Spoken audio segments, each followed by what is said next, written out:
Dreamscape presents The Boss by James Caine, narrated by Hilary Huber and Haley Taylor. Prologue. A good boss doesn't kill their staff. I stand by the sink, looking at the red stains on my pantsuit, blood splattered on my face. I run the faucet, letting the sound of the gushing water mesmerize me.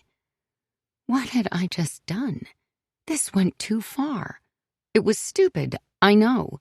It wasn't my fault, though. I take a paper towel and wipe away the blood from my forehead. What I have done will change everything. Jail is not an option, though. I look at myself in the mirror, my face nearly clean of the blood. How pathetic do I look? How scared do I seem? This is not me. I'm confident, overconfident at that. I'm a businesswoman. I exude power. The people who work for me expect me to lead them as I always have. I'm more than respected at the office. People are afraid to be near me. Not because I'm scary, but because I expect the best out of my staff. I expect the best because I give the best effort, and others need to show me they will do the same. That's the attitude that made me climb the corporate ladder at Lovely Beauty Supplies to become president, after all. Executives in Toronto know me. I'm a leader amongst a group of leaders. I'm Nicole Barrett, damn it, a natural leader, a boss that people can not only look up to, but strive to be. I've not only made it to the top of the food chain of Toronto's executive elite, I'm at the forefront. Me. A woman who came from nothing. I became everything, and at the age of 31. You don't get to where I am by being weak or lazy. I put in my time every day to be the best, until I was just that. I regard the pathetic little girl in the mirror who looks scared at the actions she just committed. This person doesn't show confidence, only fear. This little girl looks like a scared poor child living in squalor with her mother, not a president of a major commercial beauty company. I hate the little girl staring back at me from the mirror. I put my hands under the water and find relief in my clean hands while watching the red go down the drain, taking in a deep breath. Everything will change now. I look back at the dead body staining the tile floor behind me. This was not my fault. It was Alice Walker's fault. I should have never hired her to begin with. Chapter 1. Alice. 3 months prior. I sit on the couch in our new living room, paralyzed with fear of all the major changes in my life. I know I should be happy right now.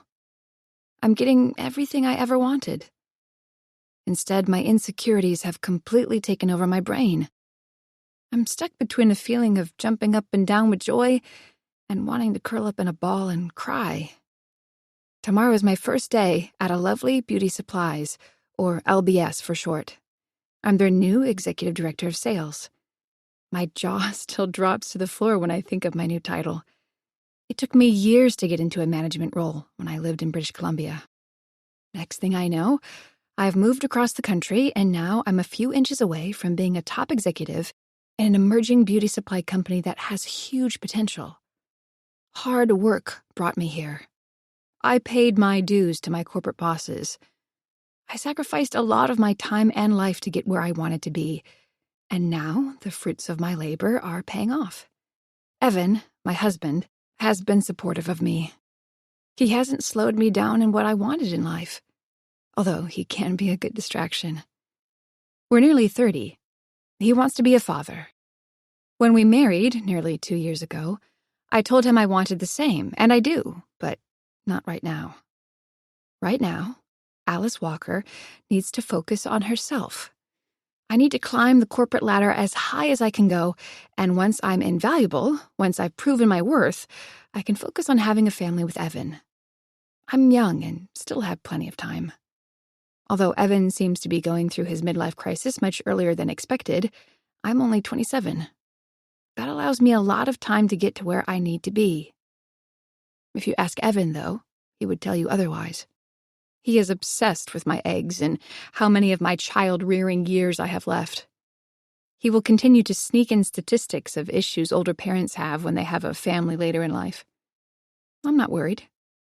When the time comes, I'll make a good mother. I know. I just can't start when I'm at the bottom. I want my children to be raised in an environment where they don't have to worry about money. I want to ensure that I can provide those stable early years for them. Essentially, I want them to not go through the hell I had growing up. Evan, while being a good, supportive husband to his overachieving wife, doesn't really help much in that department. He's currently not working, and that's okay since we just moved to Toronto so that I could start my new job. Although I tend to set high expectations for myself, I know it's not reasonable for him to move across the country with me and suddenly find work. What was reasonable, though, was to expect that before we moved to Toronto, he would have a stable career. Stable and career are not words that are relevant to my husband. In the working world, we are near opposites.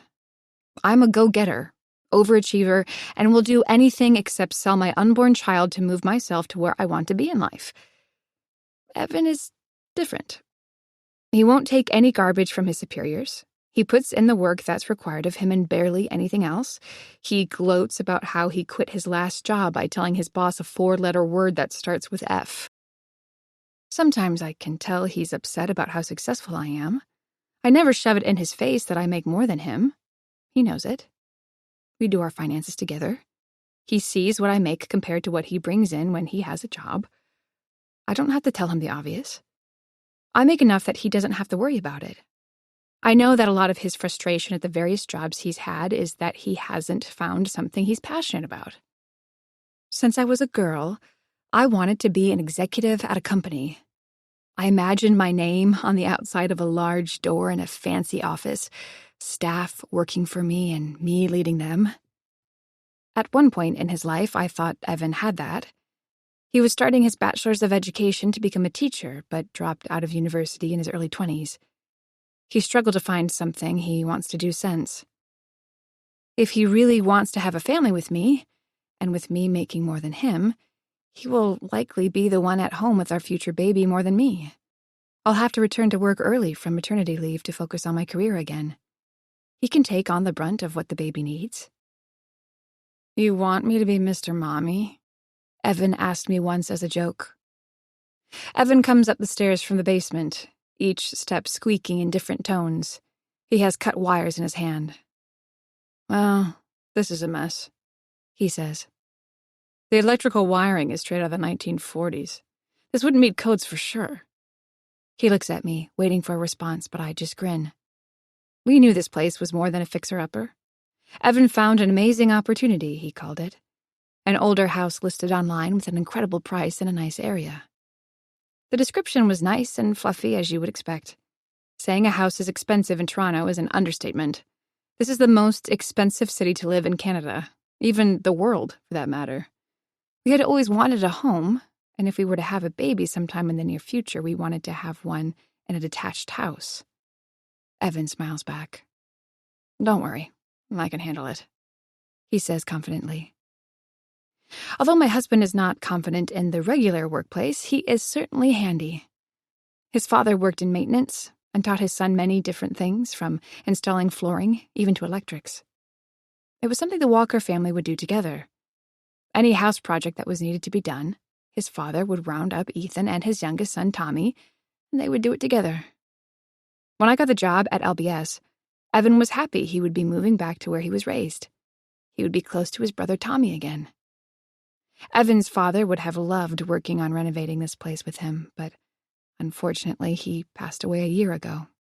Instead of the Walker family working on a house project together, it would only be Evan and Tommy now. "When is Tommy coming by to help?" I ask. "He said he wanted to come by tomorrow," Evan says, stuffing the cables in a garbage bag. He already piled up a bunch of debris from things he tore out. Tommy has a truck they can put it in to bring to the dump. "He said he had a few things he had to do at school before his summer vacation could really begin." He wipes his dirty hands on his jeans. "Have to love the life of a teacher," I say with a laugh, and immediately regret my words. Sometimes Evan can be sensitive, talking about his brother being a teacher. After all, it was his dream job that he gave up on while his brother succeeded. "What are you looking at?" Evan asks, nodding at my phone. "The website of my new company, Lovely Beauty Supplies." "You're already hired there," Evan says with a chuckle. "You don't have to worry about the company's motto now that the interviews are over. You got the job." Evan doesn't understand. Your job doesn't end with the interview. It starts the first day, and the next. You need to understand the company's work dynamic, what they want. It's the only way to stay at the top or climb even higher at a company. The work culture you can learn once you're at the office, but understanding your company, at least the public face of it, is important. At the moment, though, I'm reading the company's About Us page and looking at the numerous faces of corporate positions and who's in them. One of them I immediately knew. She was the one who hired me, Nicole Barrett. I had never interviewed with the president of a company before and was nervous, but she was extremely friendly, which made it go well. What made it even better was the amount of preparation I had done before the interview started. Nicole even commented on how well prepared I was. I smile at my husband. I need to refresh what I learned from before. Tomorrow is the first day, and you only have one good chance at first impressions. "I thought you said your boss seemed nice," he says, confused. "Well, she is, but it's not just her I need to impress, it's everyone." Evan turns his head to the side. "You'll be fine." "I know," I say confidently. "That's why I'm preparing some more." Evan nods. "You say you'll be fine, but you're doing that thing you do when you're freaking out inside but trying not to show it." "What?" I say, confused. "It's your only poker tell I've noticed." He laughs. "If it wasn't for you flaring your nostrils like you're trying to breathe in all the air in the room at once, I would never suspect a thing." I realize immediately he's right, and relax my face. I sigh and put my phone down.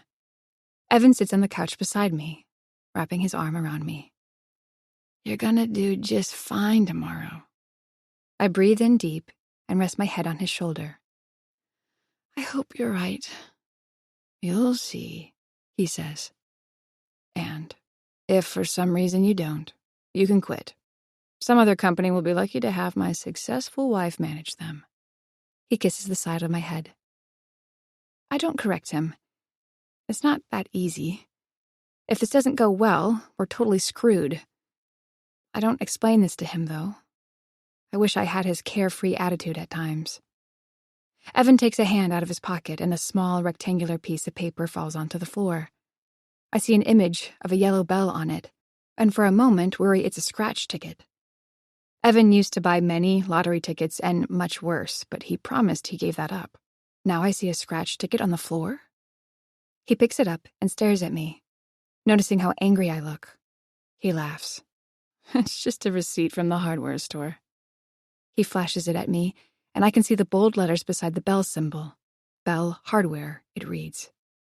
"I'll leave you be," he says as he kisses me again before standing up and going back down the stairs, the steps making different creaking sounds from the kind they made when he came up. I breathe out and put a finger to my neck, feeling my pulse. It's typically fast, but beating out of control at the moment. I slow my breathing and try to calm myself. I look back down at my cell phone and continue to read the company site, taking in the information about the products they sell and their marketing. My phone begins to vibrate in my hand from an unknown caller. I accept the call and put it to my ear. "Hello?" I say. Nobody answers me. I look at my phone and see the call is still active. I try again to greet whoever called, but hang up when no one responds. Another scammer. I've been getting a lot lately. I have no time for these tonight, though. I need to absorb as much information as I can before tomorrow. I need tomorrow to go well. Please, go well. I hope the people I'll manage like me. I hope they aren't nasty. I hope my superiors are easy to work with. I calm myself again with slow breathing. The president of the company, Nicole Barrett, was so pleasant during the interviews, I remind myself. If the rest of the company is anything like her, tomorrow will be amazing. I hope. Chapter 2. Nicole. How could everything go so wrong so quickly? I, of course, know the answer, but would rather not think it. I was on top of the world, a leader amongst the elite, a role model for women. I was in Forbes fucking magazine. Soon, I'll be nothing. I look around my home. The comforts of my large luxury apartment in downtown Toronto will mean nothing when I'm behind bars. When I looked down at everyone from my tower, I felt like I was on top of the world. I sigh. What I would do to have someone to lean on at the moment, someone who could calm me and tell me everything will be fine. I don't have that, though. I'm completely alone. I've been so focused on work that my actual friends abandoned me a long time ago. My colleagues that came up with me as executives, I brought down a long time ago. They were the competition, after all. I had to get ahead of them. No husband, no children, no time for either of those. I swirl an expensive Cabernet Sauvignon in my wine glass, smelling it before taking another sip. I continue to think about all the life decisions that have led me to where I am now. If my life were a movie, it would easily be as doomed as the Titanic. I scowl as I take another sip, tapping the side of the glass with my long nails. I top my glass, filling it to the brim, nearly finishing the bottle. I walk out onto the balcony and stare at the shimmering lights in the darkness. I used to be infatuated with the view. I used to be infatuated with my apartment, my life. I lean over the edge of the balcony and look directly down. I wonder what would happen if I let go of my glass and let it fall, possibly hitting the little specks of people walking below. I laugh and take a long sip. I'd give up this lifestyle in a heartbeat now, knowing what's in store for me. Of course, I only see that now when I may face jail time. Oh, God. What did I do? I stare at the full moon, taking in a moment of its beauty before screaming into the darkness. With the sounds of the traffic below and the large metropolis, nobody will really hear me anyway, aside from the older couple who lives on the only other apartment on my floor and the few neighbors below me. I could shout till my head exploded, and nobody would care. I look down from my balcony. Nobody would care if I jumped either. The thought scares me, and I step back until I'm inside my bedroom. I slam the patio door behind me, taking another long sip.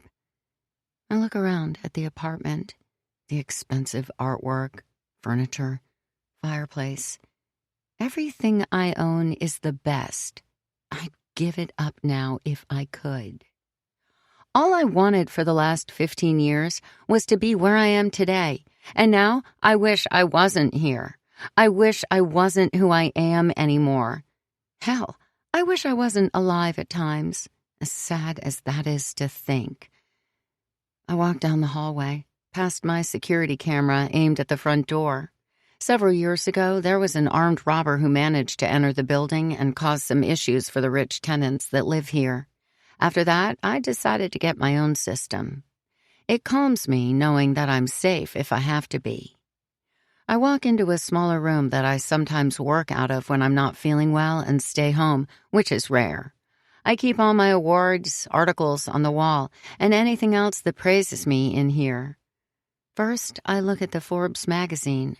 Top Woman Executives of the Year, the article reads. On the cover is me. I take a long drink of wine, squinting at it, not recognizing the confident woman looking back at me. I sit at my desk. On it is the one picture of me as a child. It was when I spent the summer with my aunt at her farmhouse. My mom thought I'd get a kick out of living amongst the sheep and pigs. She thought it would bother me, but I loved it. I look at my younger self, my long blonde hair tied in pigtails that my Aunt Thelma showed me how to do. I'm smiling wide inside the barn with a large pig beside me. I laugh as I remember its name, Gertie the pig. My smile fades when I think how my Aunt Thelma is doing today. She moved to a nursing home recently.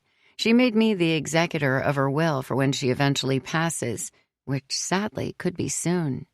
I'll have to figure out what to do with Aunt Thelma's rundown house and old blue barn. Maybe I'll just keep it for nostalgic reasons. I wonder if Aunt Thelma is happy with how her life has been. She too has no kids or husband. She only had her farm, and yet she seemed to live a much happier life than I ever could have. I look at the old picture of me again, what I would do to be that little girl and start over. I would make different decisions, better ones that wouldn't bring me to where I am today. Maybe I would have gotten married, had kids, have a small life, be one of those little specks of people that I always look down at from my balcony. I was in love a long time ago. The thought of him upsets me, and I take another sip of wine and put my glass on the desk, for a change, letting the alcohol out of my hands tonight. I open a drawer and take out some paperwork I brought from work the day before. Tomorrow, we have a new hire starting at Lovely Beauty Supplies, a young woman who I scouted out personally. Her LinkedIn profile was not bad. She had plenty of management and leadership experience. She's also married with no children. Her husband is unemployed most of the time. She was born and raised in Vancouver. I'm sure the move to Toronto, away from her friends and family, will be hard. Her husband, however, his family lives in Ontario. They bought a house in a nice area, despite how hideous it is, a fixer-upper indeed. It was a place that made my aunt's farmhouse look as luxurious as my apartment. Alice likes her coffee black, with nothing in it. Some say that's a sign that you're a psychopath, but I disagree since that's how I take mine. I know her home addresses for the past 10 years, her husband's as well. I know many things about Alice Walker, most of which I learned not from our virtual interview. I hired someone good, a company that I've dealt with before. Their top investigator does fantastic work. When I read their reports, I felt like I knew Alice Walker personally, instead of reading words from a piece of paper. I pick up my wine glass and smile before taking a long drink. I finish the glass and wonder if I should open another bottle. It's a work night, though. I typically limit myself to 2 glasses a night, not 2 bottles. I look at the candid photos the investigator took of Alice Walker. I take my time looking at the ones he took of her husband, Evan. From the investigator's reporting, I know him well too now. Alice is about to start her new executive role at LBS. She's probably nervous right now, in her ugly house, with her handsome husband, anxious for tomorrow to come. I would be. This is the opportunity of a lifetime. If she does well, she'll climb the corporate ladder and make a name for herself. She could even be the next, well, me. I laugh again at the absurdity. If it wasn't for me finding her profile, she would have remained in Vancouver. I'm sure she would have done okay for herself, but my company could truly make her. Too bad for her it won't. Her first day at work tomorrow is the first day of the last of her dreams. I walk down the hallway, waving like a silly child to my security camera when I pass it. If my life is the Titanic and I'm going down, I may as well bring a few others with me. I stand in front of my wine rack and grab the most expensive bottle. I pop the cork aggressively and drink from the bottle. Chapter 3. Alice. I sit in my car, gripping the steering wheel. The parking lot around me is full of activity. People in business attire walk with determination to where they need to go. Instead of joining them, I feel frozen in time, thinking about the mistakes I've made. This new job has to work out well. I can't even think about what will happen if it doesn't. Not only did we move across the country for this job, but we bought an expensive house in Toronto, one of the world's most inflated real estate markets. I stare outside at the tall building a few blocks away from me. Why did I add so much pressure to my life? We should have waited to buy a home until I felt secure in my new job. I breathe out slowly, trying to calm my quickened pulse. Everything will be okay, I remind myself. If this job doesn't pan out, there will be other work. I can find a good job somewhere else. Sure, it may not pay as well, but we will be fine. Evan can find work and contribute again. I breathe out rapidly, my pulse freaking out again. Evan hasn't maintained a job in years. It was something we fought about on occasion. I've never understood my husband's attitude towards work. I put in countless hours trying to better myself at my job, while Evan just coasts by, carefree. I tell myself he just needs to find something he enjoys, and hopefully that will happen soon. If my job at LBS goes rotten, I'll need him to do more than renovate the house to continue to afford it. Moving back to Vancouver isn't what I want to do either. There's nothing there for me now. My mother passed away from cancer several years ago, and my father in the last 9 months. I was surprised by how little emotion I had after he finally died. Alzheimer's is a terrible disease that can change the best people into the worst. My father, David Androis, was anything but good, so Alzheimer's made him unbearable. Ashamed as I am to admit it, I was happier when the disease finally managed to take him. With my parents both passed, I think about what happens after life ends. I'd like to imagine there's a heaven, and if so, I suppose our loved ones are looking down at us. I like to think my mother is. If those who pass could see their loved ones, my father would still be more interested in watching a football game from heaven instead. Stupid girl. Near the end of his life, that's what he would call me. I cringe, thinking of his words as I sit in the car. When he was lucid, we would talk civilly. When he wasn't, he often thought I was Mom and would ask where his stupid daughter was. It was a name he called me when he was upset with me as a child.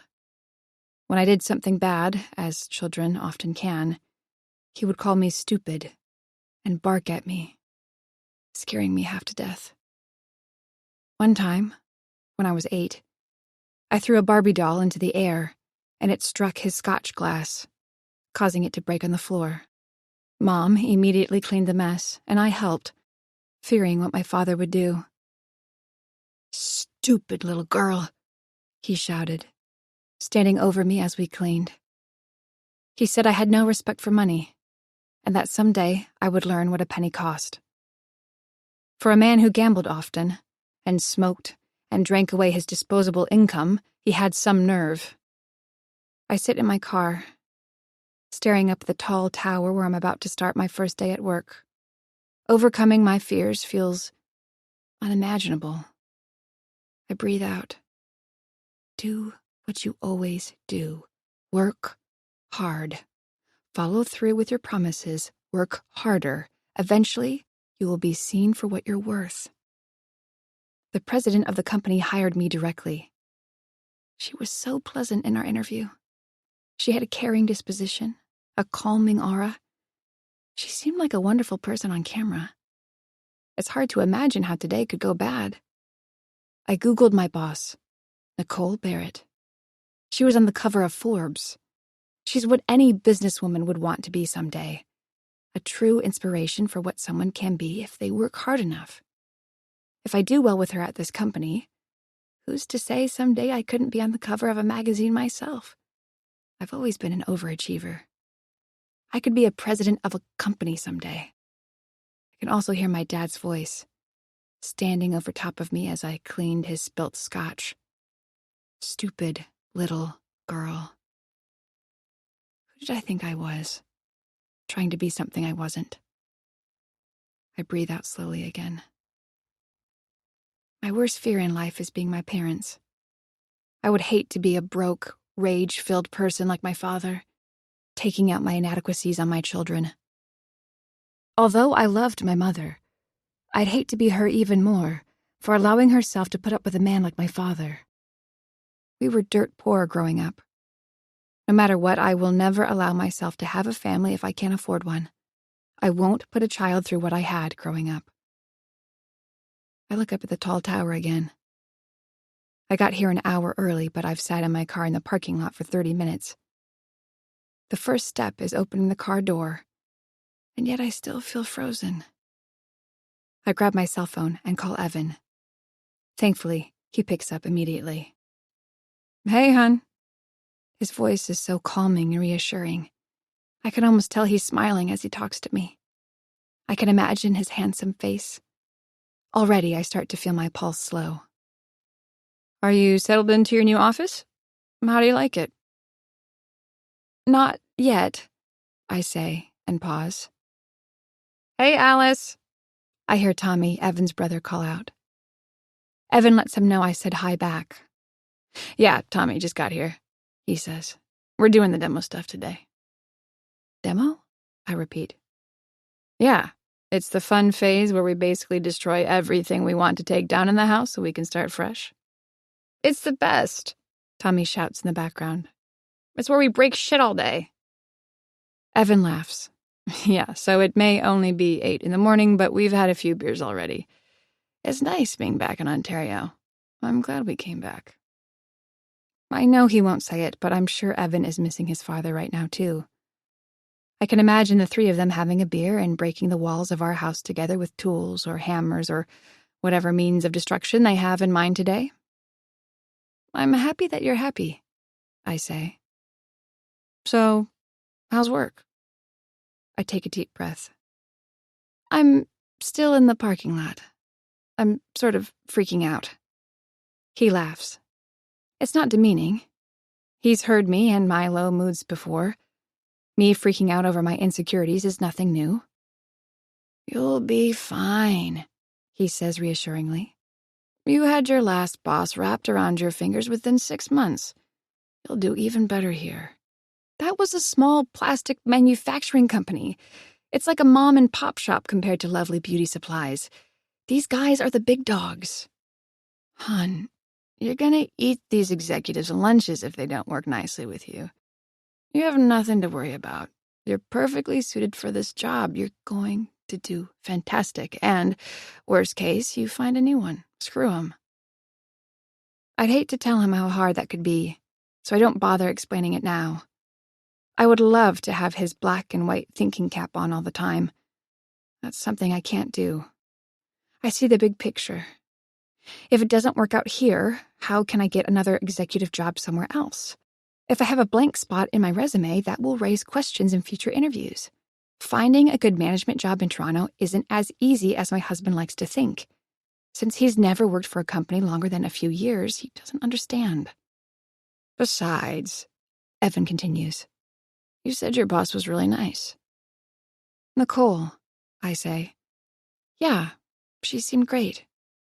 "So," he says enthusiastically, "why are you so worried? You're a great judge of people. After all, you married me." Tommy laughs hard in the background while making a loud thud. I can only imagine he's breaking something with a heavy tool at the moment, and worry if these men know what they're doing. "Shut up," Evan shouts to his brother. "What I'm saying is you already know you have a half-decent boss. That's half the battle. I'm sure your new coworkers will be fine too. Now, do me a favor." He waits for me to ask. "What's the favor?" I say. "Hang up the phone," he says, "and open the car door, go to work, and I love you." I smile. "I love you too. Have fun breaking the house." "Oh, we will." I end the call, and as he asked, open the car door. The look of fear in my face suddenly vanishes as I put on my executive face. It's almost as if I'm an actress staring at a mirror, getting into character. I straighten my pantsuit before grabbing my suitcase. I look up at the intimidating tower a few blocks away, hiding my fear. I pay for parking before leaving the lot and hurry across the street with the other businessmen and women. I become one of them as I walk with determination to the high tower in front of me. When I enter, I quickly look at the building directory. I already know the main office of LBS is on the 30th floor, but check anyway. Knowing where I'm going has a way of calming me. Several businessmen get off at their floors one by one until it's my turn. I take a deep breath, concealing my worries, as I take my first step onto the floor of my new job. The large signage on the wall says, "Lovely Beauty Supplies. Have a beautiful day." I walk down the corridor as several men pass in the other direction. They don't notice me, but I nod and greet them a good morning. One of the men gives me a small smile back, while the other ignores me. At the end of the narrow hallway, the space opens to a large area full of half cubicles with busy people on the phone inside them. The office is buzzing with customer service reps talking to people. Large offices with glass walls surround the outer borders of the cubicle area, all with panoramic windows facing downtown Toronto. It's almost overwhelming. I have never worked in a tall business tower like this before. The last building I worked at had only 3 floors. "Can I help you, miss?" a friendly voice asks. I turn and the receptionist at a large desk beams at me. She's a petite woman, her makeup applied perfectly, which makes sense for a young woman working for a leading beauty supply company. It's not caked on and looks natural, bringing out her youthful appearance and bright blue eyes. Her long blonde hair casts a soft glow that complements her complexion. "Yes, hi," I say, matching her smile. "I'm Alice Walker, the new executive of sales. Welcome to Lovely Beauty Supplies. Nicole told me to expect you. She asked that you go to her office when you arrive." I look around the office area and the many faces in the room. "I'm sorry, which office is hers?" "Miss Barrett's office is the largest one, at the northeast of the building." I look around the room again, feeling completely stupid. "Sorry, which direction is that?" The receptionist stands up and points behind me. "No problem, Miss Walker. Miss Barrett's office is that one." I turn and see her office. Somehow I manage to not spot the obviously massive office directly behind me. "Thank you, and please, call me Alice," I say. I'm not one for formalities. "And your name again was?" "Thanks, Alice," she says. "I'm Lee Olson, Nicole's executive assistant. I'll let Miss Barrett know you're here." I thank Lee again before turning towards the office. "Have a beautiful morning," Lee says. I turn back to her, surprised, and she gives me a thin smile. "They make me say that," she whispers, giving a grin back. "But honestly, have a great first day." I thank her again and head towards Nicole Barrett's office. I can see inside it from the outside as I get closer. Actually, I can see inside everyone's office around here. No one has any privacy. At any time, your coworkers can see what you're doing or not doing when at work. The thought is intimidating, but I try not to think of it. Nicole looks as pretty as she had in the virtual meeting. A slim figure with long, straight, blonde hair. A sharp smile. She's speaking to an older woman with red hair. The other woman's head is tilted towards the door. Nicole reaches across the desk and pats the woman's hand. It comes off as endearing, until I see the older woman stand up quickly and rush to the door. The other woman nearly bursts out of the office, her eyes watering, nose sniffling. She quickly brushes past me, nearly knocking me over. Beside Lee, the receptionist, 2 security guards have magically appeared out of thin air. The older woman with red hair stops, and one of them asks her to please not make a scene. She snaps loudly. "I'm the vice president of this company. You can't just kick me out onto the street." "Don't make a scene," the guard says again. He touches her arm gently, and the woman brushes him off, storming down the hall, the sounds of sniffles dying away down the narrow hallway. The busy office suddenly appears to still, as everyone watches. It's as if someone hit the pause button as everyone watched the woman leave. Even the receptionist seems startled, as she looks back at me and gives a thin smile. At the bottom of her desk, large lettering reads, "Have a beautiful day." "You must be Alice," a strong voice says behind me. I turn and Nicole Barrett is grinning at me. The smile is nearly identical to the one she shared with the woman who was just terminated. Someone must have hit the play button again, as the office is suddenly back to being busy. now that Nicole is outside her office. I look back at her, attempting to hide my fear of what I just witnessed. I quickly manage to put out my hand. Alice Walker, nice to meet you in person. Nicole Barrett smiles at me. Please, come inside my office. Chapter 4. Nicole sits comfortably behind her desk, and I sit opposite, trying to match her confidence as I look back. But the image of the woman crying and storming out of the office with security beside her is hard to ignore. I'm surprised by how youthful Nicole looks in person as well. I wonder if she uses her own beauty supply products herself. She has long blonde hair and light blue eyes, just like the receptionist. Lee could almost be her much younger sister, except her aura was much more welcoming. I'm not sure how I feel being around Nicole. My new boss continues to smile at me. I must be squirming in my chair. It starts to get awkward as I know one of us should say something, but I'm still in shock. I finally muster the courage to find words. Thank you for... Nicole interrupts me, speaking confidently over me. I'm so sorry, Alice, that you had to witness that. It wasn't my intention for you to see. Unfortunately, our vice president hasn't been working out for some time now. We here at LBS like to give employees the best support we can, but if they're not putting in their side of what's expected, eventually we have to end our relationship. We feel it's mutually beneficial for us if something isn't working out. She pauses. Yes, I understand. That must have been difficult for both of you, I say, keeping a business demeanor. Firing people isn't something I've enjoyed when I've had to, even when I felt completely justified in my decision to terminate someone's employment. I hated seeing their face when I told them. It was human nature. Not really, Nicole says, maintaining her smile. She knew this was going to happen, and it was time for her to leave. She waits for me to respond, but I stare blankly at her. So, how are you settling in Toronto? Being from Vancouver, a large city, this must not be too intimidating. I love it here already, thank you. Your office is certainly something else. I'm incredibly grateful for the opportunity to work with Lovely Beauty Supplies. Again, thank you for not only hiring me, but believing in the work I can contribute to this company. I smile back confidently. That was nice, I think, not too arrogant. Confident in what I said, but with an understanding that not only I will benefit from working with them, but they will benefit from my work. A well-put-together response. Right, Nicole says curtly. Anyway, I believe in our last correspondence you mentioned you were struggling to find a place to rent.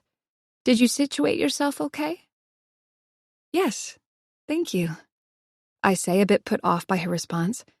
I almost feel like the large office is getting smaller with each moment. We're living in the West Hill area. It's nice. We actually bought a house there, too. It's a bit of a fixer-upper, though. Overshare of information. I'm waiting for Nicole to give me an awkward look or a quick reply. Instead, she smiles. Well, that's wonderful. I used to live in that area when I first moved to Toronto. Small world. Nicole laughs. So, is your husband a handy kind of man? I hope so with your new house. It sounds like it needs some work done. He does okay, I laugh. Him and his brother are demolishing parts we want to renovate. Hopefully I won't come home tonight to find the house broken in half. Do you two have any children? No, we don't. Evan would really love to have one someday soon, but I'm very career-focused. I catch myself thinking what Nicole must be thinking. She hires a new woman, and already she's talking about a not-too-distant maternity leave. It's the last thing she would want. I have plenty of child-rearing years left, I say with a laugh. Right now, I'm focused on my work.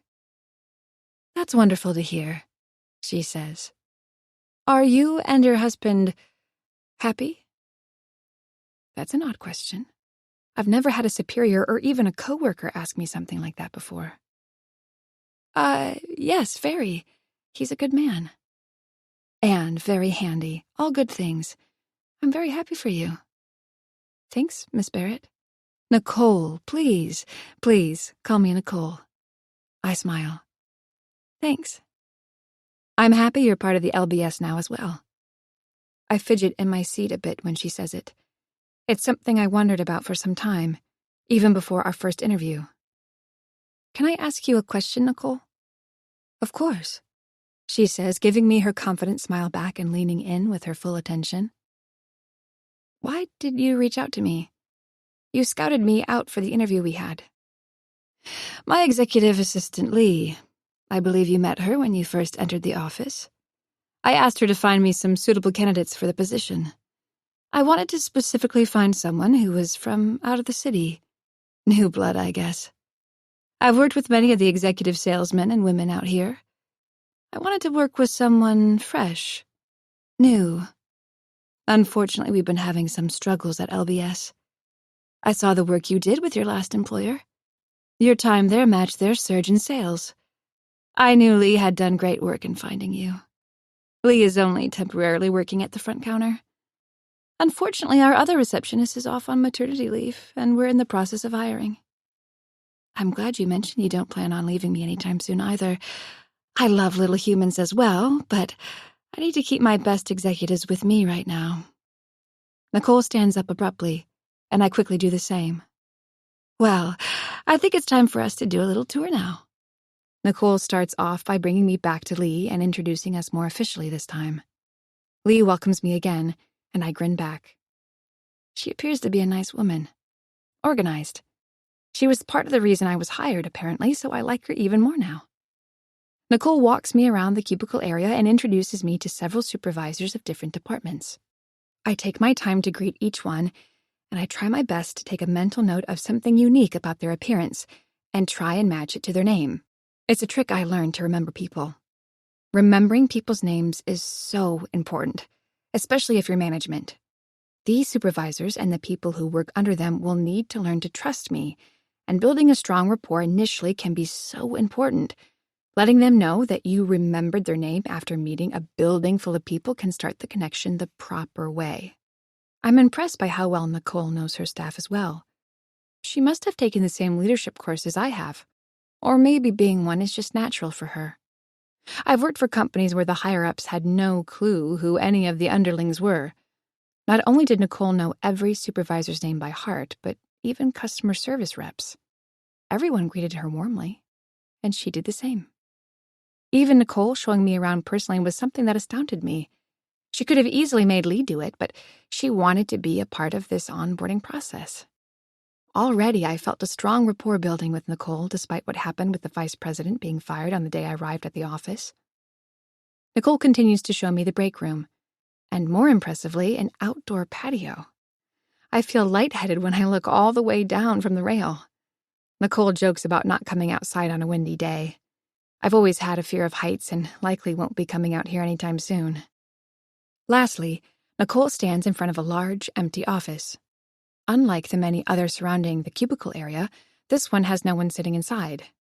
After Nicole's office, it appears to be the second largest here. And, Nicole says with a warm smile, last but not least, your office. She opens the glass door and waits for me to enter. I slowly step inside, and my mouth nearly hits the floor. This is my office now? How did I ever manage this? Am I even good enough to deserve an office like this? For a moment, I feel my insecurities start to clamor inside me, feeling inferior to this room I'll be working in every day. I grew up in a one-bedroom house with no space to call my own. I slept on the couch in the living room. Now, as an adult, I stand 30 floors up in a tower, an executive at a leading beauty supply company, and this is my office. I look around the glass walls and watch all the staff working hard in their cubicles. Just like when I was a kid, I still don't exactly have privacy, but I've made it. This is a dream come true. Is it to your liking? Nicole asks. I feel a tear welling in my eye and don't want the president of the company to see how emotional this moment is for me. I casually wipe my eyes. This is beautiful. Thank you so much, and for the tour as well. When I'm confident my eyes are more dry, I turn to her. I really am having a beautiful day. I nearly laugh at my pun of the business motto. Nicole gives a thin smile. So, this was actually the vice president's office. She was the woman who was let go today. This office will be for the future vice president, but since we're lacking office space at the moment, I thought it would be great for you to have this spot. Or, who knows, maybe this could be your permanent office someday. She smiles again and pats my hand. I'm happy you're here, Alice. Welcome to the team.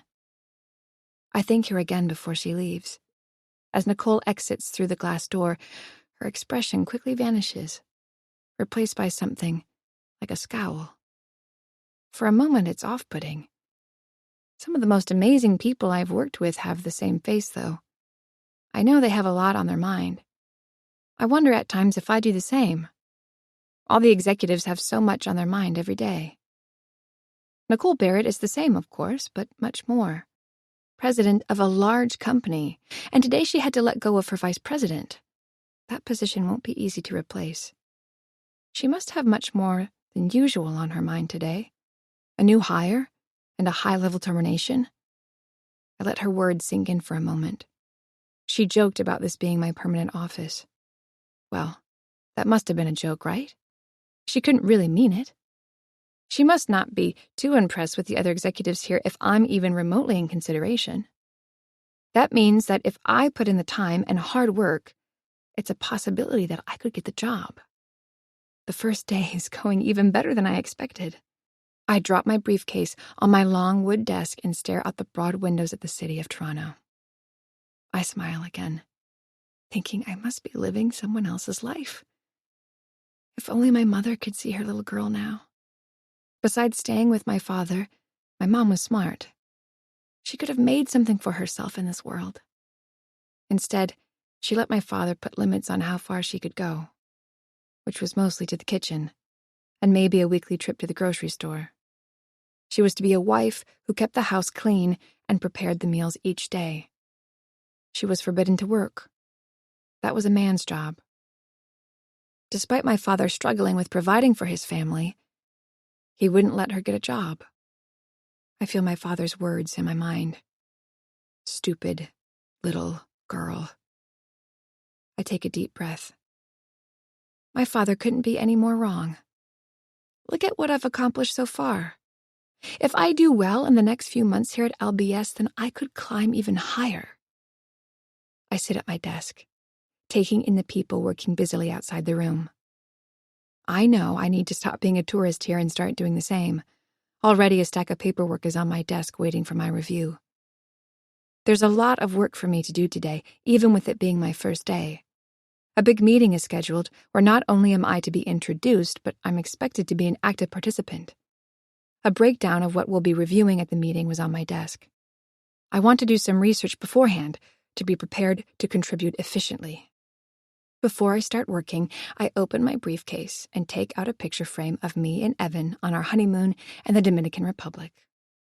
I smile, reminiscing of the day it was taken. Even though I hate how unmotivated he can be, he has supported me every step in my journey. Not many professional women have that in a partner. A man like my father certainly wouldn't have. That's why I married Evan, though. I shouldn't only celebrate what I've done to be here today in an office like this, but I need to celebrate my husband as well for his support. We did this together. My phone vibrates, and out of habit, I take it out and answer it. Hello? I immediately regret answering my phone at work as I see Nicole walking into the office beside mine. She could easily see me taking a personal call on my first day. I'm about to hang up when I hear heavy breathing on the other end. Hello? I repeat. Through the glass walls, I see Nicole sit at her desk, and I turn in my chair and quickly end the call. I put my cell phone in my briefcase.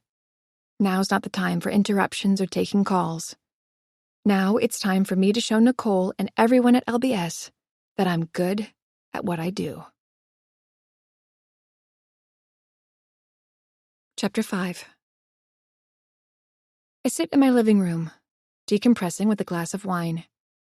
Making first impressions is exhausting, but I think I did quite well. A team meeting where I was introduced to all the supervisors and other executives went swimmingly. Not only did I manage to remember most of the people I had met earlier that day, but I even contributed well to the meeting.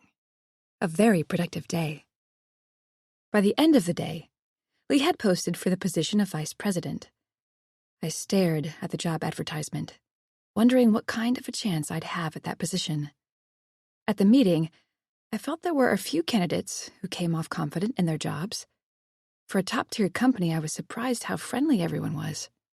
I assumed it was going to be more cutthroat. I assumed Nicole would be tough after what I saw with the former vice president as well, but she was the friendliest of the bunch. She came by my office several times to check on how my first day was going. Each time we made small talk, which also went well. I'm sociable, but I find it hard to continue to come up with continuous things to talk about throughout the day when I don't know someone well. I hear the sound of a sledgehammer striking drywall from the basement, followed by Tommy and Evan laughing. My new house, if you can call it that, is in shambles. I didn't expect them to get nearly the entire basement. Our new place will be a dream home, he promises me.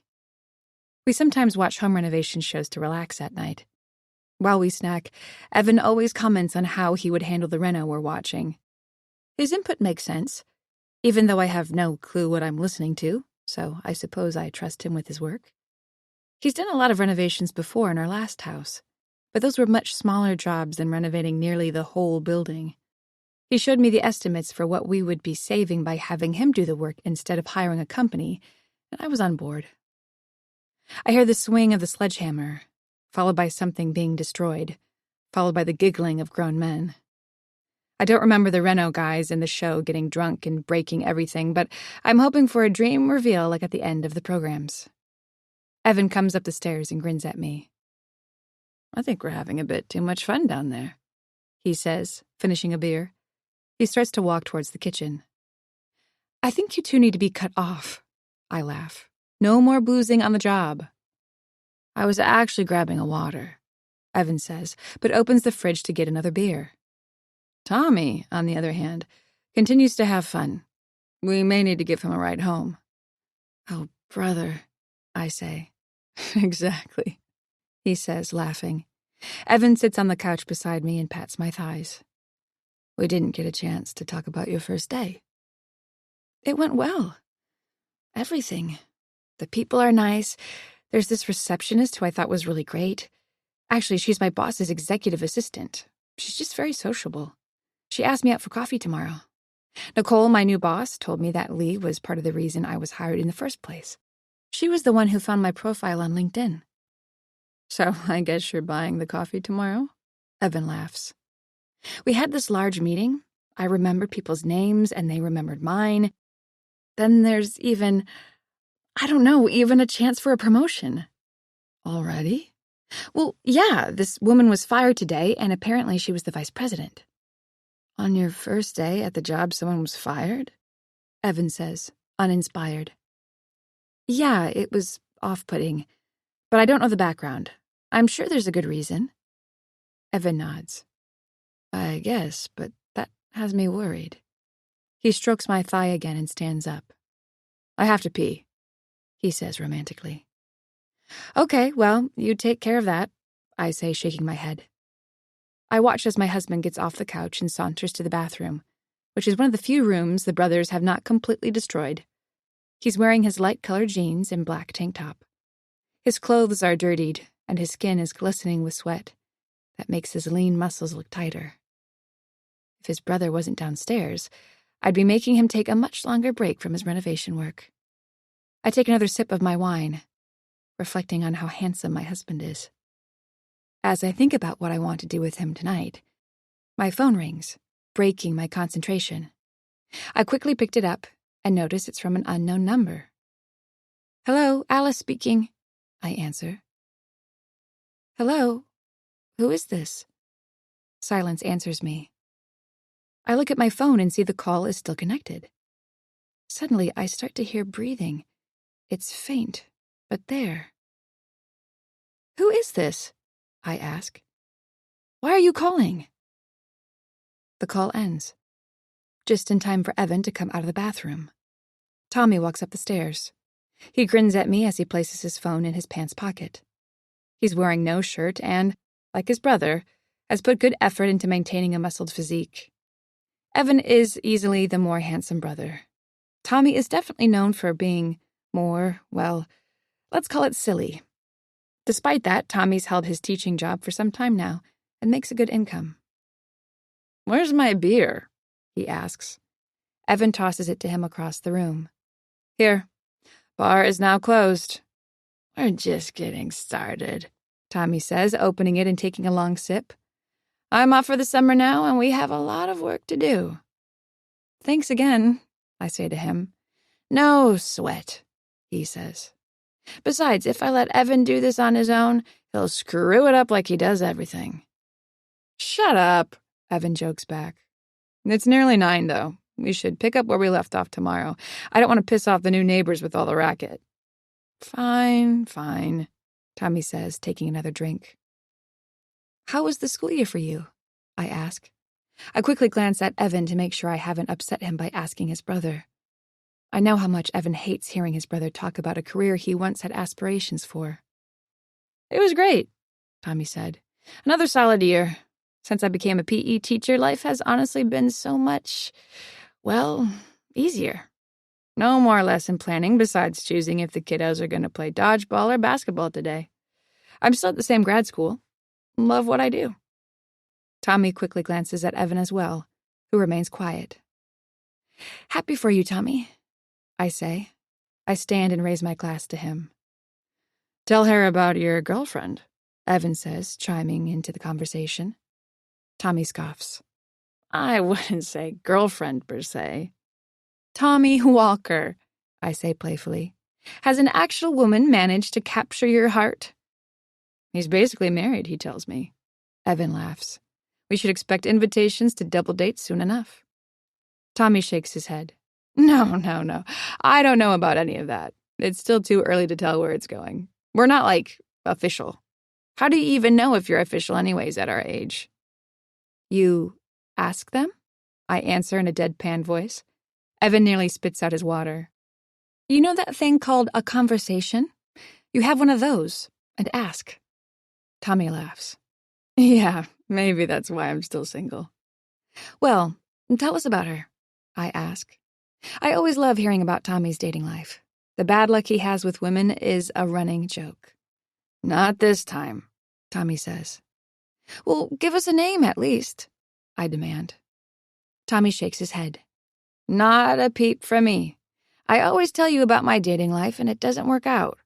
I want this one to work out, I do. I feel I'll jinx it if I say a word. Maybe soon I'll have one of those things, what do you call it? A conversation? And figure it out. And," he smiles at me, "I'll let you know how it goes." "Fair enough," I say, clinking my wine glass to his beer can. "So, how'd the new job go today?" Tommy asks. I repeat to him what I told Evan, and he nods. "Happy for you, too," he says. We clink our beer and our wine glass again.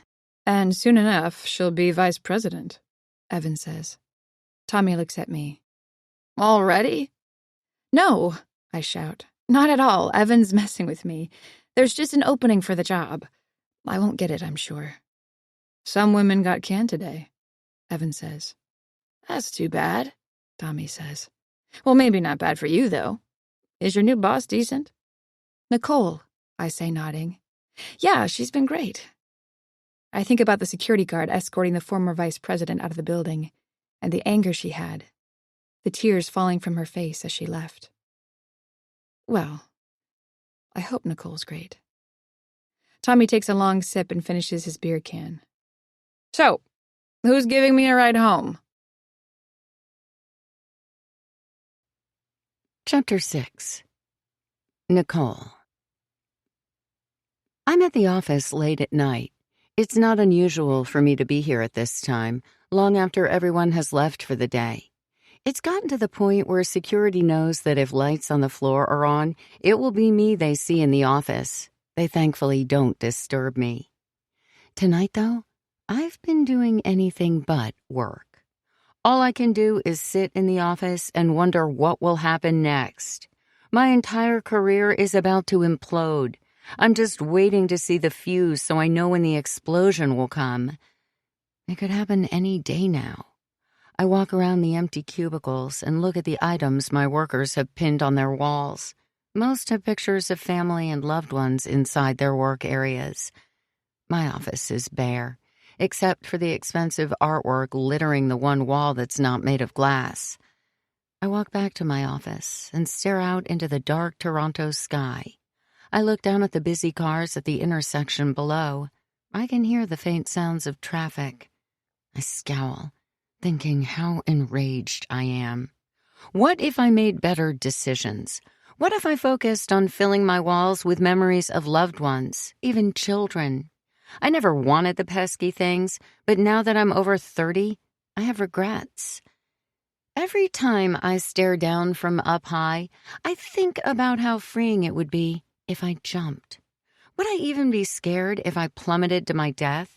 Part of me imagines I would discover I had wings and fly away to a different life, one I actually want to keep living in. Instead, I'm stuck with mine and the consequences that are coming. I need wine. Today wasn't so bad, though. Firing my vice president was fun. Some people get uncomfortable when having to terminate someone, but not me. For most, they deserve it. Their actions brought them to their destiny of sitting in front of me as I told them those two terrifying words. You're fired. It's their own reasons that brought them here. My former vice president was no different.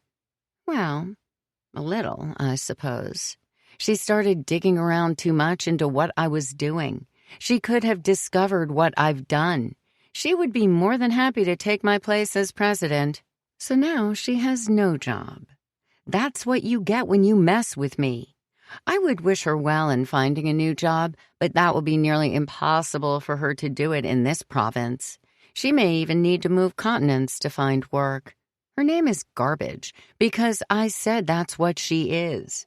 Other companies won't want to hire someone like her after what I did to her reputation.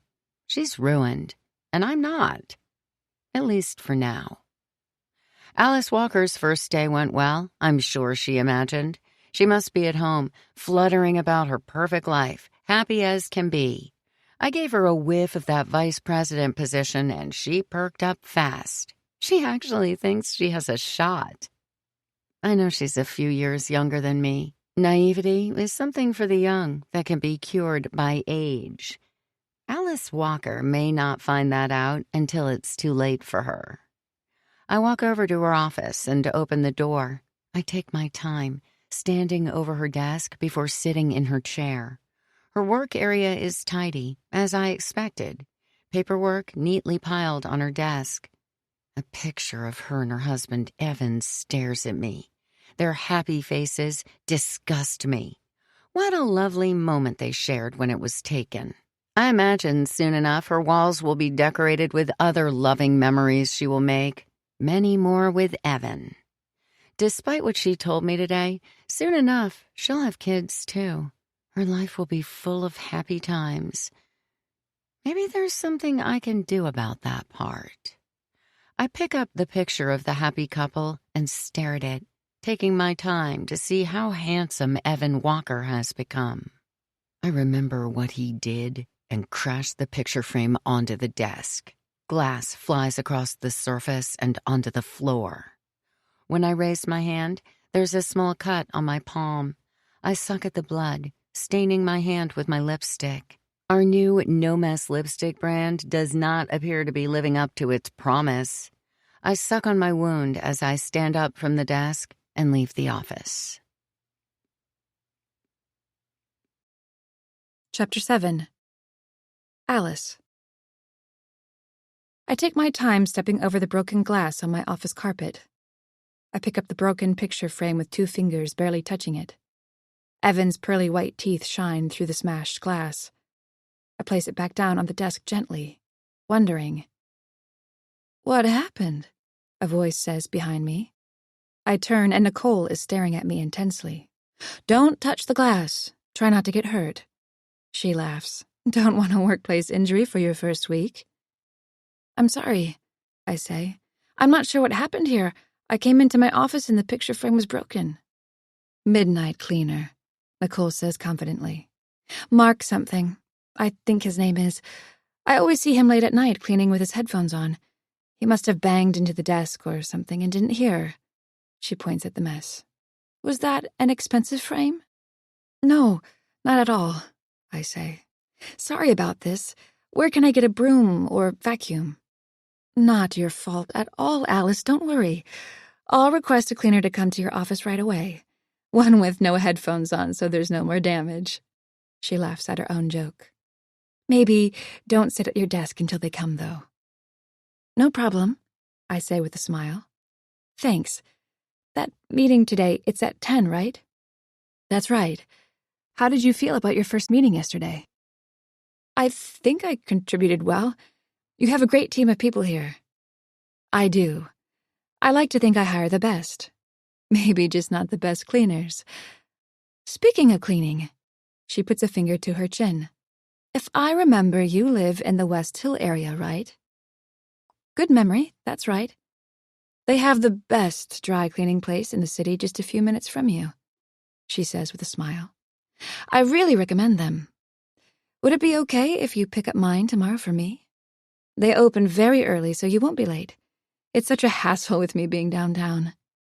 She watches me for a response. I take a moment to collect my thoughts. Is she seriously asking me to pick up her dry cleaning?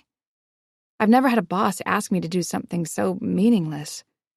Yesterday, she's hinting at a promotion, and today I've been demoted to completing her small tasks. Does Nicole ask all her staff to do trivial things for her? I hate to sound like that kind of person, but isn't this more the duty of an executive assistant like Lee? No problem, I answer, trying not to let my annoyance show. You're really a lifesaver, Nicole says, her smile widening. I'll drop by with the ticket you need to pick it up. Thanks. She abruptly leaves the office, and I watch her through the glass as she turns and walks into her own. I lower my head and wonder if I'm overthinking this. Do all her staff do little things for Nicole to make her life a little easier? If she was a friend who asked me to pick up something for her near my house, I'd likely do it for them. I don't know Nicole well, though, and she's my superior. Glass breaks under my foot as I take another step. Mark the cleaner must have really banged into the table hard. I walk back to my desk and take a look at my planner. I see that the meeting today is at 9:30, not 10. Seems odd as well that someone like Nicole wouldn't have realized that. She seems so on top of everything she does. Maybe there's a meeting with other management members before Nicole joins in at 10?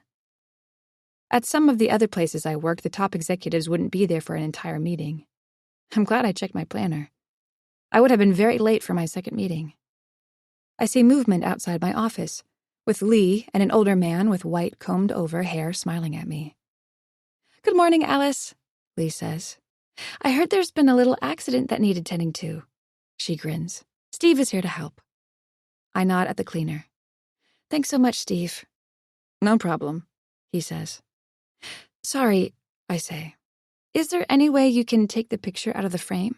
I just want to keep the picture. Steve stares at me, and for a moment I realize I'm asking something of this man that I could have done on my own and feel silly. He must feel exactly how I just did when Nicole asked me to do something not in my job description. I'm sorry, Steve. Never mind, I'll grab it myself. Please, no, Steve says, putting up a hand. I'll take care of everything. Not a problem. Just give me 15 minutes or so to clean up here. He looks at Lee. I should grab the vacuum, though. He nods at her before leaving back down the hall. How's your morning going? I ask Lee. Good. Always busy around here. Always something that needs to be done. Thankfully, it's my coffee break. That sounds wonderful, I say. Well, Steve is going to need some time here. Come with me. There's this nice coffee place on the main floor. You sure? Yeah, it beats watching Steve clean. Besides, once you have a sip, you'll hate me for it. You'll be spending a lot of money there afterwards. I leave with Lee, and as we walk down the hall, I notice Nicole at her desk watching us.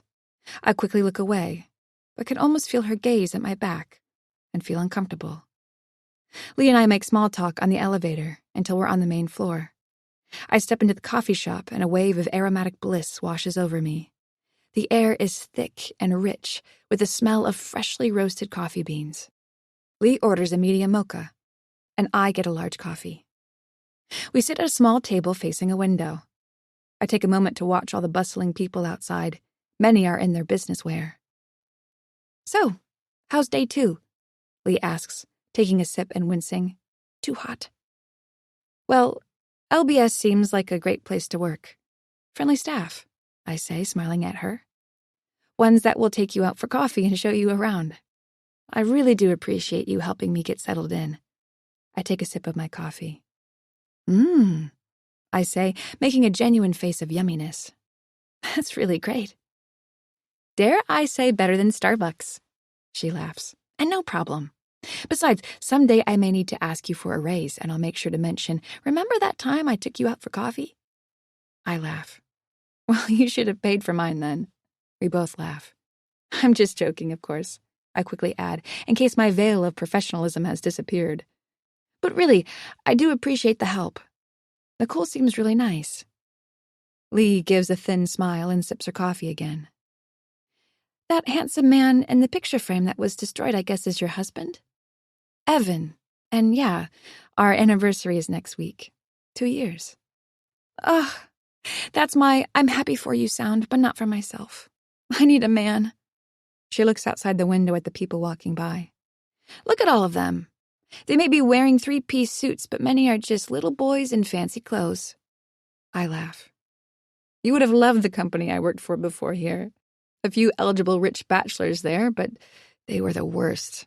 They knew they were rich and attractive and showed it. That would have been terrible, but I would have cried myself to sleep while he paid for my Porsche if it worked out." I grin at her joke. It's too bad she's not a manager or another executive. Being in a new city is hard, especially if you don't know anybody. Would it be wrong to cultivate a friendship with someone I have a direct leadership role over, though? "You're such a pretty young woman," I say. "Boys in suits must be lined up." She makes another sound of disappointment. "I do, okay? But let's just say I have problems choosing the right ones. I like really crappy men, apparently." "How long have you been at LBS?" 6 years now," she says, taking a long sip. "Have a beautiful day," she mocks. "I'm good at my job and delivering whatever message Nicole wants me to convey, but I would be okay if that saying died and I could just say bye like a normal person." I laugh again. I'm surprised at how professional Lee was over the phone, and now how candid she is talking to me. I would be intimidated talking to an executive so freely. I suppose it may be because I'm new, or maybe she senses that I have a fun side as well. I only just met Lee, but I would hire her for my own executive assistant in a minute. "So, how is working for Nicole?" I ask. She takes a very long sip before finding the right words. "Well, she's been great to me. I've gained her trust along the way.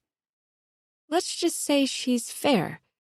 She can be hard, but in my opinion, the people who don't like her are upset with their own insecurities. I mean, if you work hard, do what's expected, or even better, go above and beyond, you will get on splendidly with her. I can already tell you'll do great here." I smile. Those are all the qualities that I have. Lee must sense that, given that it was her who found my profile on LinkedIn. "Thanks again for everything that you've done." Lee takes another sip. "Well, I guess she'll be an easy executive to please if it only takes a cup of coffee." I raise my cup to her. "Only if it's an exceptional cup of coffee." Lee grins and takes her final sip. "You'll do great things here. Just don't ever get on Nicole's bad side." After our coffee date, we go back to the 30th floor. Lee is back at her reception counter. I walk past Nicole's office, but she's not there. I'm thankful. I almost feel like she's a hawk watching me. I was worried about catching her gaze when I scurried back to my office. When I step inside my own, I'm relieved that my desk and carpet are clean. I can finally get some work done today. I'm upset, though, when the picture of my husband and I is nowhere in sight. Chapter 8. I settle into my office, trying to get myself mentally prepared for the meeting that will take place soon. This is my first week, after all. Now is my time to make a solid, good impression. I can't slack. I can't be average. I need to stand out, especially since Nicole mentioned the promotion. It's hard to do any of that when I'm pissed off, wondering where the hell the picture of my husband and I went. The cleaner Steve said he would leave it for me. Perhaps he did, and he's keeping it in his office, although that would make no sense. The idea of something so personal of mine not being where I want it bothers me.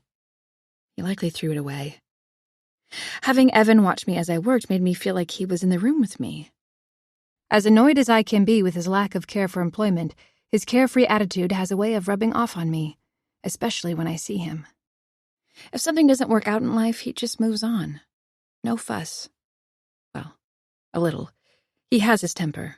He will get upset for a little while.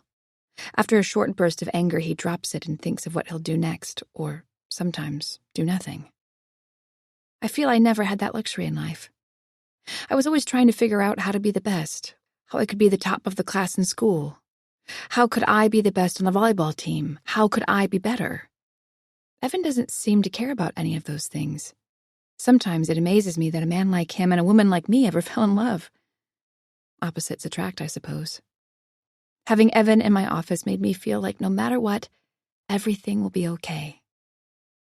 Now he's gone. How the hell do I even print a new picture? The photo and frame was a gift from Evan a few years ago. I don't think I've had to print off a picture in over a decade. Most of my memories are all digital, or ordered online.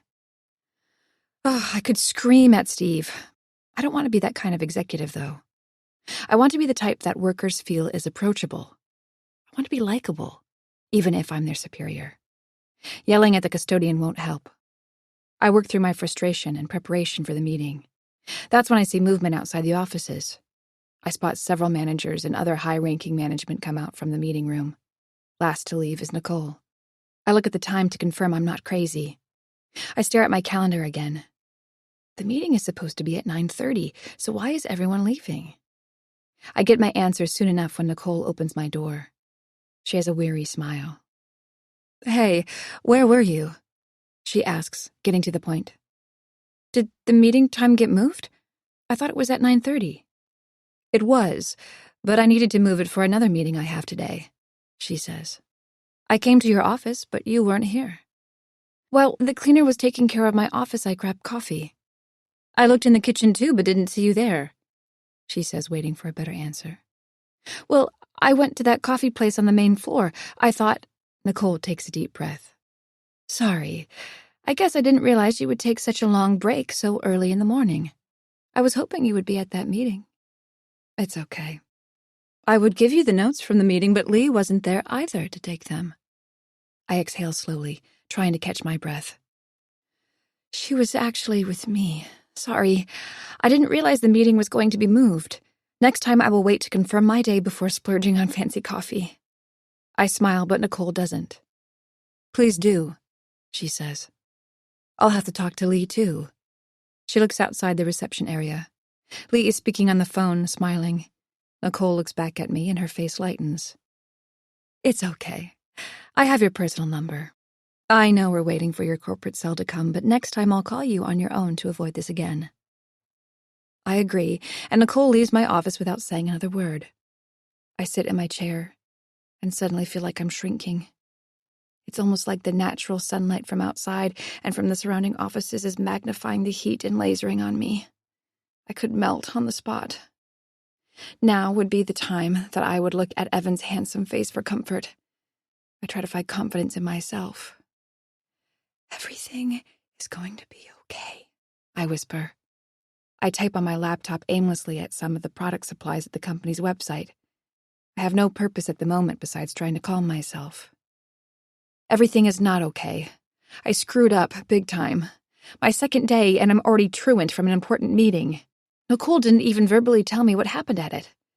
What president wants to go over important details shared at a meeting? None. They want their management to be there, in person, attentively listening to what's being said. They don't want them getting coffee with the receptionist.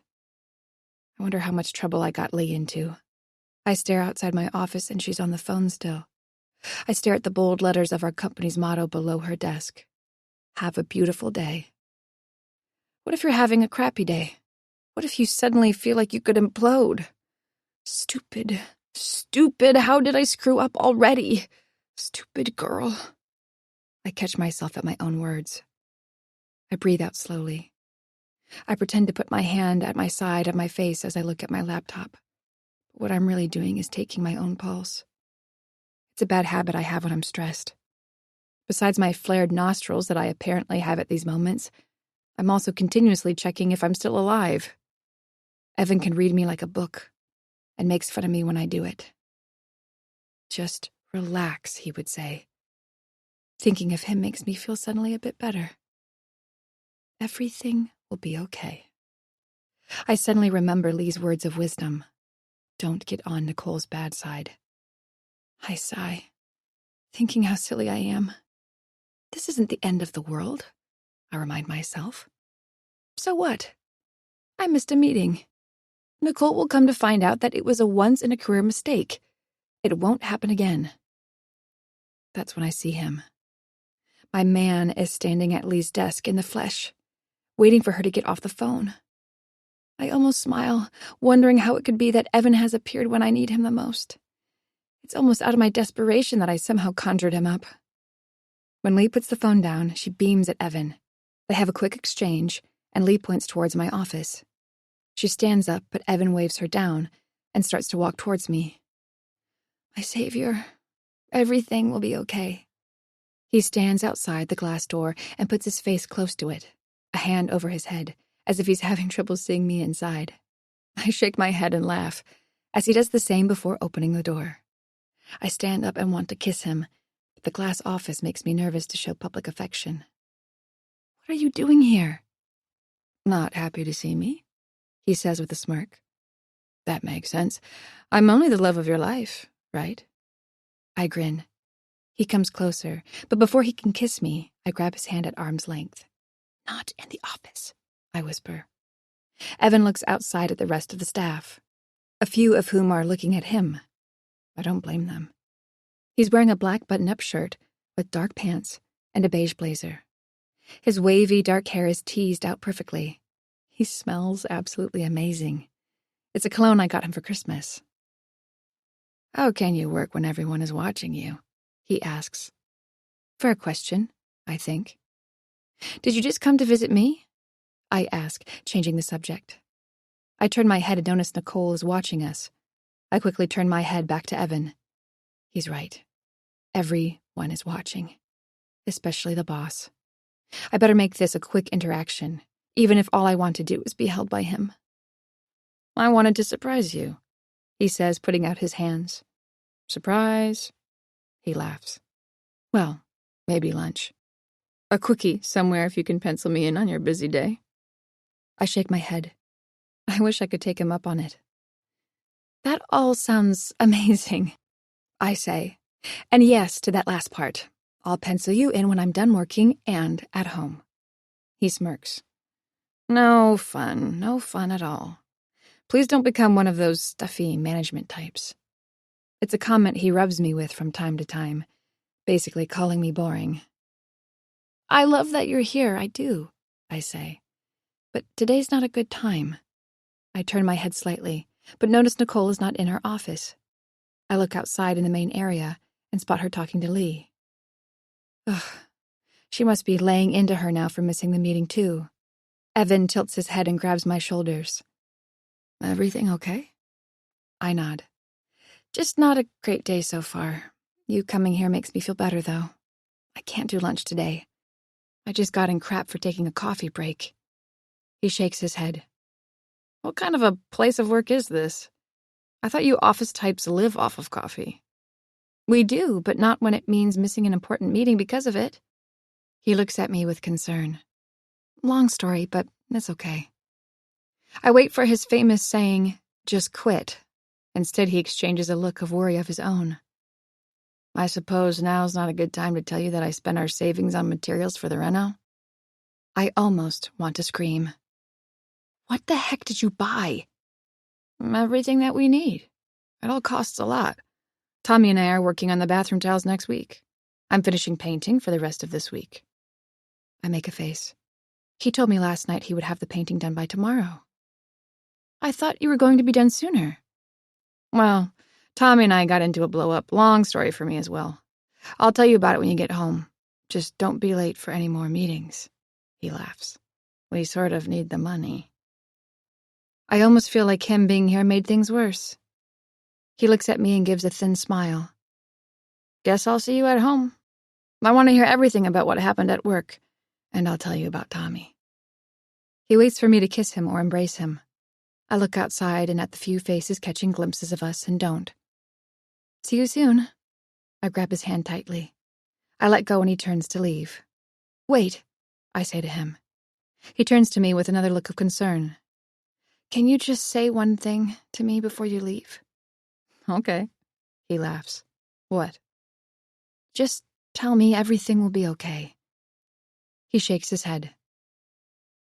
Are you making a mountain out of nothing, Alice? Okay, this little issue you have at work, no matter how big you may think it is nothing. He grabs my hands and stares deep into my eyes. Everything will be okay. He kisses my hand before leaving. I watch as my handsome angel glides past the office staff. Some of the women turn their heads as he passes. To my surprise, so does Nicole. Even more surprising, her mouth is opening, and Evan has stopped in his tracks. He looks at her, and back towards my office. Suddenly his mouth opens too, and the two are talking. What could they even be talking about? My carefree husband looks back at my office, at me, and I see something I haven't seen in him in forever. Fear. At least that's what it looks like. His tanned skin almost looks pale. He nods at Nicole and walks down the hall. It's Nicole now who's staring into my office, directly at me, with a wide grin on her face. Chapter 9. What was that about? It's a question I continue to ask myself throughout the day. The face Evan had when he exchanged words with Nicole haunts me. She was likely just introducing herself to him, but that wouldn't explain the weird expression he had before leaving. Nicole hasn't come to my office for most of the day, and it's nearly the end of work. I've been thinking of ways to go to her and nonchalantly gauge what happened. Any idea I can think of comes off corny. I almost just want to go into her office and straight up ask, hey, what's with you and my husband? If it was a big deal, though, Evan would tell me. He would have texted me or called. Although that's becoming a bit of a concern as well. I've called him on break once and texted him throughout the day when I have to use the bathroom. I have to be careful in this office. Everyone can see what I'm doing, and Nicole knows I don't have a corporate phone yet. Anything I do on my cell phone would obviously be personal. I can only imagine how high my pulse rate would be if I used my phone and saw Nicole in her office staring at me. Suddenly, I wish I didn't have the spacious vice president office next to hers. The smallest one, well away from Nicole, would do just fine. I catch my breath again and continue with my work until my door opens and Nicole enters. She's smiling at me. Are you busy? She asks, and I try to find the right answer. If I say no, does that mean I'm being paid big bucks to do nothing? I try not to overthink it and greet her back. Hey, I say with a smile. Please, come in. Nicole does, and her expression fades. She puts the file she's been carrying on my desk. I had Lee type up the minutes from today's meeting. There's some extra work that we have to get done tonight. It's going to be a long one. What does that mean? Well, she says, sighing, I guess you should get used to long nights. No rest at the top of the mountain. All the instructions on what I need you to do are in the meeting minutes. It won't be just you staying late, but a few others, including myself. If you have any questions, just ask, okay? She waits for my response, but I'm still trying to wrap my head around that this workday won't be ending when I thought it would. Of course, I say with my own smile, Whatever you need. Perfect, she says and turns. Any idea how long we may be in the office for? I ask. I'd just like to give a heads up to my husband. She turns to me, beaming wider. Well, as long as it takes for the work to get done. So, since you're new here, I'm not sure how long that will take. Her smile wanes. You're not one of those people who complain about putting work in. Me? No, never. You can depend on me to do what's needed for this company any time. I grab my phone. I'll just text my husband to make sure he doesn't wait for me. Guess it's a pizza night for him. Don't make me jealous, Nicole says. I need to leave the office for a little, but we'll be back soon. Make sure you speak to the night security guard before you leave. They can walk you to your car if you're worried about that sort of thing. And by the way, Evan's a good man. She quickly turns and storms out of my office before I can ask her more. Chapter 10. Nicole. Despite my entire world crumbling around me, seeing Evan's expression when he encountered me in the hallway made my day much better. I may be going to jail any day now, but the look of shock on his handsome face will be a memory I keep with me in my cell for as long as I have left in the free world. Making my day slightly better was Alice's reaction as well. The total look of confusion the woman had makes me nearly laugh out loud, until I literally laugh loudly. I'm in my car alone, though. I could barely contain myself as I walked into the foyer past security, nearly giggling to myself as I entered my car. I laugh again, striking my steering wheel. It's just too good. I thought I was loony for hiring Alice, knowing who her husband was. I thought I was crazy for hiring a private investigator to tell me everything they could about Evan and Alice's life. They seemed so happy in the brief the PI provided me. That's nice for them. It only pisses me off, though. Now that I'm near the end of my professional life, I can't stop thinking about how some of the worst decisions I made were all because of Evan Walker. Now, Alice will find out the worst decision she made was to work for me. When I saw Evan walk past me while chatting with Lee, I immediately called out to him. "Evan, is that you?" I asked coyly. Of course it was. He smiled and turned to me. That smile immediately vanished as mine grew. I followed it up by saying, "No, wait, you're not Alice's husband." "Hey, Nicole," he managed. "You work here?" "I'm the president of Lovely Beauty Supplies." That's when he made the face that will be ingrained in my memory.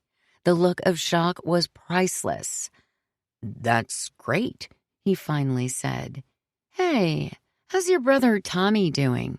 And your family? I hope you give them all my best." "I will," he said curtly. "I have to go." I watched him leave and push the elevator button numerous times frantically until the door opened. Seeing Alice's confusion when I looked into her office made it feel oh so satisfying. What Evan knows, which Alice is yet to find out, is how terrible life will be for the Walkers. I'm back in his world. This time, there's no running. This time, he will have to confront what he did. Evan knows it could ruin his happy little marriage once his overachiever wife finds out about his past. Alice Walker staying late for unpaid hours of work is the least of the problems to come. Chapter 11. Alice. It's nearly 8. The sun is already setting, and I'm still at my desk. Where is Nicole? I thought there would be more people working tonight, but it's only me. The entire floor of LBS is empty. The night janitor turned off the lights outside 20 minutes ago, and it nearly freaked me out. There's something about working in my glass office that is a little scary at night. Evan will make fun of me if I tell him I'm scared working in my office. Then again, Evan is scared of working, so who is he to say anything? I yelled at the cleaner to turn the lights back on, but he must not have heard me. It took me some time, and Minor heart palpitations, but I managed to find the main switch. Now I sit in my office, worried someone will turn off the lights again. At least I know I'm not alone in the building. Every so often I stand up to stretch and look outside my window. The city is beautiful from up high, but I made the mistake of looking down, and that freaked me out as well. Sometimes I think I hear noises and will look up with anticipation or worry that someone will be staring back at me from the other side. It's off-putting knowing someone can be watching me at any time. I keep thinking Nicole will at some point stroll in, but she hasn't. I don't have my corporate cell. Otherwise, I'd call her to ask when to expect her. I finished my work an hour ago. It took me some time to sort out what Nicole asked for, and despite being new and with little direction, I completed it. I feel proud of that. I'm sure Nicole will be too. I'll be able to prove that I'm not one of those employees who you have to drag through their first few months at a company. I can show that I'm actually useful and indispensable immediately. I can also make up for shooting myself in the foot from before by missing the meeting. I still can't believe that happened. Making me more nervous than usual is the fact that Evan hasn't called or texted me back. I gave him my office line. He has my cell number. Why hasn't he called? Has he not noticed the love of his life, as he put it, not coming home tonight? At times my mind drifts, worrying that something is wrong. Is he not picking up for other reasons? Did he get into an accident on the way home? Perhaps he's badly injured and in a hospital bed somewhere. Wouldn't the hospital have called me by now? What if they don't have a way of identifying him to tell his wife what happened? Sometimes I let my mind race when I'm worried, and it also comes up with the most ridiculous ideas. It's always the worst-case scenario. I'm a widow. My whole world is about to fall apart, and I don't know it. I can tell I'm anxious since my finger is already checking my pulse. If Evan was here, he would no doubt point at my nostrils flaring. Of course, the worst-case scenario is never the reality. Instead, Evan is likely working on the house, busy. Maybe he lost track of time. He could have lost his cell phone. All of these scenarios make so much more sense than he's dead or something terrible has happened. Is that something normal people think about? Or is it just me that automatically thinks the worst without the slightest hint of danger? A noise outside my office startles me. When I look out through the wall, I see nothing, though. "Hello?" I call out. Nobody answers. I wonder if it's the night cleaner. Maybe I can ask him if Steve, the day janitor, left my photo in the cleaning office. Now, this is a situation where I know the most likely outcome is that the beautiful picture of Evan and I is in the trash underneath someone's spaghetti lunch somewhere. I lower my head to my computer again, taking in a task sheet that I created to track the effectiveness of our most recent ad strategy. I noticed during our first meeting, and from reviewing the notes from the previous executive of sales, that they didn't have a proper metric for reviewing sales from individual marketing efforts we're trying. Hopefully I can present this to Nicole soon. Maybe even at the next meeting. I hope Nicole will love it. It could be useful. I only thought of it about 30 minutes ago, when I finished my work and was tired of twiddling my thumbs at my desk. I don't want to just leave, though. I've been waiting for Nicole to show up so I can tell her all the work's done and make sure it's to her satisfaction. I finally make my executive decision to leave. I can stick a note on the file folder I've been working on tonight and leave it on her desk.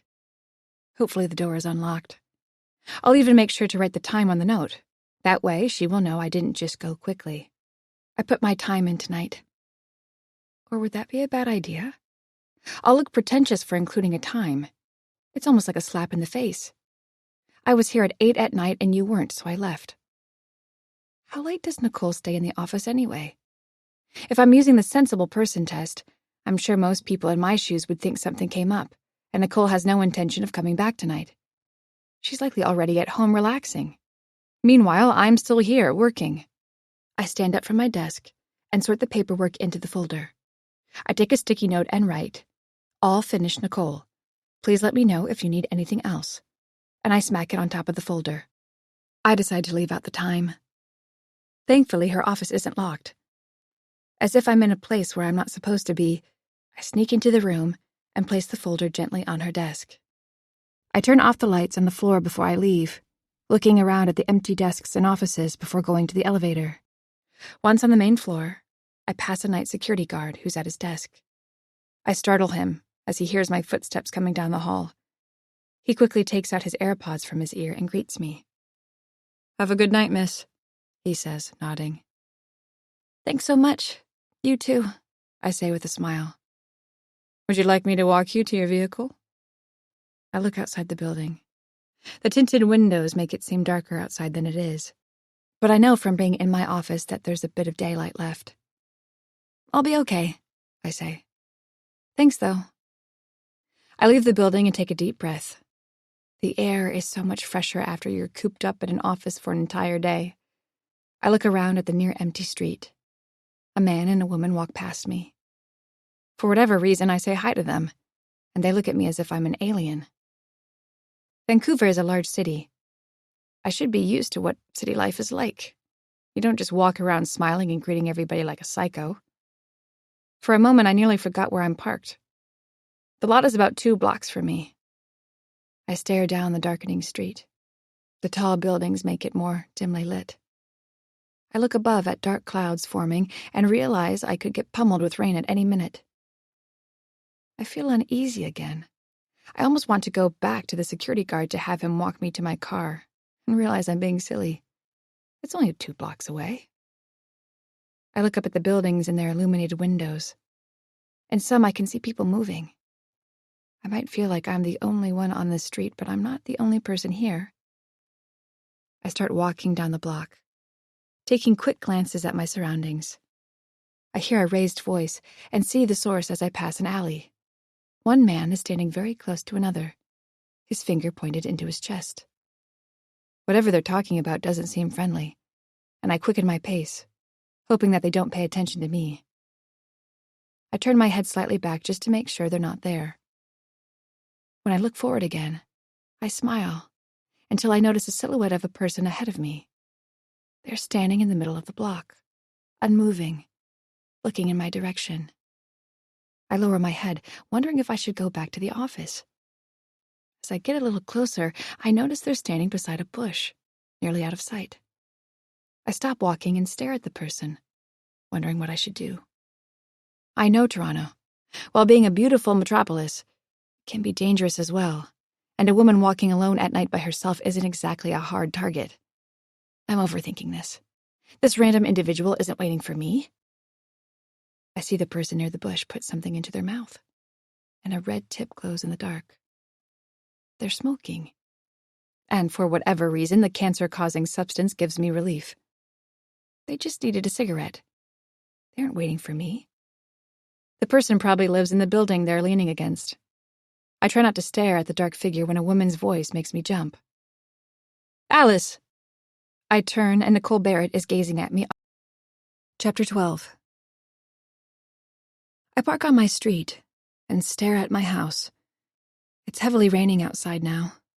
Not a single light is on down my block, which I find strange. I expect that when I get inside, Tommy and Evan will still be working. I remind myself that Evan mentioned something happened between him and Tommy. I'm sure he's upset about that, but I need to know what the connection is between my boss and my husband. I can't lay into him immediately about it. I should start with "So, how's your day? Did you get a lot done with the renos today without Tommy? Why did you and your brother fight?" Then I can lay into, "What the hell happened with you and Nicole?" I imagine all sorts of possibilities. I still can't get Nicole's laugh she gave to me outside the parking lot. It was as if she knew it was juicy gossip. So what if Evan and Nicole knew each other? Worst case, they dated. Why should I care? I wasn't a saint of a woman before dating Evan. It wasn't hard for me to figure out that Evan knew his way around a bedroom. He's drop-dead gorgeous. A man who knew what to do with a woman. So what if Nicole and my husband had sex before we were married? I could get over that. Nicole thought it was mostly funny anyway, at least from her laugh. It must be super awkward for her, too. How could she know Evan was my husband? He's from Ontario, and me, British Columbia. I'm from across the country, and Evan's last name, Walker, isn't exactly unique. Nicole must have been just as surprised as me to find out Evan was my husband. In some weird way, this could help us get along better. I look at my dark house again, wondering if Evan is even home. It's nearly 10 at night. Where else would he be? He hasn't called me back all day. I lock my door and go up the steps. The house is still so new to me that I nearly knock on the door as if I'm a stranger here, but quickly remember to take out my keys. I open the front door and the room is pitch dark, except the dim light from a fire detector near the kitchen. "Hey!" I call into the darkness. "Evan? You here?" Nobody answers. I turn on the living room light, hoping to find Evan passed out on the couch or some sign of life in my house. I instantly think of Tommy. Whatever happened with his brother today, he must be trying to reconcile with him right now. He's likely at his brother's house. What else could he be doing? I take out my phone and text his brother. "Hey, Tommy, is Evan with you?" I take off my shoes and jacket, waiting for a reply. I stare at my phone every few minutes, hoping for Tommy to tell me where my husband is. When my cell rings, I immediately pick it up. "Hey," I say into the receiver. There's no answer. "Evan?" I say. "Tommy, is that you?" I turn my cell to see it's a private number calling. I put the phone back to my ear. "Hello?" For a moment, I hear the faint sound of breathing before it disconnects. This isn't the first breath call I've received lately. If it was a prank call, wouldn't they have given up by now? If it was a scammer, wouldn't they want something from me? Say something? I realize I'm alone in my old rustic house, half torn down by my husband and his brother. I immediately turn on every light I can. I open the basement door and stare down into the dark. For whatever reason, maybe out of fear, I call out for Evan. But of course he isn't there. Why would he be in a dark basement alone? My husband doesn't work. His brother isn't answering me. Where could he be? I'm beginning to feel anxious again, just like I was near the parking lot. Only this time there's no security I can call. A streak of lightning flashes outside, followed soon after with a boom of thunder. I put on the television and grab a bag of chips, trying to calm myself, when my cell buzzes. I look, and it's Tommy. I drop the bag of chips to immediately check his message. He's not here. I haven't seen him since this morning. I'll tell him you're looking for him if I hear from him. I lower my phone, my half-chewed chips still in my mouth. I look at the time. I've been watching television, waiting for him to come home for over an hour. I have to wake up early tomorrow for work again. I don't even care whatever happened with Nicole and Evan. I just need to know he's okay. In a last-ditch effort, I call Evan's phone one more time. I pray for him to answer. That's when I feel a slight vibration under the pillow I'm leaning against on the couch. I look behind me and can feel a phone. It's Evan's. I end my call now that I know my attempt to reach him is useless. Evan left his phone at home and went out? That's not like him. He's usually joined at the hip to this thing. I almost panic. I think of calling the police, but wonder why I would jump to such an extreme. What would I even say? Help me, my husband left our house without his cell? Definitely not an overreaction. I try to calm myself by watching more television, but the reality TV show isn't helping my mood. I turn it off and head up the stairs, turning on every single light that I can along the way. I get to the bedroom, and of course, our bed is empty. I slip into the sheets, keeping the bedroom door slightly open, with a light on my bedside table on to keep me calm. I'm not sure how long it takes, but eventually I close my eyes and don't open them for some time. When I do, the room is completely dark. I turn my head and see the light in the hallway is on. A sound beside me startles me and I hear a laugh. "It's me," Evan says, standing beside the bed. He slips his shirt off and jumps into bed with his jeans still on. I hit him in the shoulder. You scared the hell out of me. Where were you? Before he answers, I can smell the beer on him. Went to this local bar. Alone? Yeah, he says, making a stretching sound. I don't exactly know too many people out here. Why? Why did you drink alone? That's not like you. He exhales and makes a spitting sound. Because, he says curtly, I can have a beer if I need to decompress, right? Is it Tommy that's bothering you? The fight you had with him? What happened? He exhales again. Not worth getting into. We're brothers, though. I'll call him tomorrow, and we'll get over it. It's okay. I touch his bare back and rub the hairs on his chest. I immediately feel better. How do you know Nicole? I ask, not beating around the bush.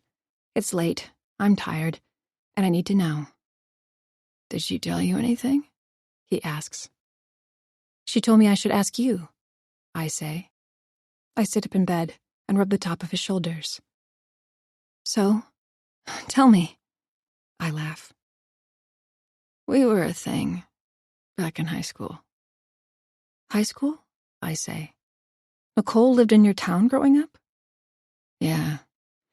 We dated a few years in high school and a few years after too, but it didn't work out. What happened? He exhales again, and I take in a whiff of the strong odor of beer. We are just different people. Understatement of the century. So, you two were, what, high school sweethearts? He laughs. I guess you could say that. Did your day at work get better? I hate him for changing the subject. Well, it did. Nicole and I talked afterwards, and I think things are good again. Evan nods. Is it going to be hard working at your new job now that you know Nicole and I were a thing back in the day? We're adults, I say. I mean, she's a big shot president of a company now. She's moved on from the great Evan Walker. He lowers his head. Will you leave me too?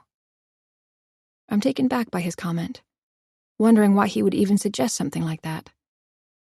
No, of course not. You're my husband. He nods.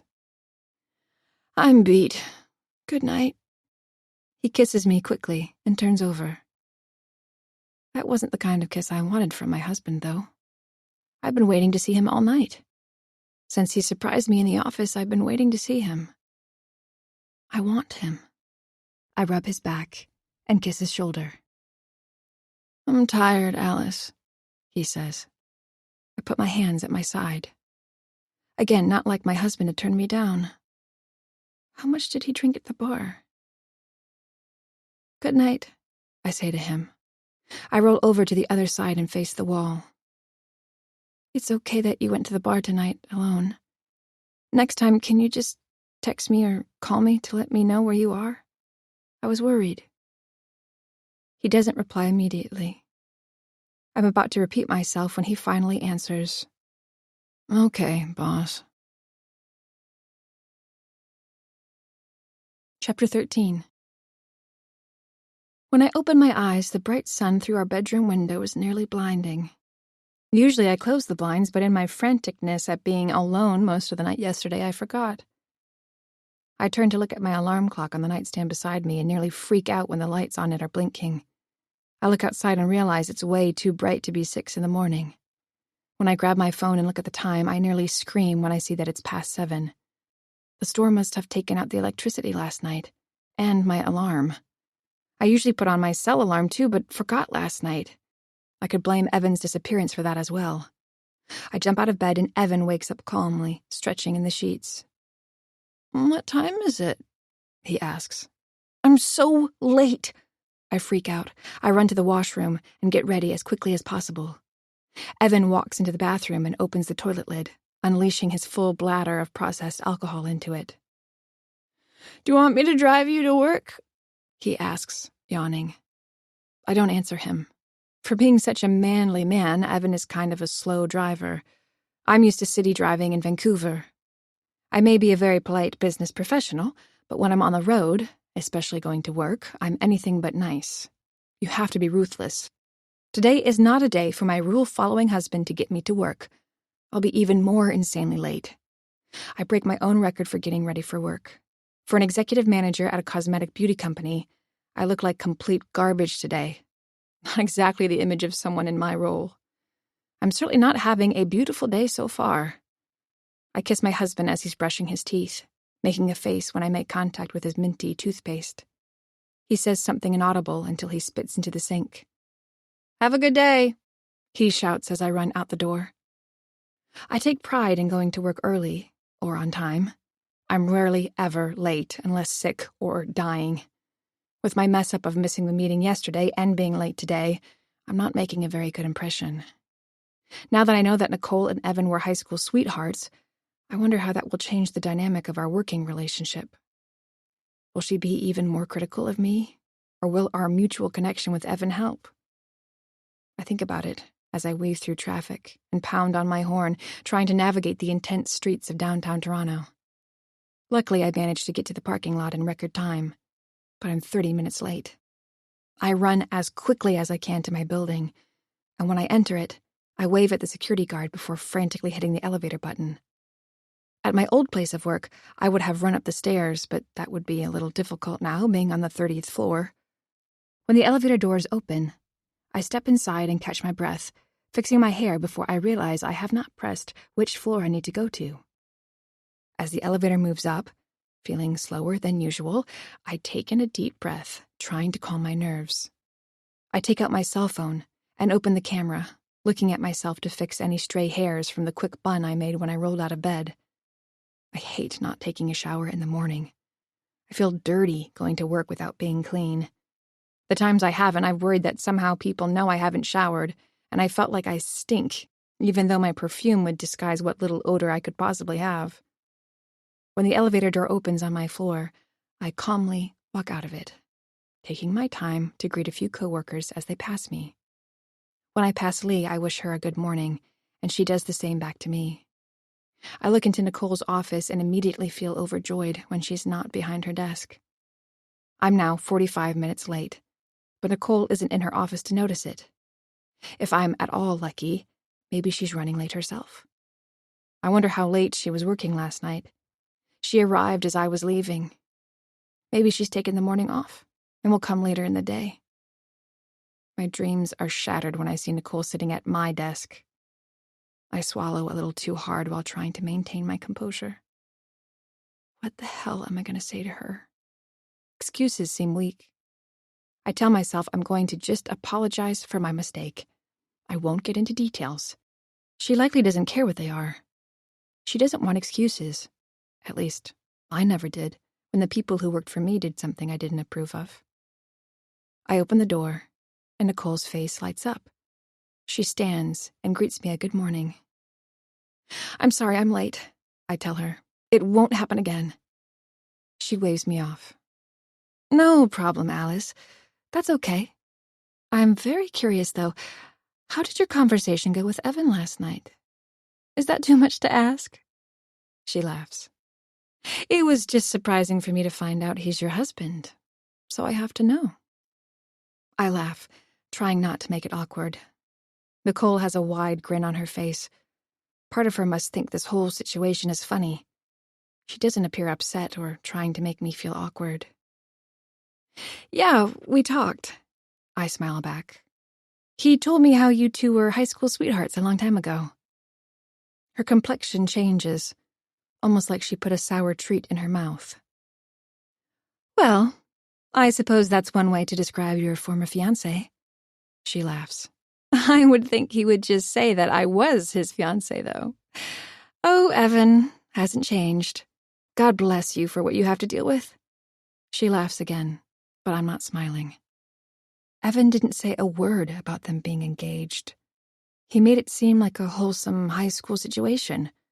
Nothing but young love. Now I find out the two of them were planning to marry? "He didn't tell me that," I say, confused. "Yeah," Nicole says. "I can tell from your expression. You should never play poker, darling. You would be bad at bluffing." That's Evan, though. A man of few words. I suppose we were not engaged for long, but still. She lets her words dangle in front of me, not finishing her sentence. Is this going to be weird for us? I ask, getting straight to the point.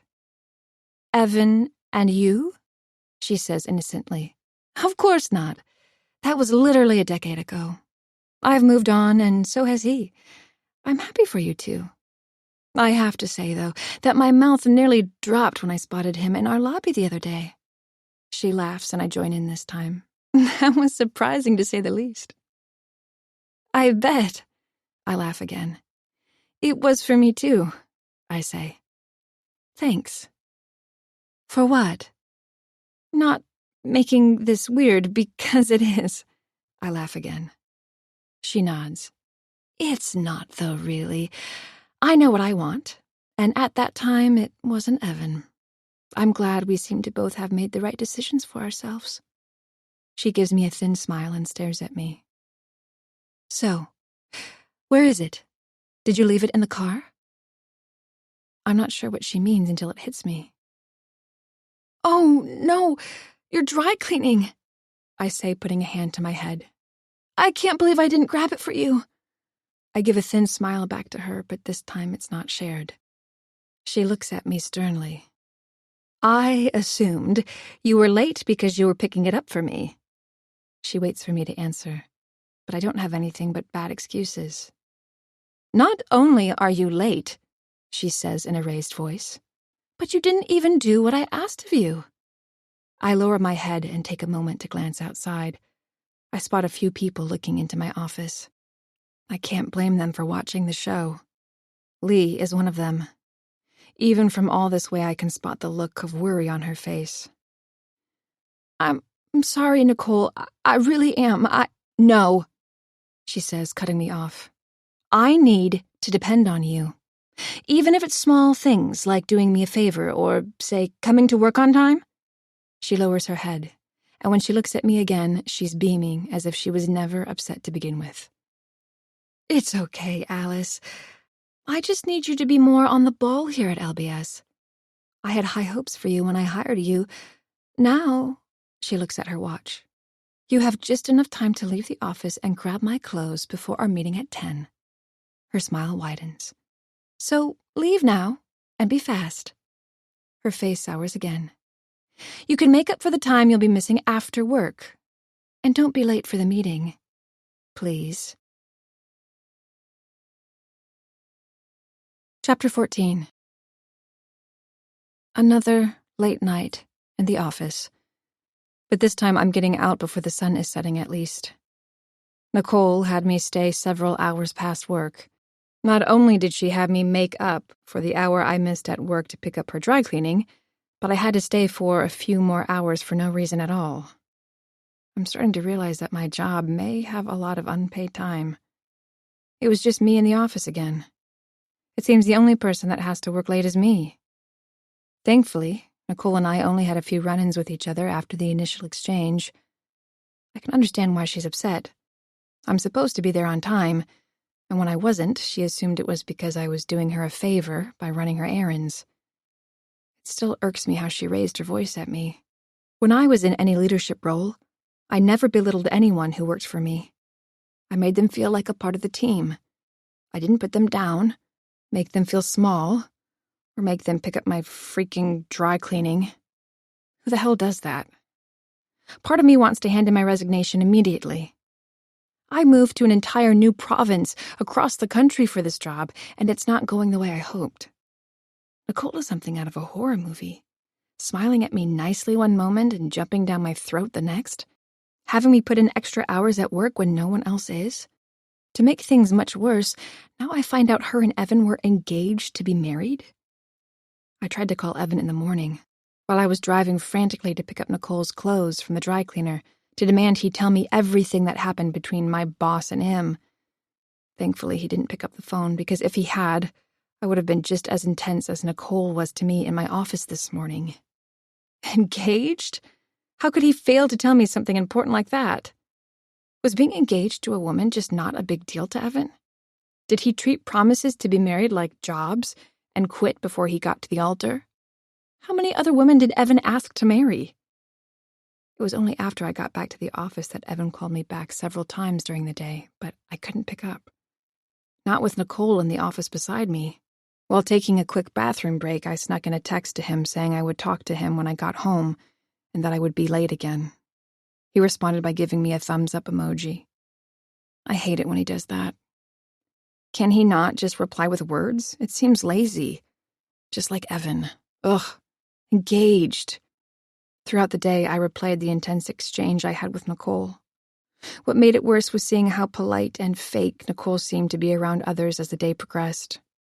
Besides the vice president, who was fired the day I started working at LBS, I haven't seen Nicole treat anyone else as badly as me. I thought of what Lee told me at our coffee break. Don't get on her bad side. Was it already too late? Should I start packing up my office? Before leaving for the night, several hours after I was supposed to be done, I reread the email from Nicole that was sent to the entire office. It was asking for email submissions for those interested in applying for the vice president position. She had made it sound like I could be a good fit for it. She had a good feeling about me, she said. That must have changed now. I'm never one who needs to be reamed out at work. I'm never late. But apparently, now I am. Ever since moving to Ontario for this job, nothing is going my way. Or is it just me? Stupid girl. I could almost hear my father utter the words at me from beyond the grave. I'm not good enough. I never was. Why did I think I would be a good fit for this position to begin with? I was never meant to be a true leader, like Nicole. Now, here I am in my late 20s, trying to be something I'm not. Trying to be what my father said I could never be. A success. My father came from a time when women catered to men. A woman executive of a business was something he wouldn't understand. He would be blown away by the success of a woman like Nicole Barrett. As I leave the office, I turn out the lights on the floor. I walk to my car in the parking lot, not even thinking of the potential dangers around every corner, but only of my failures during the day. I don't have what it takes. I never did. Why did I ever think different? I am a stupid girl. I cringe at the thought. I'm nearly in tears by the time I enter my car and turn the key. I take my time getting home, and when I do, I can already see Evan pacing around the house from outside. At least my husband is home today, not at some bar alone. I barely have enough time to ask him why he didn't tell me about Nicole and him being engaged. Why did he leave out that important detail of, oh yeah, we were supposed to be married? Nicole was supposed to be the original Mrs. Walker, not me. I feel defeated. Someone could tell me the world was about to explode and it would fit today perfectly. I open the door and I can hear Evan's raised voice. That's fine. He walks into the living room, his cell phone to his ear, and he stares at me blankly. I'll talk to you later. He ends the call on his cell phone and puts it in his jean pocket. Who was that? I ask. Tommy, he says quickly. I take it you two didn't make up? He shakes his head. Not really, no. He didn't come today. I look at his clothes. They are clean. Not a speck of dirt. I can immediately tell he didn't do any work on the house today. What has my darling husband done all day while I dealt with his ex-fiancée at work? The thought enrages me, and I find the energy suddenly to ask him, why didn't you tell me you were engaged to Nicole? He looks at me, blankly again, then around the room as if to find an answer. I repeat myself in a slightly more agitated voice. He raises his hands in surrender. You're right. I should have. It's just, we were only engaged for 2 weeks and things ended. I kick off my heels without taking my gaze off my guilty husband. Who gets engaged for 2 weeks? You need to tell me everything that happened between you two. He sits on the couch and looks up at me with soft eyes. I hate it when he gives me this look. He has an ability to make me melt like butter no matter how upset I am with him. I unfold my arms and sit beside him on the couch. You never told me you were engaged to another woman before, I say, my head lowered. I look at him. Why didn't you? He shakes his head. I guess I didn't want you to think poorly of me. Like I said, it was only for 2 weeks. I didn't want you to think that I'm some psycho that would propose to you and leave you a few weeks later. I exhale. So why did you do that to her? He nods. She left me, actually. And I'm glad she did. She was upset that I had no drive in life, she said. Suddenly I remind myself of the arguments I've had with Evan about the very same subject. There was a time, when we dated, that I was worried about what a future with Evan would look like. One of my friends, before I agreed to marry him, even called him a loser. Well, actually, a handsome loser. I can understand why Nicole brought it up with him. So she decided to leave you because you weren't working? I ask. He nods. She, as you can tell, is a driven woman. She had big plans, even back then. He laughs. You know, it's weird, but she kind of reminds me of you, now that we're talking about this. You, though, are not anything like Nicole. For a moment, I feel hurt by his comment. Did he mean that I can't be as successful as her? I don't have what it takes to be like her? I think he noticed my face and quickly clarifies what he means.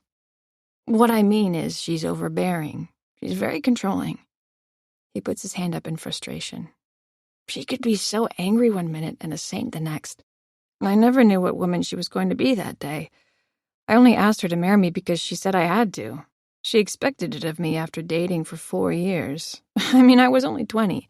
How the hell was I supposed to be some driven, business-minded person like her at that age? She talked about a house, kids. I just wanted to drink and have fun. I try to keep myself from thinking that not much has changed in the past decade.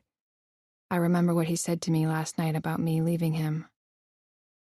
I'm not anything like Nicole. I agree. Can I say this? I mean, she's a bitch. Ugh.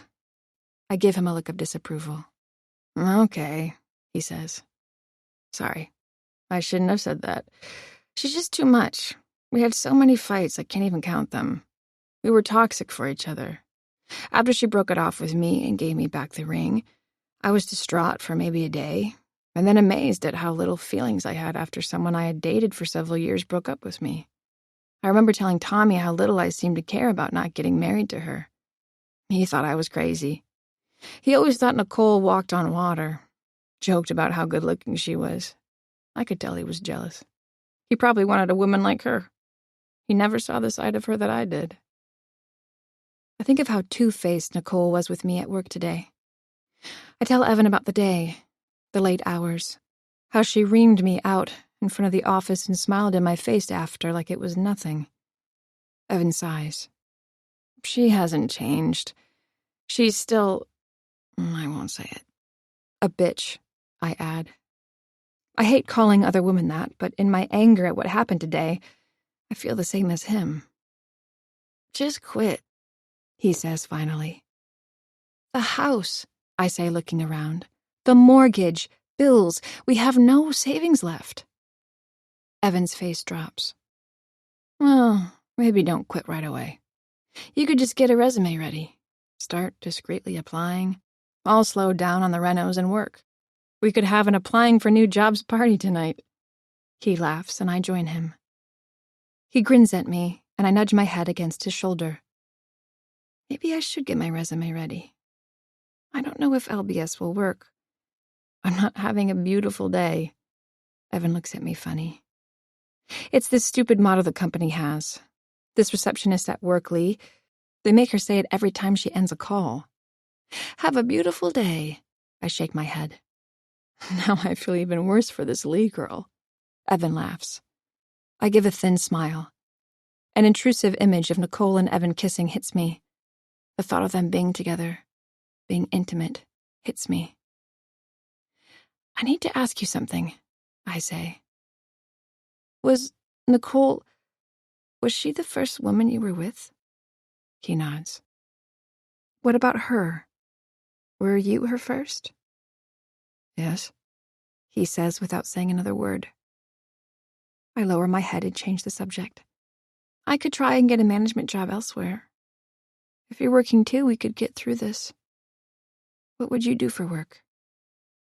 He takes in a deep breath. I'll figure something out. Don't worry.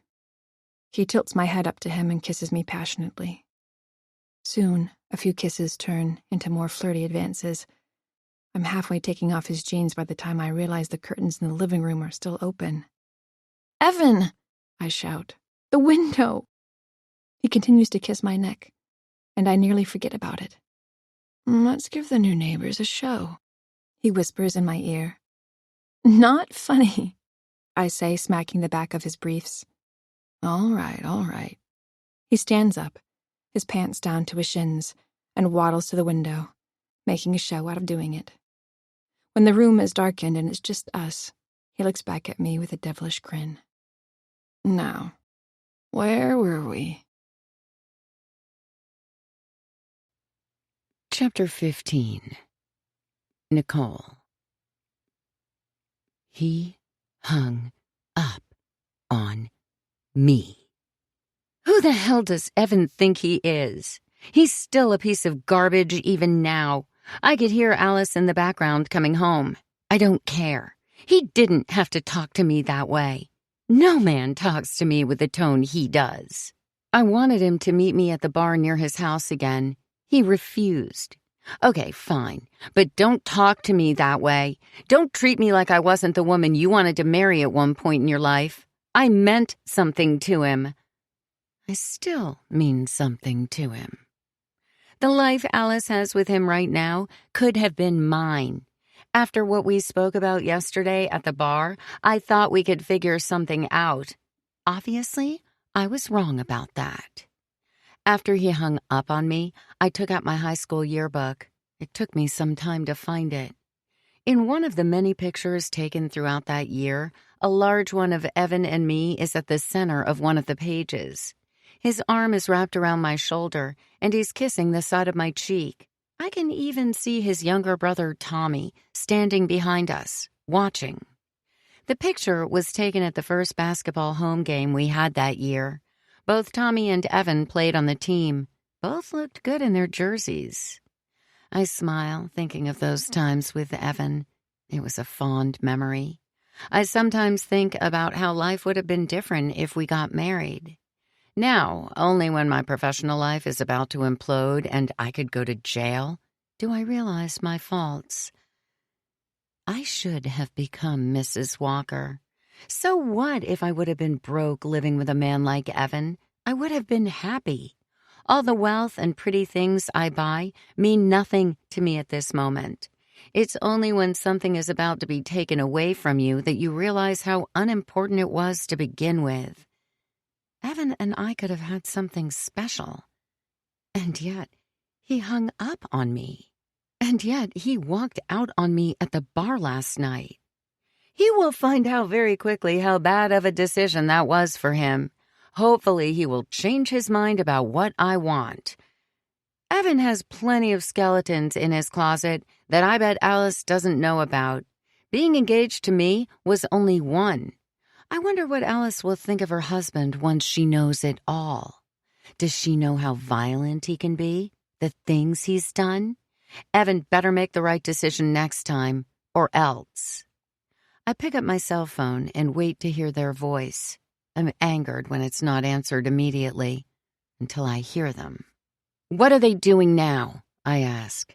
They're just inside the house. I sigh. Can you see inside? What are they doing? There's a long pause. Kissing. I exhale. I hate thinking about what they will do next until the voice on the other side of the phone all but confirms it. They just closed the blinds. Chapter 16. Alice. I lay in bed, unable to wipe the grin from my face. Somehow, even after years of being with Evan, He has this amazing ability to completely satisfy my sexual cravings nearly every time. He may not be a wealthy man, or even hardworking, but when the bedroom door closes, he gets to work. Employee of the month, gold star. The man is good in bed. I watch him as he gets out of the bed sheets and walks to the bathroom right outside our bedroom door. "Ah!" he shouts. I sit up in bed immediately. "You okay?" He nods his head and lifts his foot, examining it. "Stepped on a nail." I shake my head. A victim of his own home renovation project. Sometimes I wish he had just as much determination to finish all the work in this house as he does satisfying me. "When is Tommy coming to help you again?" I ask.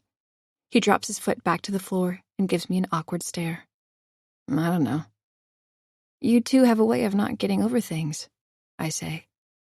It's true. I hate how explosive his side of the family can be. They all show so much affection to one another, but at the drop of a hat, everything can change. I have to admit, though, if anyone was keeping score, it would be easy to see Evan as the victor in terms of who started it. "We'll get over it," Evan says. I hear him continue down the hall. "Ah, again!" he shouts. "Another nail?" "No, it's this wire I pulled out." I can't help but laugh. I slip out of bed, walk over to the dresser, and start putting on comfy clothes. I sigh when I realize Evan didn't fully close the drapes. At least he remembered that when we started our sexual adventure in the living room. We ended everything in the bedroom. I smile, thinking of how amazing my husband is in that way. For a moment, I think of Nicole, then make a face of annoyance at myself for doing so. Why am I thinking of my boss? She was his first love, first woman he had sex with. The reason I'm so happy right now is because they practiced everything together. Did he master his craft in the bedroom with her first? Oh, the idea upsets me. I can't keep working there. Evan is right. It's going to be extremely difficult, but even with no savings left, barely any money coming in except my paycheck, I need to leave lovely beauty supplies. I can't work there with Nicole, especially now that I know about her and Evan. Every time I'm intimate with my husband, am I going to think of her? If not, I'll see her the next day at work. I think about the way Nicole yelled at me in the office today. She had to know that everyone could hear us. In our invisible wall workplace, they could even see us. It was belittling. She may as well have bent me over and slapped my rear in front of everyone. Quitting is against my nature. It's not natural to me like it is Evan. I don't quit, ever. I get better. If I'm not excelling in a job, which is never, it's something I'm doing wrong. I fix what I need to fix about me. This time, I can easily point the finger at someone else. Nicole Barrett. I'm quitting because of my boss. I never thought I'd think of such a thing. I've never been spoken to so harshly, though. And over what? Her dry cleaning? Why the hell is it up to me to even get it for her? I can feel my blood pressure rising and my face flush red at the thought. Another intrusive thought strikes me. I have Evan. She doesn't. Even if my husband learned his bedroom ways because of Nicole, she doesn't have him. He's my husband. I'm the lucky one here. I have a good man who can satisfy me and is usually willing to do so anytime I want. It seems like a childish thought, but it makes me smirk, knowing that Nicole can't have something I do. I may be jealous of her in every single other way. She's president of a company. She's huge in the business world and revered by many for her entrepreneurial skills. The woman was on the cover of Forbes magazine. She's business savvy and knows what she's doing. Nicole Barrett is essentially everything I want to be, but she doesn't have Evan. That much I have over her. No matter how much more abuse I have to take from her before I quit, I will smile at that thought. I won't leave right away. I'll start secretly sending out resumes for other executive jobs. The problem with that, though, is there's a small group of people who run companies, and it feels like they all know each other. They play golf together. They know each other's business. They talk. If you're not part of the club, you have no clue what they're saying about you. I have to be careful about who I apply to. The last thing I want is for Nicole to find out. The last thing I want is to go back to work for a small company like what I had before. Even though I've only been an executive member for a few days, I'm completely hooked on the job itself. I have to find a way to continue to rise without burning bridges. That means Nicole as well. It's going to be difficult, but there will be a way to do it. I just have to look for my opening. I stand by the large window and look out into the dark street. Thankfully, my area is nothing like downtown Toronto. It's less scary in the dark. I see all the houses down the block, some with toys in the front yard, and I feel more comforted. I think of Nicole again and how she wasn't frightened like I was walking down the block near work at night. She couldn't have cared less that she was wearing her expensive clothes and purse. She could easily have been a target for criminals, but you wouldn't know it by looking at her. It's because she's the predator. She's the shark. I stare outside the window again, and for a moment see a large shadow standing near my front yard. A person. I look at the clock by my bedside. It's nearly midnight. I feel my heart beating faster, nearly exploding out of my chest when I look back out the window again. I breathe out deeply, telling myself I'm overreacting. It's just a bush. I look at some of the other bushes in the yard. They could easily be mistaken for a human, especially at night. Our eyes can play tricks with us. I look at the bushes, the wind breezing through their branches, causing them to move, except one. Suddenly, it moves quickly. I see a hand in the dark as it hurries down the block. I cover my mouth not to scream. A hand grabs my shoulder and squeezes. Now I scream until Evan calms me. "Whoa," he laughs. "I know I'm good at massaging, but that's not necessary." "Someone's outside." I point outside. "They were in our yard, looking into the house. When I noticed them, they went down the block." "So they're gone?" he asks, confused. "Why were they there?" He shrugs. "Maybe a curious neighbor. Could be a guy walking his dog. Tomorrow morning I'll find some fresh poop in the lawn." "Can you go check?" "For what?" he asks, confused. "You said you saw them leave." "Evan," I say, pleading with him. Could he not just do what I want him to without the resistance? This isn't me screaming at him to kill a spider. A freaking person was outside our house, in our yard. "You always jump to the craziest conclusions, Alice," he laughs. "It scared me." He laughs again. "Well, you're easily scared too." I turn to him with my dark eyes. "Please, can you just look?" He sighs. Okay. He stands beside me, looking outside the window. "No, can you go outside and check?" I roll my eyes. He sighs louder this time. Okay. He slaps my rear. "If I'm not back in 10, call the cavalry." Chapter 17. A week has gone by, and, thankfully, nothing eventful has happened at work.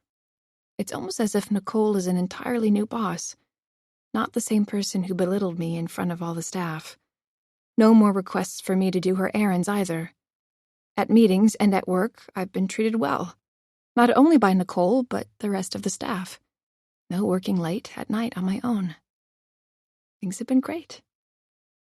Even though it's something I don't tend to do, I'm even developing more and more of a friendship with Lee. We've gone out for a few coffee dates, one even after work. We've exchanged numbers as well. She's a little younger than me and is Nicole's executive assistant, but I have to say I really enjoy spending time with her. I'm beginning to feel foolish for even thinking of leaving LBS. Perhaps my first week on the job was a fluke. Nicole could have been under a lot of stress, and for whatever reason, I got targeted. Now you wouldn't think anything was wrong at all. The other day, Nicole entered my office just to let me know she thought I handled a project really well. I'm back to getting praise for my work. It's almost as if things have turned a complete 180. Even though my resume is prepared, and I've been searching for positions that I believe Nicole wouldn't find out about if I applied for, I haven't actually sent a single one. The aura at work has completely changed. I truly am having a beautiful day. Nicole hasn't said a word about Evan as well. I thought it was going to be excruciatingly weird being at work around her. But it hasn't been. She never brings him up, and I don't either. As I sit at my desk completing my work, I can't help but think how silly I was for wanting to leave. Evan told me that I tend to jump to the worst-case scenario all the time. In my head, Nicole was a monster. I'm beginning to think Evan actually has a point. Things are getting better, not only for me, but for Evan as well. Tommy and him made up. His brother's been helping him with the rent-outs of the house again. It's nice coming home and seeing the brothers share a beer. We had a funny moment when Evan pointed out that Tommy's relationship status on Facebook changed from single to it's complicated. He still refuses to tell us more about his mystery girl. It's good to see him and Evan back to being brothers. I just hope that their camaraderie holds this time, at least until my house doesn't look like a construction site. Lee stands outside my office door and waves at me. I grin back. "Good morning," she says. "Hey," I say back. I shake my head. "So you have to tell me about how your date went last night. You never texted me back. I have to know. You told me the man had a neck beard? I had to look that up to see what it was." Lee's face sours. "Ugh, don't even remind me. That's what I get for trying internet dating. The profile picture looked nothing like the man that met me at the restaurant. I made it through dinner with him without shaving his face, but yeah, he wanted to drive me home. I said I drove and took an Uber." She laughs. "Yeah, now I'm worried about the date I have this Saturday from the same website." I shake my head. "What does a woman like you need dating sites for?" She laughs. "Not all of us are so lucky to be married to a hunk like you." I shake my head at the remark. If you knew Evan like I did, he would be less hunky and more annoying. Lee gives me a thin smile. All men are. Our 2-year anniversary is tomorrow. "Ooh, how nice," she says playfully. "What are you two lovebirds doing?" "A nice restaurant, and we'll see where the night takes us." "Hopefully back to the bedroom," Lee says with a laugh. I grin. I tell you way too much about my life, don't I? Lee smiles back. "Well, it's a fair deal. You get to hear about my mess of a dating life." She looks outside the office into Nicole's and back at me. "Listen, Nicole asked me to arrange a meeting time for you and her today." "What for?" I ask. Lee shrugs. "She didn't give me a reason. Should I ask her?" No, that's okay. Anytime works." "The earliest she has is 1. I nod. "Perfect. Thanks, Lee." She waves her fingers at me. "Bye, girlie," she says. "Coffee break today?" "Of course," I say with a grin. "My new addiction is the coffee place you brought me to, and it's all your fault. Today I'm buying." Lee leaves my office, and I watch her walk back to her reception area. When I turn my head, I see Nicole staring into my office. She smiles at me before looking back at her computer. The look she gave me puts me off for some reason, as I slowly turn my gaze back to my screen. What does Nicole want to see me for today? I instantly think of the older woman with red hair, the former vice president, the woman who was terminated the day I started work at LBS. Was I being fired? Why? For what? For the issues I had last week? Did Nicole think I wasn't working out anymore for her company and wanted me gone? What would that mean if I was actually fired? It's something that's never happened before. What would it mean to look for work while being unemployed? I'd be blacklisted from any new executive position ever. I call myself, trying to think of what Evan told me. I'm doing it again, jumping to conclusions and the worst outcomes. Nicole has started chatting with other staff about the vice president vacancy. It could easily be about that. I haven't applied for it, though. After last week, I assumed I didn't have a chance. Last week, I didn't want to stay at LBS, so why would I apply for its second top position? I do my best to calm my nerves until our meeting, but it's excruciatingly hard. I don't go out for coffee with Lee. I don't want to let her see me as the nervous wreck that I am, my nostrils flaring like a dragon or checking my pulse like a maniac. I think of calling Evan, just to hear his voice. Instead, I focus, the best I can, on my work, and thankfully our meeting time comes, feeling like it took nearly a decade. Just as Lee had, I stand outside Nicole's glass door, looking in at her with a wide smile. I knock on the door, but Nicole doesn't look up at me. "Come," she says.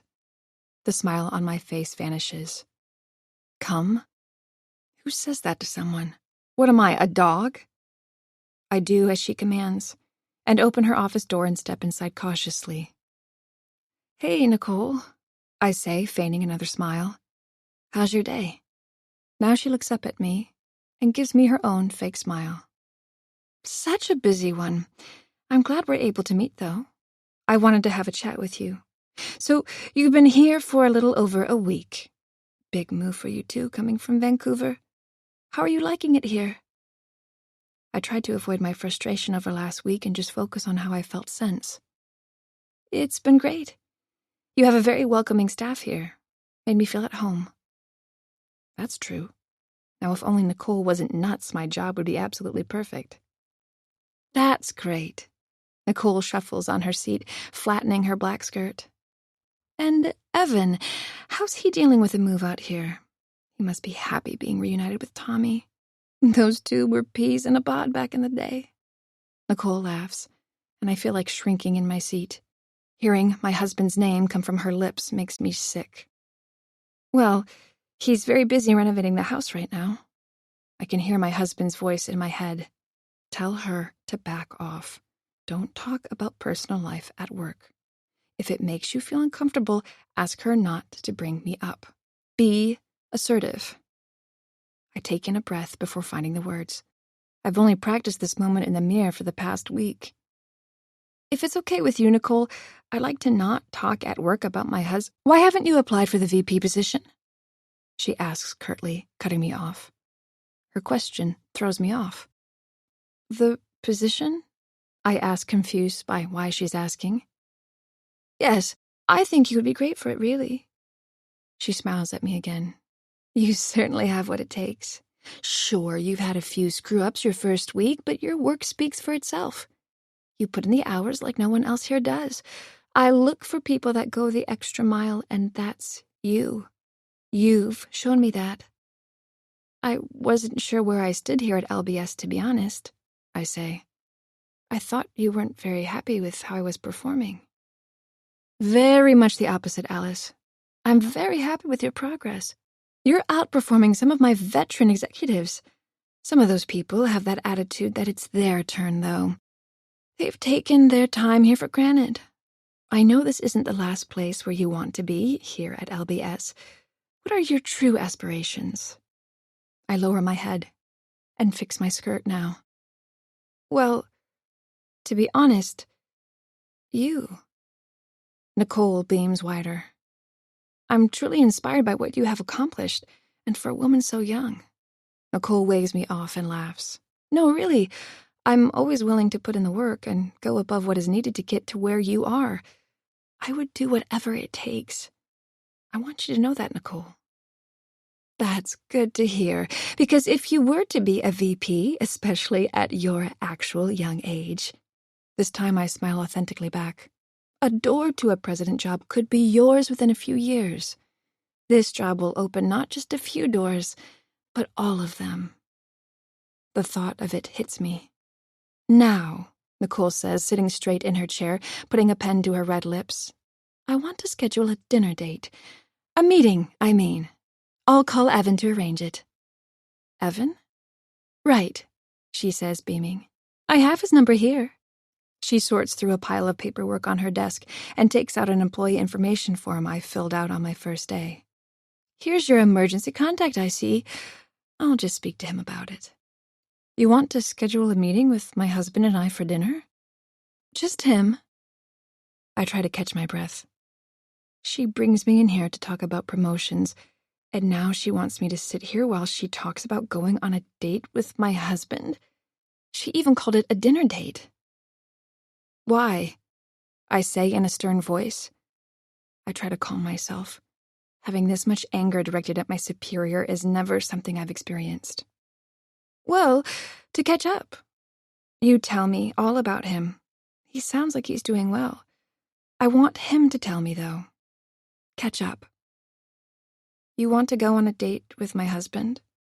She points the pen at me. My instinct is to grab it from her and throw it at her face, but instead, I sit there and listen. I didn't say date, did I?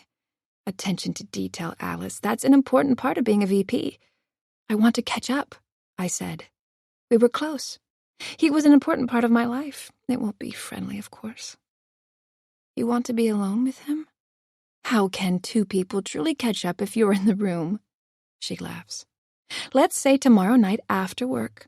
I don't want to schedule a weekend dinner. That sounds too much like a date to me. She laughs. I certainly don't want to give you the wrong impression here. Our anniversary dinner is tomorrow. I wanted to celebrate our marriage on the day we actually got married. There's no way this lunatic will see my husband on that day. Wednesday won't work, I say. I stand up from the desk, unable to hide my disgust for this woman. None of this will work. He's my husband.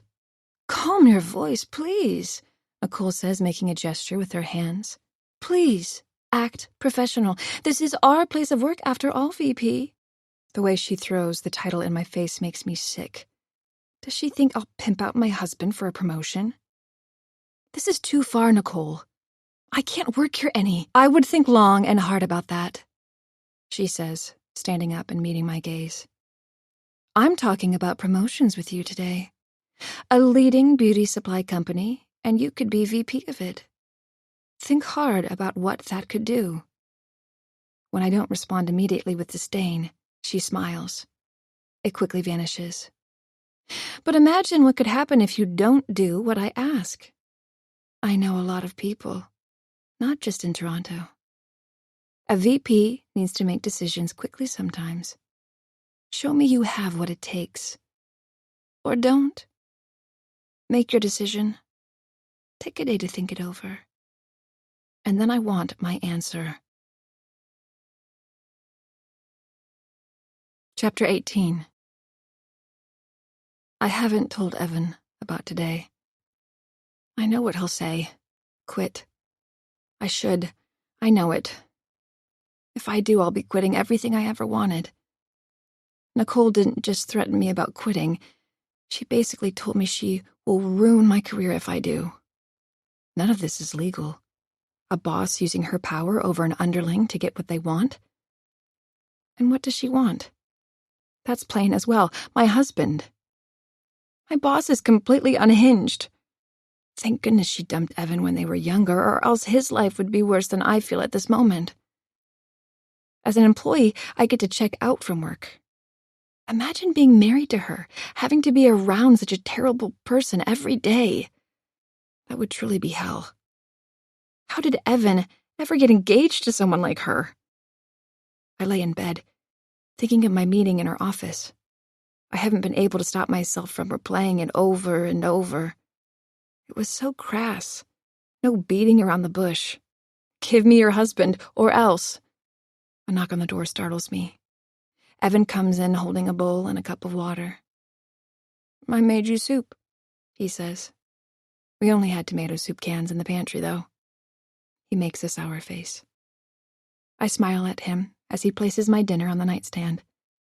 I look at the soup, and I'm amazed that he garnished it with a bunch of Parmesan, the way I like it. I look up at him and feel sick inside, knowing what Nicole wants. Evan sits on the bed beside my legs, rubbing my side. Hey, you never told me how work was today. I take the cup of water and have a sip. Work and Nicole is the last thing I wanted to discuss. Okay, I say. I want to tell him. I know Evan, of course, will be on my side, but he could make it worse. He's outspoken and aggressive.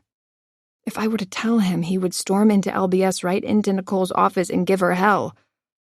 Or would he? I remember the face he had when he first spotted Nicole at my work. It was as if he had seen a ghost. I'm starting to be as petrified of Nicole as he is. You think it's just a bug? He asks. Whatever you have? He shook his head. Oh, please don't give it to me. Maybe we should cancel our reservation tomorrow. The last thing I want is for my wife to be sick on our anniversary. I look at him for a moment. I can feel my blood boiling over. That would be exactly what Nicole would have wanted.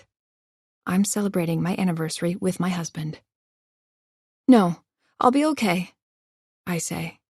I'm already feeling better. I just needed rest, I think. Work stressing you out? More like work is the only thing stressing me out. Something like that, I say. Evan puts his hand across my forehead. Well, you feel okay. He makes a face again. Maybe I should sleep on the couch. I don't want this, whatever you have. I turn away from him. Do whatever you want. He pauses. Hey, are you mad at me? I just don't want to get sick. That's all. Part of me is mad, and I don't know why. I'm mad that my boss is someone he was engaged with. I'm mad that his ex is driving me crazy. I'm mad at myself for not immediately quitting. Is my dream of being a woman in charge someday worth this?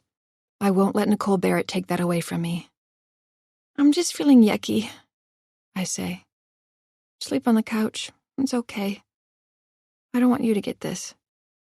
More like I don't want him to feel Nicole's wrath. I have my resumes ready. Time to start using them.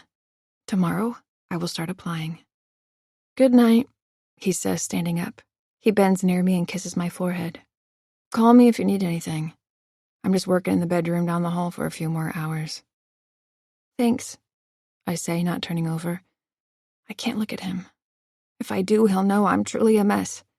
If I stare into his beautiful eyes, I'll pour my soul out to him. I lay in bed for some time, thinking more about Nicole and what I should do tomorrow. An image of me storming up to her and slapping her in the face as hard as I can makes me feel better. But of course it's not realistic. Quitting is a much better option, and one that won't land me in handcuffs. My cell phone buzzes underneath the bedsheets, and I answer. Hello? Again, I'm met with silence. I know someone is there because I can hear them breathing. Who is this? I ask. Why do you keep calling? An image of Nicole holding my personal emergency information hits me. Nicole? Is that you? I hear their breathing getting louder. I put my phone away from my ear and see the number is private. I put the phone back to my ear and the breathing on the other end is so loud. I pull my ear away from my phone. I hang up and drop it on the mattress. I get out of bed and look outside at the dark skies and think of the person who was on my lawn last week. I stare at the bushes where I saw them. This time, all the bushes are moving with the wind in a normal way. My phone buzzes again on my bed. The screen brightens, illuminating the dark room, showing me a private number is calling me again. This time I don't answer. I just watch as it continues to buzz until it stops, and the room goes completely dark again. I stare at my cell phone, waiting for it to light up again from the caller. I catch my breath when it doesn't happen immediately. I stare outside the window as well, and while guarded about what could be outside, see nothing.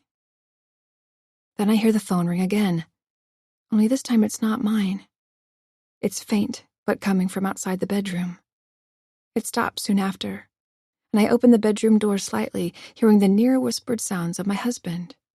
No, I won't, he says with intensity. That's fine. I'm ending the call. I don't care what you do. I take a few steps outside the bedroom, and the old floorboards creak, alarming my husband.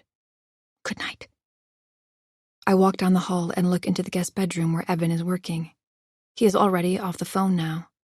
He turns to me and smiles. Feeling better? He asks. I nod. I guess. Who was that? Tommy, he says. He is coming tomorrow. I told him to come any time. I stared at him, knowing that wasn't what he said. You said you don't care what they do.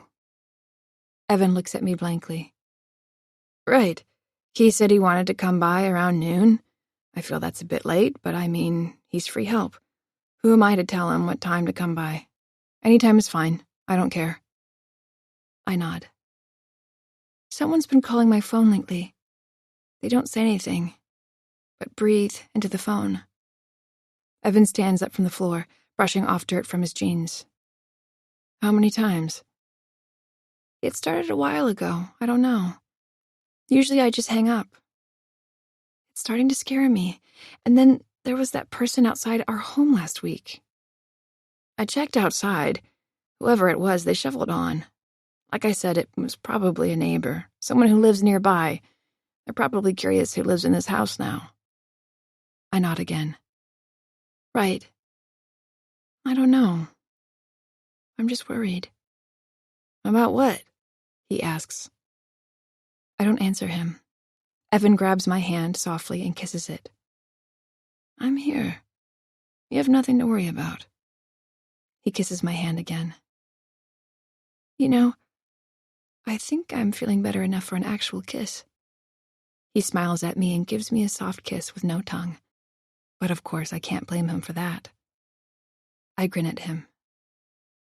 Can you sleep in the bed with me tonight? Chapter 19. Today, I'm going to blackmail my boss. That's never something I thought I would even think, much less actually do. I sit in my office, building myself up for what I'm about to do. I could barely sleep last night, even with Evan in bed with me. His presence comforted me, even though it's technically because of him that I can't sleep. His crazy ex-fiancé is trying to manipulate my career to get to Evan. The idea made me sick to my stomach, even though I wasn't actually sick. Late last night, I searched for a recording app that I could quickly open and record with. At some point today, I'll walk into Nicole's office and tell her, to her face, no to her blackmail proposition for a date with my husband. I'll record the conversation. I'll use that to sue her if I have to. I'll send it to every newspaper in Canada. A high-powered businesswoman like Nicole is sure to get enough buzz for them to want to print the story. If she wants to play dirty, I'll make sure she can never get clean again. I will tell her to her face about the recording afterwards. The hope is that she'll back off completely. I'll start applying for work quickly, find a new executive job, leave LBS as soon as possible. I'll be able to keep my career and my husband without Nicole interfering with either. My plan has its faults, like how I don't want to actually go through with it. It will put my husband and I in the public for everyone to judge. I'll be the subject of many people's dinner table conversations that day. Hey, did you hear about that woman who was blackmailed by her boss to sleep with her husband? I can picture it now. The idea sickens me. Evan would hate it. I haven't exactly told him what I'm planning. I'm not going to tell him about this unless I have to. He could make things worse. It's better I move on from LBS as quickly as I can. It's nearly lunchtime, and Nicole hasn't asked for another meeting with me or called me into her office, and I'm thankful for that. I need time to build up my confidence. Truth is, I hate confronting people. This has to be the most extreme confrontation I will ever have. If I make a mistake, it could mean my career. What happens if I try to record the conversation and the app doesn't work? It should. I paid for it. I tested it at home before work and even in the parking lot before I entered the building. I know it works and how to use it. I won't tell Nicole about the recording until I confirm that I have our conversation saved and the audio is clear. Without evidence, it would be my word against hers. Sure, an accusation could damage a woman like Nicole Barrett's reputation, but in the court of public opinion, there would be many who'd question if I was telling the truth. That's only if I actually go public, which I pray I'll never have to. Every so often I look into Nicole's office. She's been there all day. I've seen her with her fake smile plastered on as she talks to staff that enter and when she's on the phone. Seeing her face makes me sick. I can't believe what this woman is making me do. It's almost like she's waiting for me to come to her with my answer. It's as if she knows I have to say yes. I take out my cell phone. I've been sneaking texts to Evan all day. My last text asked him how renos are going. I felt my cell phone buzz a while ago but waited to look at it. Evan. Good. Getting a lot done today. Still waiting for Tommy to show. Not sure if he will. He says he's busy with this girl he's seeing. I quickly respond. When will we ever meet her? He responds immediately. Pretty sure she doesn't exist. He followed the text with a laughing emoji. I put my cell phone on top of my desk and rubbed my eyes. I need to get this over with. No more hiding from what I have to do. Nicole isn't going to let up. She'll be relentless. I can see what Evan meant about her. She will do whatever it takes to get her way. A knock on my office door breaks my thoughts, and I stop breathing when I see it's Nicole. A fresh, fake smile plastered on her face, looking directly at me. Before I can grab my phone and open the app, she opens the door. "Good day, Alice," she says. She steps closer to me. "And how are you today? I was hoping you would come by to see me." I stare at my phone, wanting to grab it quickly. I already have the app open, I just have to hit the record button. The screen will go back to black as it does. It won't be noticeable. "I'm okay, Nicole. How about you?" "Well, just like our slogan, I truly am having a beautiful day." She laughs. My phone buzzes on my desk and I quickly grab it. I can see it's Evan. "Sorry," I say as I open my phone and click the record button. I pretend like I'm reading a message. The app shows me a red number that's counting upwards, confirming that it's on, before the screen turns black. "Sorry," I said again. "We're having a home reno emergency. Evan thinks he's a plumber, and now we have some minor flooding." "That's terrible," she says as she looks at my phone. "Knowing Evan, he'll believe that he can fix it." She laughs at her own joke. "So, I wanted to come by and ask, have you had any more thoughts about applying for the vice president position, Alice?" I smile. "Well, Nicole," I make sure to say her name clearly for the recording. "I thought about what you're doing, and it's okay," she says. "I understand. I know it's a lot. You just moved to Toronto, and now I'm asking you to apply for the number 2 job here. I just think you would be a great fit. If you ever rethink about it, let me know. I'm just," she points at her office, "right there." This isn't going the way I planned. Nicole was supposed to be spilling her guts to me, getting upset, repeating what she said yesterday. My phone is getting nothing but a friendly boss consulting me about my career. I stand up from my desk. "What you said about my husband, Evan, is..." She cuts me off again. "Alice," she says loudly, "I know it's awkward for both of us that you're married to a man who was engaged to me. I told you it's fine. I'm okay with it. Him and I have moved on. I'm glad he's found such a lovely person to be his partner for life. It's been years. You don't have to worry about it. Now I have to get going. I have that big meeting with Warner coming up. They're coming by tomorrow for a tour as well. That marketing material we talked about, did you finish it?" I stumble again, trying to figure out a way to turn around this conversation back to her blackmailing me, but fail miserably. "Well," I sit stumbling on my words. "Can you stay late tonight to get it done?" she asks, her fake smile growing even wider. Tonight is my anniversary dinner. She doesn't know that, of course, but I won't let her ruin my night. "No," I say in a lower voice. "I can't tonight." Nicole's smile fades quickly, and she stares at me a moment before her wicked smirk returns to her face. "Not a problem. Thanks for the talk." She turns and quickly leaves the office. I lower my head and stare at my phone, which has secretly recorded one of the most pleasant exchanges I've ever had with the president of a company. Chapter 20.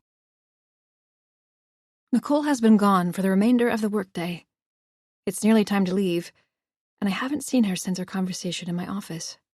The recording app worked perfectly, catching Nicole's voice easily, being on top of my desk. The problem is that it caught nothing of worth. I remind myself that there will be other opportunities.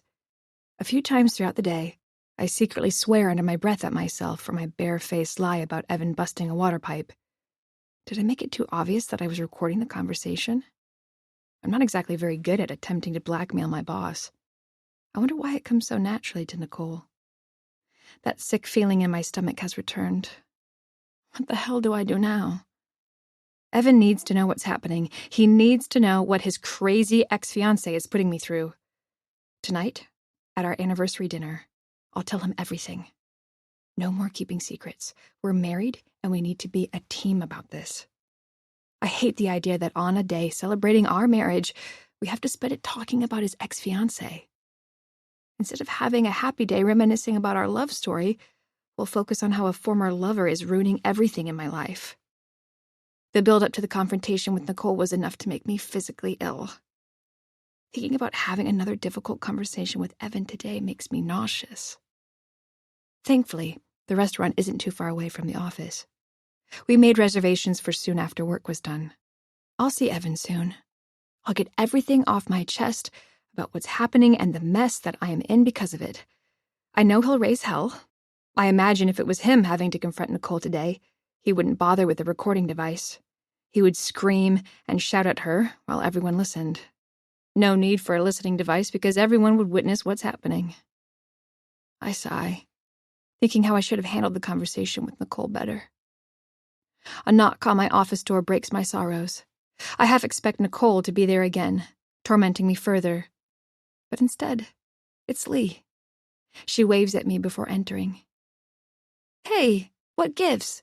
she asks. "No coffee this morning? And barely a hello?" She grins at me.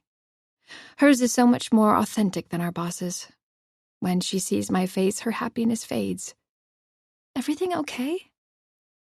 "Well, not really, I guess," I say. I think about telling her about Nicole.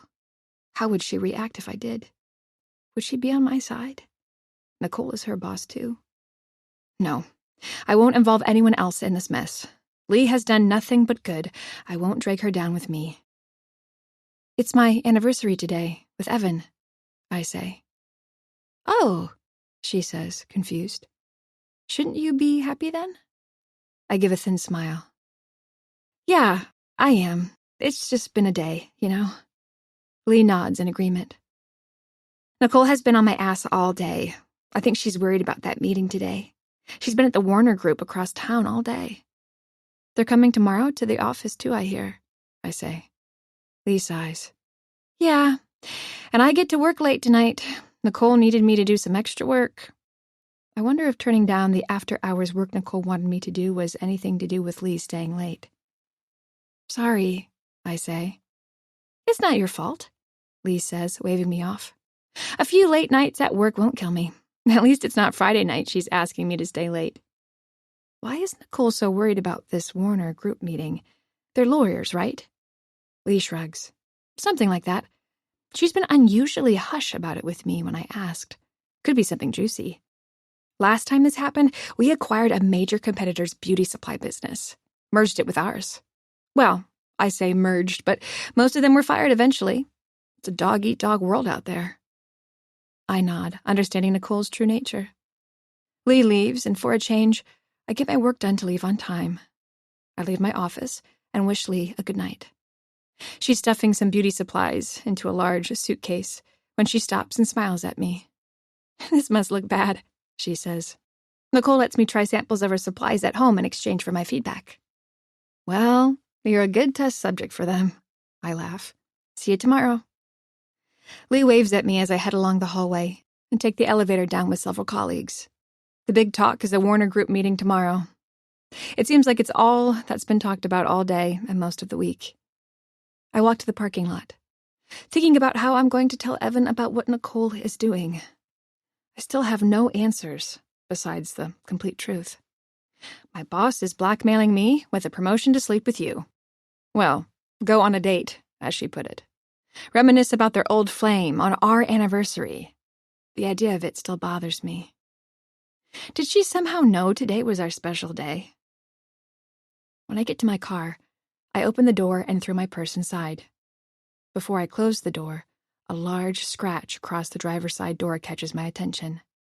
I stand back and notice the scratch goes straight across the entire side of my vehicle.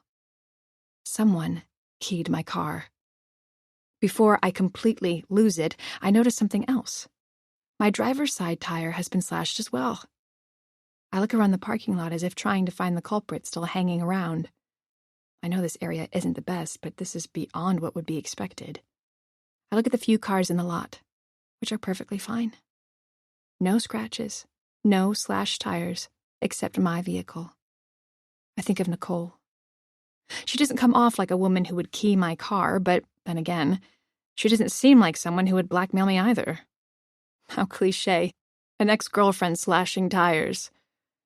I sigh. This can't be her. I call Evan. I'll need his help to put the spare on. When he doesn't pick up, I text him. I open the trunk and look for where the spare is kept. After some time, I find it, but I've never changed a tire before. I think about just calling a tow company for help. I Google the restaurant we have reservations at, click on the number and call. A man picks up on the phone immediately. La Breza Restaurant, how can I help you? He says. Yes, hi, I say. I have reservations today. What's the name? Walker? Alice Walker? I made reservations for 2. I think my husband may be there, but I can't reach him. I was hoping you could let him know I'll be late. I think of the tire. Well, maybe I should just speak with him. Can you ask him to call me, please? The man doesn't respond for a moment. Are you wanting to add an extra person to your reservation tonight? He asks. I'm sorry, but we're fully booked. I won't be able to accommodate this for you. Perhaps a different night I could. I know this restaurant is busy. Lee told me you have to book at least a week in advance to get in, and it's usually packed. No, I say. I'm just running late. I can't have Evan come to me and put on my spare tire. If I do, I'll lose the reservation. The only thing I had to look forward to tonight was a fancy dinner. Can you just let my husband know I'm on my way? I have a flat tire, but you're not too far away. I can take a taxi. I start looking around the street and spot one coming across an intersection. I'm sorry, miss, but I'm not able to add an extra person to your table, the man says. We're fully booked tonight. What do you mean? The reservation is for 2. The man pauses again. That's right. And there are 2 people sitting at the table now. Chapter 21. Nicole. I watch Evan from across the restaurant, not wanting him to see me. Not right away, at least. He's just as handsome as ever. I bet Alice and him would have had an amazing anniversary dinner had I not interrupted their day. I smile. Evan could really shine when I was with him, and many of those days were on special occasions, like anniversaries. He enjoyed romancing me on days like this. He would ramp up everything. The flirting was sexier. The sex was amazing. Everything about him was perfect. Alice must have a similar experience. She's likely already had several from their years together. Tonight is going to be different. It's time for me to reminisce. I'm dressed to kill as well. In our time together, he gushed whenever I wore bright red. I have on a slimming red dress. The slit up my dress reveals my toned legs. I know he'll love it. I saunter to his table, immediately catching his attention. I see the shock on his face first, followed by his stare that examined my body, my dress and figure. I know I have him just where I want him already, just from that look, just as I had when he was mine. Whether he wants to admit it or not, I'll get what I want. What are you doing here? He says softly, not wanting to cause a scene. I sit in the empty chair across from him and grin. I fix my dress as I stare at him wide-eyed. I used to love it when you took me to places like this, I say. Don't sit down, he says, gritting his teeth. I told you to leave me alone. You say a lot of things, Evan. I smile wider. You told me something different at the bar last week. That was a mistake, he says, lowering his head. I left that night. I told you to stop calling me, to leave Alice out of this. His eyes widen. Where is she? Your darling wife? I ask playfully. She's stuck at work, but I'm sure she'll be coming soon. What we had was years ago, he says, taking a sip of wine and looking around the room. He leans forward, taking in a deep breath. It's over, so get over it. Leave me alone. Don't threaten me, I say slightly, raising my voice back. This was something we were good at back in the day. We could argue, raise our voices, and screw our rage away after.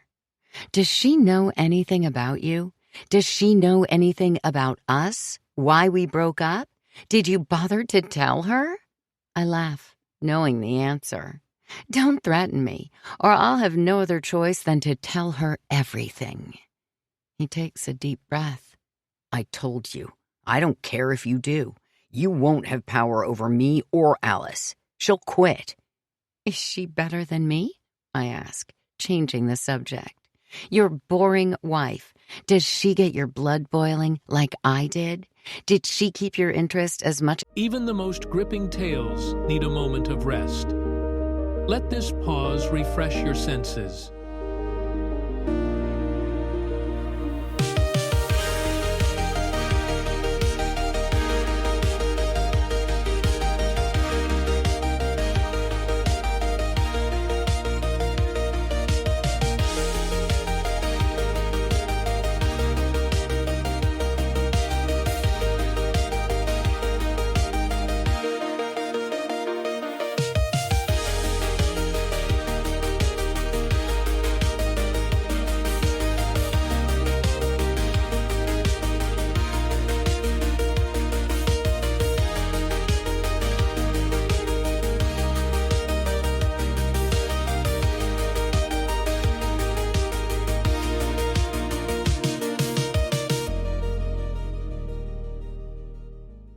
Me? Is she better in bed? Evan turns his head and looks like he's seen a ghost. I turn and see Alice storming towards us. If looks could kill, I'd have been dead as soon as she entered the restaurant. What are you doing? She asks, staring at me. I roll my eyes. Alice, what took you so long? Join us. She stares at her husband. Why is she here? Evan turns to Alice. She's leaving. She's leaving for good. He looks now at me, full of rage. And so is Alice. She's quitting today. Find someone else to torment Nicole. I look around the room and notice a few stares at us. I'm not one for attention-seeking in that way. I said, sit. I repeat. I look over at the table beside me where a table of 3 are eating peacefully.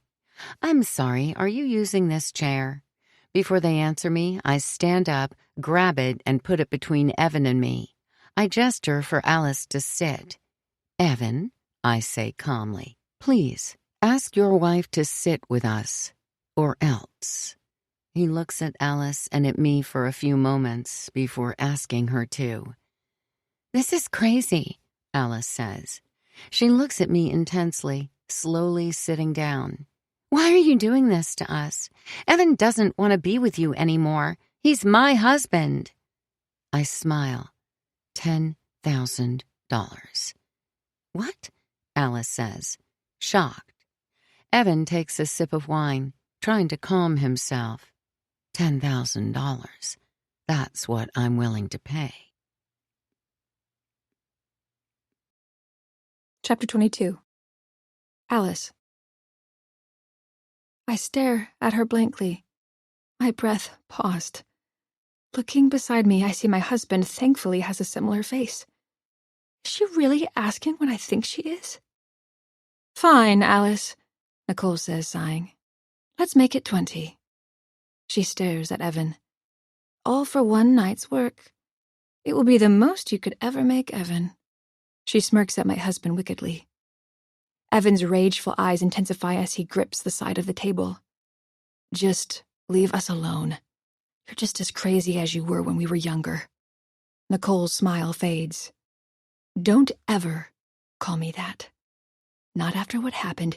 You don't get to say that to me. Ever. Remember that. I'm still attempting to catch my breath, but feel like my face will turn blue. I'm lightheaded and could faint. Maybe it would be better if I did. I could wake up to a situation that made more sense than what was happening. Nicole laughs. Alice, you're a better negotiator than I thought you would be. $50,000. Final amount. She grins at Evan. Payable after services rendered. Let's get the hell out of here, Evan says, tossing his napkin on the table. I'm not going to listen to this any further. Nicole stares at me intensely again. She'll be fired. She won't be able to work anywhere. Not as an executive again. I remember during our interview, you talked so much about how you wanted to be, well, like me someday. You even told me that the other day. That was before, I say, finally managing to find words. Before finding out who you were. She laughs. You don't know anything about me. Her happy aura fades when she turns to look at Evan. In fact, you don't even know much about him either, do you? What do you mean? I say, confused. I glance at Evan, who looks deflated in his chair, and back at Nicole. What does that mean? I repeat. Nicole gazes around the room. Please, don't make a scene. This is a fancy restaurant after all, Alice. She looks at Evan. Well, for one, he's gambling again. Evan seems surprised. How do you know that? He asks, confused. She laughs again. I know you, Evan. I know you. As soon as you hooked up with your brother, I knew you two were going to find trouble. Find a table somewhere. One time, Evan spent over $10,000 one night on blackjack. I nearly lost it with him. For one thing, he never made money. For another, your brother, Tommy, always pushed you to spend more. I'm holding my breath again and release it, letting out a gust of air. I stare at Evan. You told me you would never go again. Did you go to a casino? When Evan doesn't respond, I think of what he said about materials he paid for the house renovations. The money you had for the house. Did you spend it? How much? How much did you gamble? Evan doesn't answer. He glances back up at Nicole. How did you know? Nicole gives me a comforting look. Something tells me, Alice, that it was likely all of it. Just like finding a job. Evan wasn't ever good at the felt tables either. My eyes widen. I trusted him with the renovations. He told me he paid a bunch for materials, and I assumed he did. I didn't ask for receipts. Tell her about the bar, too, Nicole says. She looks over at the nearest table. An elderly couple is enjoying their pasta, unaware of the life-shattering moments I'm having. I look at Evan. What did you do? Evan lowers his head again. Stop, please. Oh, I could go on and on and on, Nicole says with a devilish smirk. She looks at me. There's a lot to know about Evan. He's not the proper husband who you think he is. He has skeletons in his closet, more than gambling debts. Stop, Evan says, slightly raising his voice. A waiter comes to the table. Would you like a menu? He asks. Nicole answers for me. Maybe a bottle of your finest red, please, to start? Thank you. The waiter smiles and leaves. Nicole turns back to us. I can almost feel how powerful she must feel over both of us. My husband is strong-willed, boisterous. I look at him now, and he seems weak. He looks so frail that if he was standing, he would crumble to the floor attempting to take a step. And it's all because of Nicole Barrett. What else does she have on him? How did she know about Evan going to the casino if he hadn't told her? It hits me. You've been following us, haven't you? I ask her. Nicole looks at me, confused. I don't have to follow you to know what you're doing. The phone calls, that person outside our window last week. I look at Nicole. That was you, wasn't it? She sighs. We're getting way off track now. I came here to make you an offer of a lifetime. 50,000. One night. She points out the large window. I'm in the tallest building. Right there. Top floor. It's the most luxurious building in Toronto. Evan meets me at my building. 10 at night on Friday, sharp. We reminisce. She smiles at Evan. She looks back at me. And you get what you want, Alice. That VP position, it's yours. I'll announce it on Monday for everyone to know. I stare at my husband, unsure what to say or think. You want Evan that badly that you'll do all of this? Why? Reminisce. I told you, she says.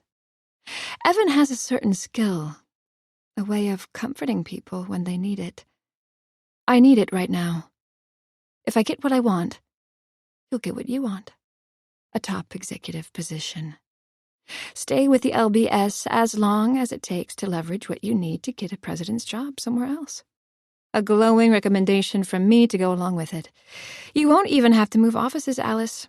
You're already in the VP's chair. It's yours if you're willing. And Evan gets to pay back his debt. It's a win-win-win situation, she grins. You knew who I was before you hired me, I state, knowing the truth. You've been following me, calling me. I don't know about any of that, she says. What I do know is if I get what I want, I'll back off, leave you alone. It'll be like I've disappeared from your personal life entirely. Promise, Evan says at a whisper. I'm a woman of my word, she says confidently. We can't do this, I say. This is outrageous. 10 on Friday, at my place, Nicole repeats. If Evan is there, I'll have my answer. If he's not, I'll know. I won't speak about it again to you, Alice. I wouldn't want you to record my words. She laughs. I shake my head. Damn you. She looks at me sternly. Someday, when you look back at this, you'll thank me for the life that you have. Your lifestyle, your mansion, your beautiful car, your future kids' upper-class lifestyle, carefree. It will all be because of this decision. They won't have to live in squalor like you, Alice. They don't need the life that you grew up in. She gives me a concerning look, arching an eyebrow. They can have better. And so can you. But if he's not at my place, I'll make your lives absolute hell. If you try to screw with me and go public with this, I'll ruin you completely. She looks at me. You won't be able to get a job as a supervisor at a fast food restaurant anywhere in North America. The waiter comes, a bottle of red wine in his hand. Nicole smiles at him. Chateau Negril, 2005, he says. Nicole thanks him as he pours 3 glasses of wine before leaving. Evan and I watch Nicole as she takes her glass and raises it to us. And happy anniversary. Chapter 23. $20,000? I repeat. Evan paces around our living room and our house that we can't afford. Evan, I shout, you gambled away 20 grand? How could you? How did this happen? When we got back to Ontario, I started seeing Tommy more and more. He wanted to go out for a little blackjack like we used to, like the old times. He didn't know I had problems with it. I never told my family. I nod. That part made sense. I knew all of that. He felt a lot of shame after he racked up $10,000 in debt. We had a lot of problems in our relationship at that time, too. He promised he wouldn't go again. We came up with a payment plan with the bank to pay back the money he spent from his line of credit. It irked me back then that the money was for school. He was supposed to use that money to get enrolled into a Bachelor of Education degree and become a teacher. That was its purpose. Instead, he spent it on cards, making nothing, losing everything. He never went to school. He had no money, and as his girlfriend, I wasn't willing to give him any help. We put off getting married because of it. I needed him to show me that he meant what he said. He needed to show that he could pay off the debt and stop gambling. That was the longest I had seen him work. Eventually he paid it off, and things were better. Until now. I know all of that, I tell Evan. So this is Tommy's fault? He shakes his head. It's not. He didn't know. He didn't know what happened. I didn't tell him. I thought a little game would be okay, and I was surprised when we went, and I felt in control of my urges to spend more. Within an hour, I was up 1,000 from when I walked in the door. I take a deep breath. knowing what's about to come out of his mouth. And, of course, I say, beating him to it, you didn't leave and lost it all. He shakes his head. No, I did leave. I bought Tommy lunch at a steakhouse. We went back to the house and worked all night on the renos. He laughs. I started going by myself. We got into a fight about it. He saw what I was like at the tables the next day. When I demanded we go back, I was almost hypnotized.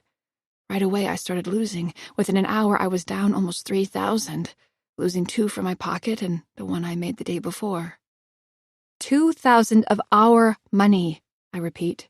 Our money. No, my money. You haven't been working, Evan. He put out a hand, pleading with me to let him finish. And then I made that money back, but I was even. Tommy wanted to leave. We got into a fight. He left. I stayed. I stayed for a while. I started losing more and more. Just like last time, I thought I could catch up, get back to where I started, at the minimum. I didn't. It was all gone. When I went to your office last week, I wanted to tell you. I chose not to. You were having a bad day. Don't blame this on me, I shout. No, you're right. I should have said something. I was scared of what you would say. Then I saw Nicole. I nearly died when I saw her. It was a blast from the past. Then I realized she was your boss. I hated that, but there wasn't much I could do. I went to the bar that night, thinking about how I was ever going to tell you about what I did. How I lost your money. He lowers his head, taking in a deep breath. I didn't know how to. I was scared to. Scared you would leave me, like you said you would after it happened last time. We weren't married then, but if it was me, I would have left. I was lucky you stayed with me. Despite what a piece of shit I was, you did. This time, I'm not sure if you would. Will. I lower my head. When I look up, his bright brown eyes are staring at me, examining me to see if I'm about to burst out in anger or tears. I understand why you didn't want to tell me, but we're married. We're supposed to be a team. You can't lie to me or continue to lie. I should have told you sooner. Why did you reach out to Nicole and meet her at the bar? You came back late that night. What did you do? I didn't reach out to Nicole. She was just there, at the bar. I'm not sure when she got there. We had a few beers, and she came and sat beside me. She said she was there with someone else and spotted me. Out of desperation, I asked her for money, a loan, something I could pay back for what I spent, not gamble it, to make it right. She said yes, but with a condition, and that condition, you already have an idea what it is. To have you again. Evan nods. I got angry. I left. She started calling me. I hung up on her a few times. I think she's calling me too, I say. She's been breathing into the phone. I remember a time in the office when Nicole was near me, and someone called and breathed into the phone. So, if it is Nicole who's calling me, who was it that time? Or maybe it's not her, but someone else. Someone she's getting to call me. He breathes in deep. She hasn't done that to me. She's always very straightforward, telling me to meet with her to discuss alone. I knew I made a mistake that night in the bar, even talking to a person like Nicole again. She's terrible, manipulative, vindictive. What did we do? I ask. I don't know. I'm sorry. I sit on the couch and rub my face, wishing I could wake up from this nightmare. She knew who I was when she hired me. That person outside her house. I think that was her too. Maybe not, Evan says. I don't think she would go that far. Then again, after what happened tonight, I'm starting to change my mind. She was always off, but this is different. I raise my head. We could sell the house and move back to Vancouver. I could get my old job back. We would be in debt from moving twice, realtor fees, and what you gambled. I shake my head. But we could figure it out. You work again, and I mean it. Of course, he says. I will do what I need to make this right. How stupid am I to think my husband will ever be anything but what he is? A person who would go behind my back and gamble our savings. You're going to have a separate account, I say. An allowance, so you can't spend more than what you make. No credit cards in your name ever again. I mean it, Evan. It was something we talked about last time this happened, and Evan did well when he did. It was only when I began to trust him and not worry that things got worse. No more joint credit or bank account. It's back to how it was before. He nods. Of course. Whatever I need to do, just don't leave. I sigh. I'll talk to my old boss tomorrow morning. I stare at Evan. You still have that real estate lady's phone number? The one who worked with us on buying this house? I do, he says. Good. Talk to her. Figure out how long it would take to get this house back on the market and what price we could sell for. I think of the shadowy person outside our house last week. Just call her. Don't have her come by. We can't risk it if Nicole is watching us. Evan sighs. I know, Nicole. If we don't do what she wants, she'll make it hard for you to ever get a job again. If we move back to Vancouver, the best you may ever do is your old job. Maybe work up the chain there, but you were pretty close to the top already. I sigh. My whole career is going to end because of you. I look at my husband, unable to hide my rage. It's what you always wanted. Me giving up my dream. Meanwhile, you don't ever work a day in your life. You stay home. And do what? Not renovations. Gamble my money. Evan lowers his head and sits on the couch. I don't know what to say. I should just shut up. He takes in a breath. I could just do it. You mean meet with Nicole? I can feel my blood pressure rising. You should shut up. I agree. He puts his hands up. I don't know what to do. I try to collect myself. Nicole being who she is isn't Evan's fault, I remind myself. She is the one who is doing this to us. Evan gambled, yes, but that's not Nicole's fault. I'm mad at both my husband and his ex-fiancée. Both are causing me unreal amounts of stress. I almost want to stand up and shout that they deserve each other and storm off. Instead, I sit and think. It's hard to come up with a plan that doesn't end with my career ruined, settling in Vancouver, or ending in divorce. I told myself in the past if he was ever to get out of hand with his gambling, I wouldn't stay with him. He's been so good for years. He moves back to Ontario and hangs out with his brother, and already he's back to his old ways. It wasn't Tommy's fault, he tells me. It's hard not to hate both of the Walker brothers in this moment. What do we do? I repeat Evan's words. I like what you said. We can go back to Vancouver. Sell this house. I'll work. I won't be stupid either. I'll do everything that's expected. We get away from Nicole. Far away. And by doing so, I'll give up my dream of what I wanted since I was a little girl. I remember what Nicole said at the restaurant tonight. What else does she have on you? I ask him. You have skeletons in your closet. You need to tell me everything. Now. He looks down. She's just trying to get in our heads even more. She's trying to put us against each other. That's how she is. That's how she always is. The woman is vindictive. I stand up from the couch, my hands at the side of my head, rubbing a headache I don't actually have. Even though I don't, I feel like my head could explode at any moment. I start walking up the stairs slowly without saying a word to my husband. Where are you going? He asks. Bed. I can't do this anymore tonight. I need rest. Evan starts to follow me until I put a firm hand on his chest. Sleep on the couch tonight. Chapter 24. I'm sorry, Alice. We can't take you back. My old boss, Harold Lyrewood, says. His voice sounds old and brittle, just as he looked in real life. Even though I hate his answer, just hearing his voice comforts me in a weird way.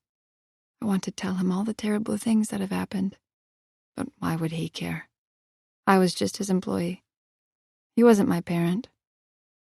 "I'm so sorry, Alice," he repeats.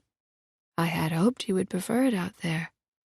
The new man we hired to take your job, he's been doing so well. And, let's be honest, even if we hired you back, I know you wouldn't be happy in the position. You would leave again. And where would that put us? Having to go through this process again? That would be too much."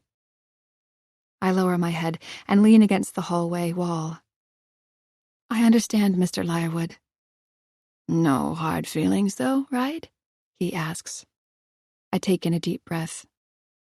Working for him was a dream compared to being at lovely beauty supplies. "None whatsoever," I answer. "You take care of yourself, Alice," he says. His old voice is having difficulty completing his words. I wonder if he's as emotional as I am right now. "Wait, Mr. Lyrewood," I say quickly before he ends the call. "I just wanted to say thanks. I had some great times working for you. Thank you for being amazing to work for." There's a pause on the phone, and I can almost see the old man smile as if I'm in the room with him. There was always something very endearing about his presence. "Well, we loved having you," he says.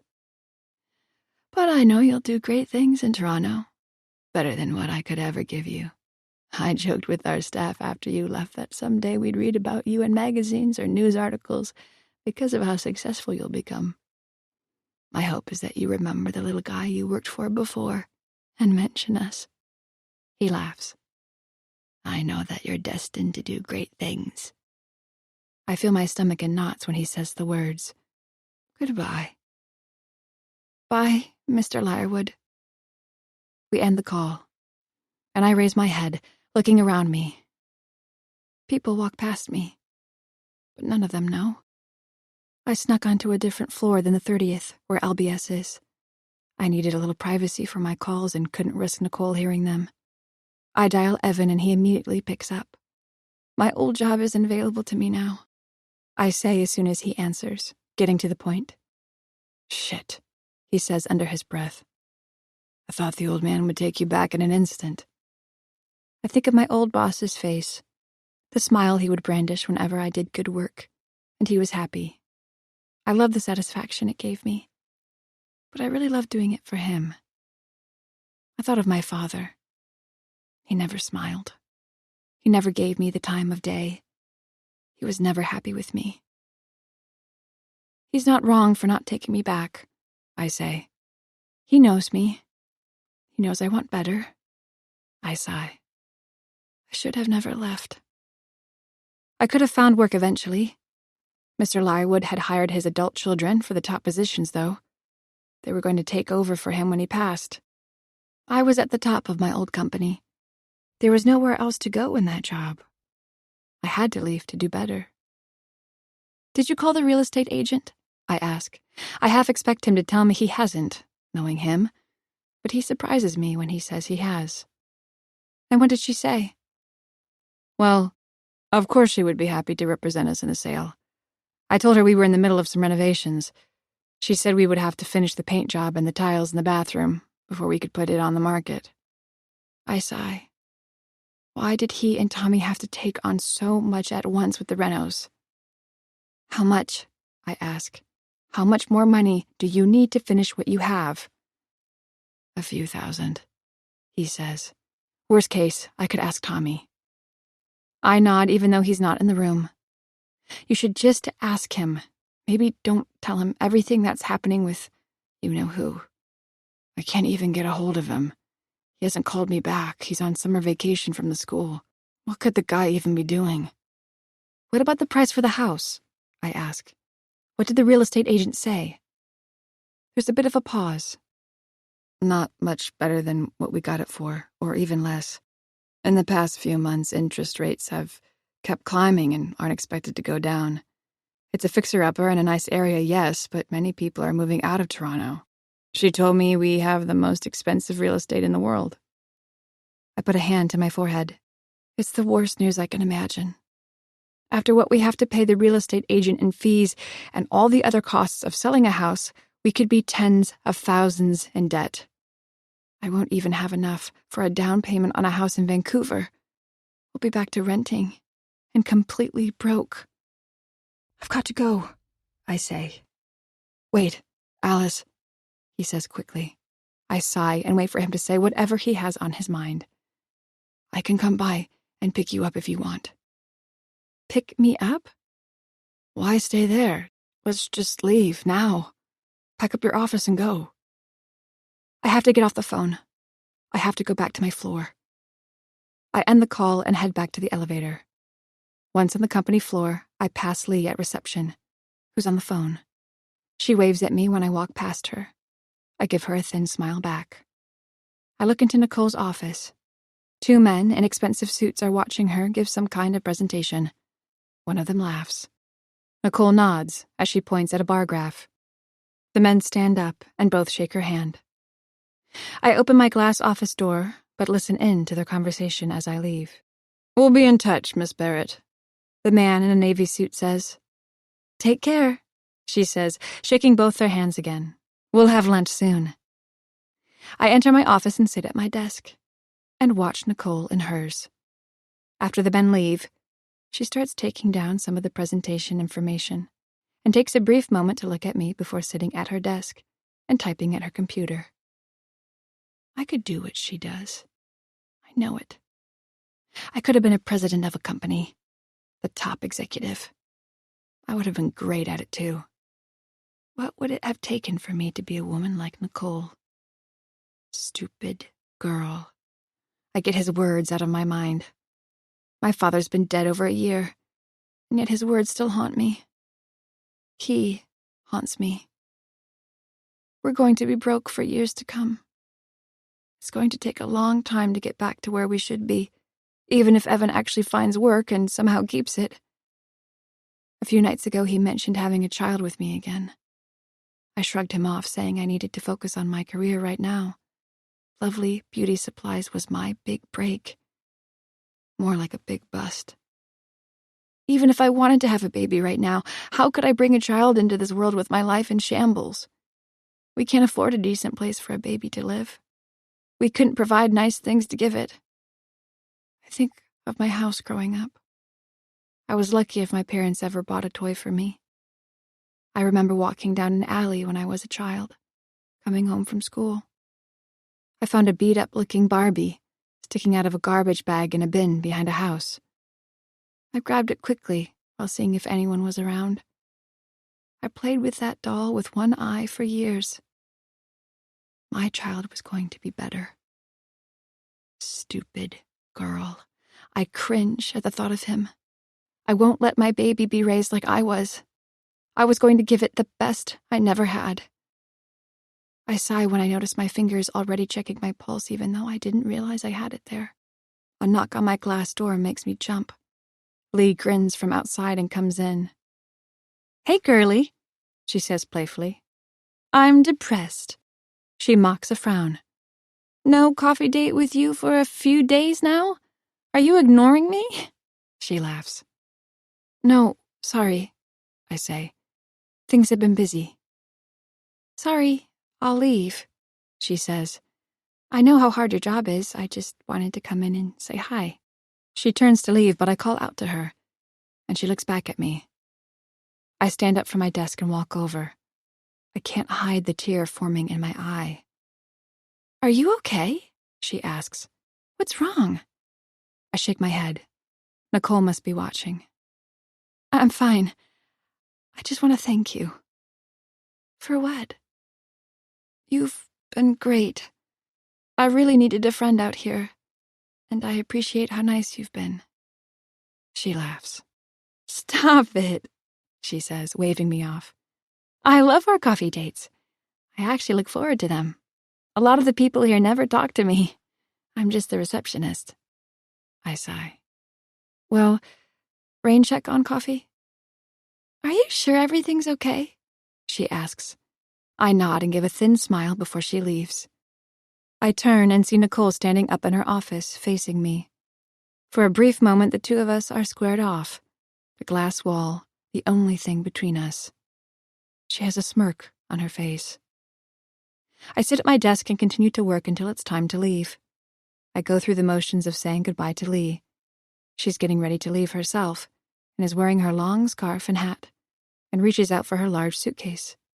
She almost looks like a movie star. I like to dress well, but Lee takes it to another level. Usually I would comment on her outfit, but today I have too many other thoughts running through my mind. Then I spot her. My boss. The reason I can't think straight, standing in her office. Nicole leaves her office and smiles at me. "Have a great night, Alice," she calls out. I ignore her. I leave the building. I go to the parking lot, enter my car, drive home. The whole time, I'm thinking of what I should do next. Evan sees my car from the front window. He opens the door, looking concerned. He gazes at me, waiting for an embrace. But I don't give him one. All I want to do is shake him, screaming as hard as I can. I brush past my husband as I walk into my house. I spot paint cans on the floor. One is open, and the smell of fresh paint hits my nostrils. "I've been working all day," Evan says, closing the front door behind him. "I think I can get the house ready by the end of the weekend. I'll put in the hours all day and night until it's done. Tommy still hasn't called me back, but that's okay. I can finish without his help. I turn to him. My emotionless face stops him in his tracks. "Friday. With Nicole," I say, staring at him. "I want you to just do it." "What?" he says, confused. "We can—" I shake my head. "Do it. Go to her apartment." I walk up the stairs, towards the bedroom, not looking back at my husband. Chapter 25. Nicole. Today's meeting with the company's lawyers went well. It was something I had been dreading all week. I thought for sure my stakeholder meeting with them would bring up that they knew what I've been up to. They would know how much money I've embezzled from Lovely Beauty Supplies. I've been taking money from them for some time now. It was stupid. I needed more capital to cover my losses from some bad investments. I could pay it back eventually, but the lawyers began sniffing around. I started getting emails asking questions. It got to the point where our top accountant called me about discrepancies. Discrepancies in funds that were missing that I couldn't explain sufficiently. The police were going to be called, he warned. I felt I was already caught. I knew my time was coming to an end. The writing was on the wall. It was a white-collar crime, though. I hadn't murdered someone. I would be in prison for a few years, max. Maybe out after a year for good behavior. Then today's meeting happened, and for a change, I felt confident that maybe things will work out. There is no way to put back the money that I took. Even if I give up all my assets, it wouldn't make up for it. I fudged the numbers with my own accounting team to try and make things look better. Perhaps that worked. My investors could be thinking things are fine. The missing money could be explained by the bullshit I put together at my presentation. I sigh. Sometimes people do strange things when they think their life is about to end. I was willing to hire someone like Alice just to have Evan back in my life again. I sit in my office and stare at the empty vice president's room beside mine. $50,000. I nearly laugh out loud, as if I have that kind of money to give. I certainly wouldn't spend that for Evan. The office is empty. Alice left for the day without a word to me. Today was not the day to not know what the Walkers were doing. The last thing I wanted to hear would be the police showing up at their house and them telling them everything that's happened. I pick up my phone and dial her number. For a moment, I'm startled when I hear a phone ringing from outside my office. I see Lee standing outside my room. I look at her strangely as she enters. "What are you doing here?" I ask. "You're supposed to be watching Alice. I told you to—" "I'm not doing this anymore," she interrupts. I put a hand to my chest, not understanding this blatant insubordination. "This is the last night," I say, but then correct myself. "Well, tomorrow night too, actually. Then you're done." "No," she says curtly. "You had me watch Alice the past week.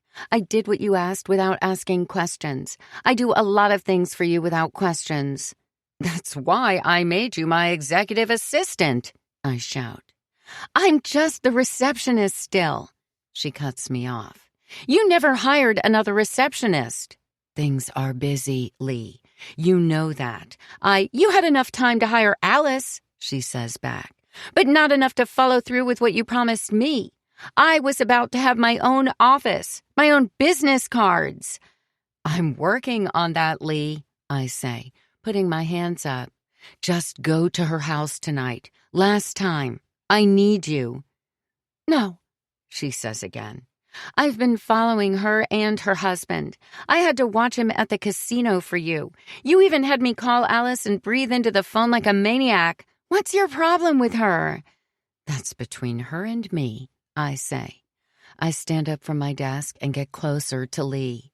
"Now, this is almost over. Just do what I say. If you don't, you won't get any of the bonuses I said." 10,000, she says with a laugh. "I'm getting the subtle hint that I won't be getting a dime from you. Ever." "You will," I say, raising my voice. "Just do what I ask and you will."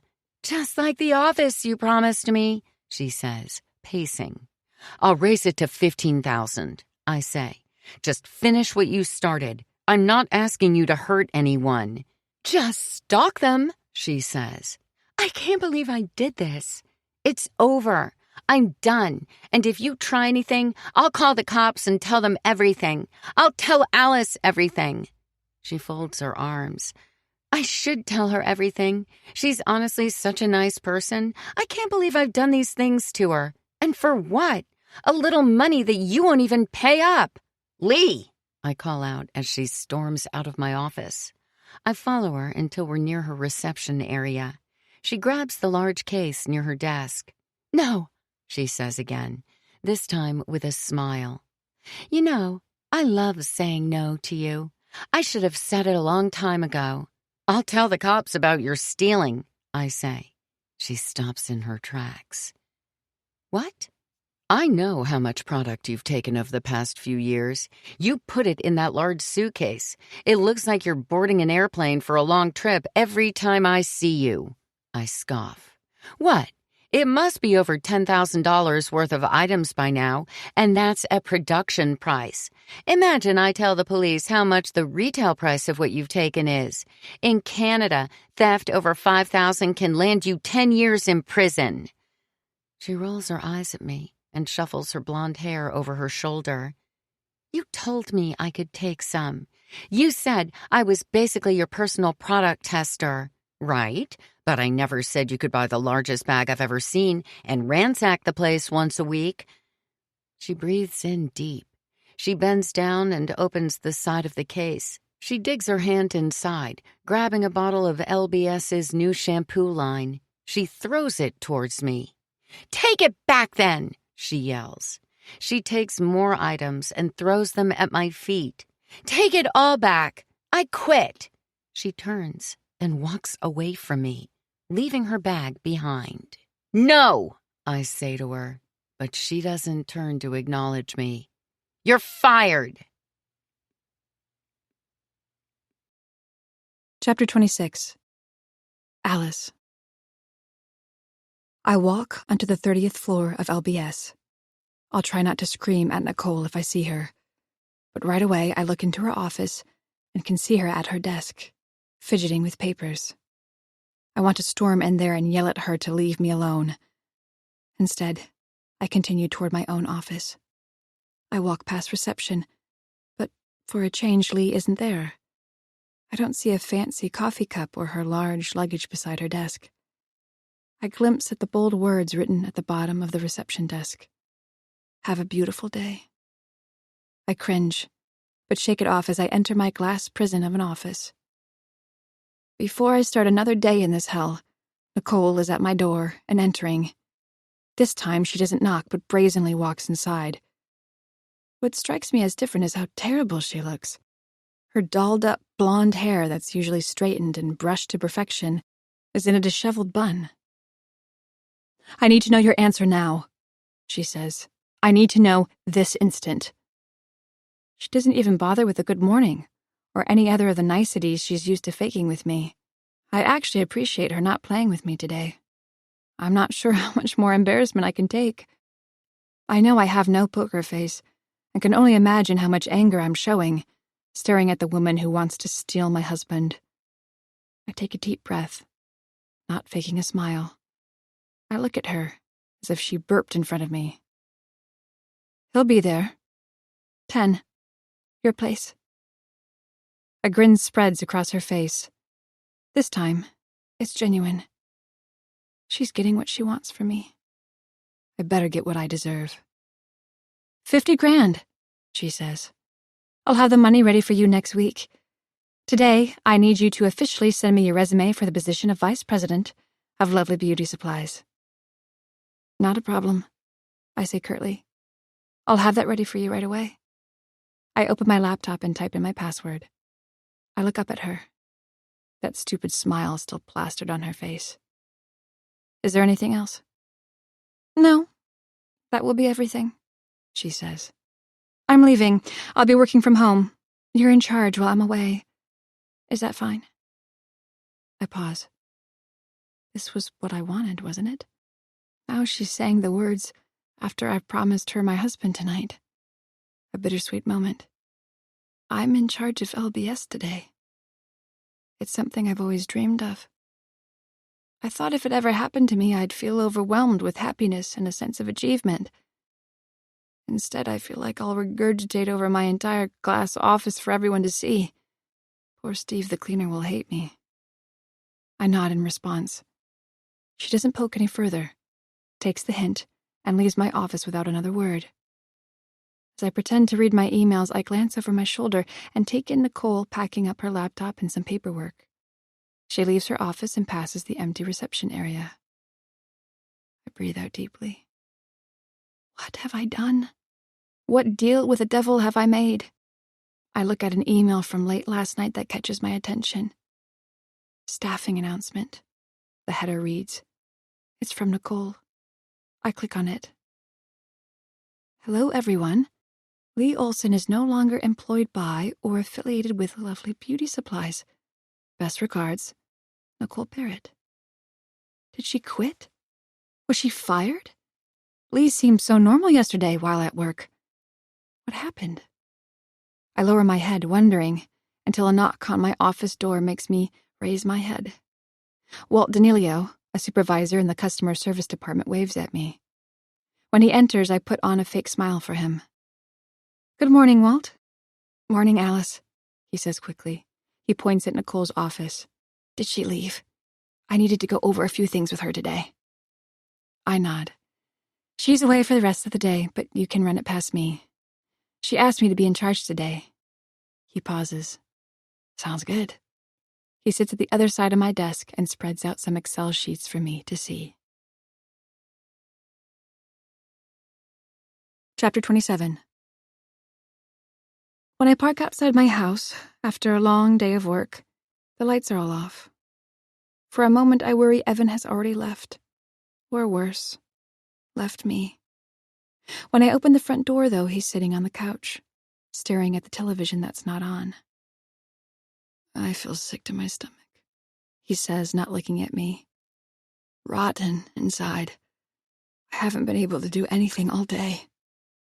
I can tell as much, since he's still in jogging pants and a white shirt. He looks at me finally. "I'm not some kind of male escort. This won't be a thing I ever do again." I lower my head. "I know. It won't be." He shakes his head. "If she wants it to be, she'll find something to hang over our heads." I nod. "Who cares if she does? If she doesn't pay, we'll go public. I don't need recordings of her talking about it. The building she's at likely has security cameras or a check-in procedure. It will show that you were there tonight. With me getting a quick promotion, everything will add up. If she doesn't pay, or give me what I want, she'll be ruined. And she knows it. She has to follow through with this now. He stands up in front of the couch and faces me. And I have to as well? This isn't right. I'm your husband. This is our marriage. She can't control that. She never can. We still can say, screw it, end this here before everything changes. I look away from him. No. If I do, she wins. My career will be ruined. Our finances will be destroyed. In a few years of working crappy jobs and being heavily in debt from everything that's happened here, I know I'll resent Evan. I'll hate him for not doing this. This was my dream. The position is all I ever wanted. I won't let Nicole take that away from me. I won't let Evan ruin this either with his gambling. One night, and he makes everything right. I think of them kissing and cringe. I take in a deep breath. Just please, do this. If I do, you'll hate me forever for it, Evan says. You already hate me now. Is our marriage already doomed? What's the point then? I look up at him. You do this, and not only will you fix what you've done wrong, but we'll never talk about this again. The moment I can find another executive job, I will leave LBS and Nicole. She'll never leave us alone, he says. I shake my head. She will. If she doesn't, I don't like to think of what I'd do to her. I've never been a violent woman, but the thought of beating up Nicole in my office, the glass walls giving everyone a show of me kicking her ass, would be fantastic. Are we going to be okay? Evan asks. That's a fair question. I've barely looked at him since yesterday. I haven't even kissed him. We will, I tell him, not knowing if I'm lying to myself now. Chapter 28. Nicole. I'm going to prison. There's no denying it now. That's my fate. The police could kick down my door tonight. It doesn't matter what the lawyers at Warner find out about my fraudulent activities now. It's all over for me. I may as well enjoy one last night with someone I cared about before the rest of my life is spent behind cold steel bars. I stare at the night sky from outside my balcony. The drapes in the bedroom move gently in the wind. I have on a white bathrobe as I wait for my guest to arrive. I stare down at the little specks of cars and things moving below. They seem so free down there. My palatial apartment seems to be getting smaller. Soon it will be replaced by a room that's less than 10 by 10 feet. It's enough to make a woman go mad, knowing what's in store for me. Evan coming tonight is actually the best thing I could ever have. Besides getting away with what I've done, Evan comforting me one last time is exactly what I need. When we were together so many years ago, he had a strange way of making me feel better just being beside me. We could be like oil and vinegar most days, but when I needed him, he was there. He's here again tonight for me. Not exactly something he wanted to do, but they could have said no. They could have flat out refused me.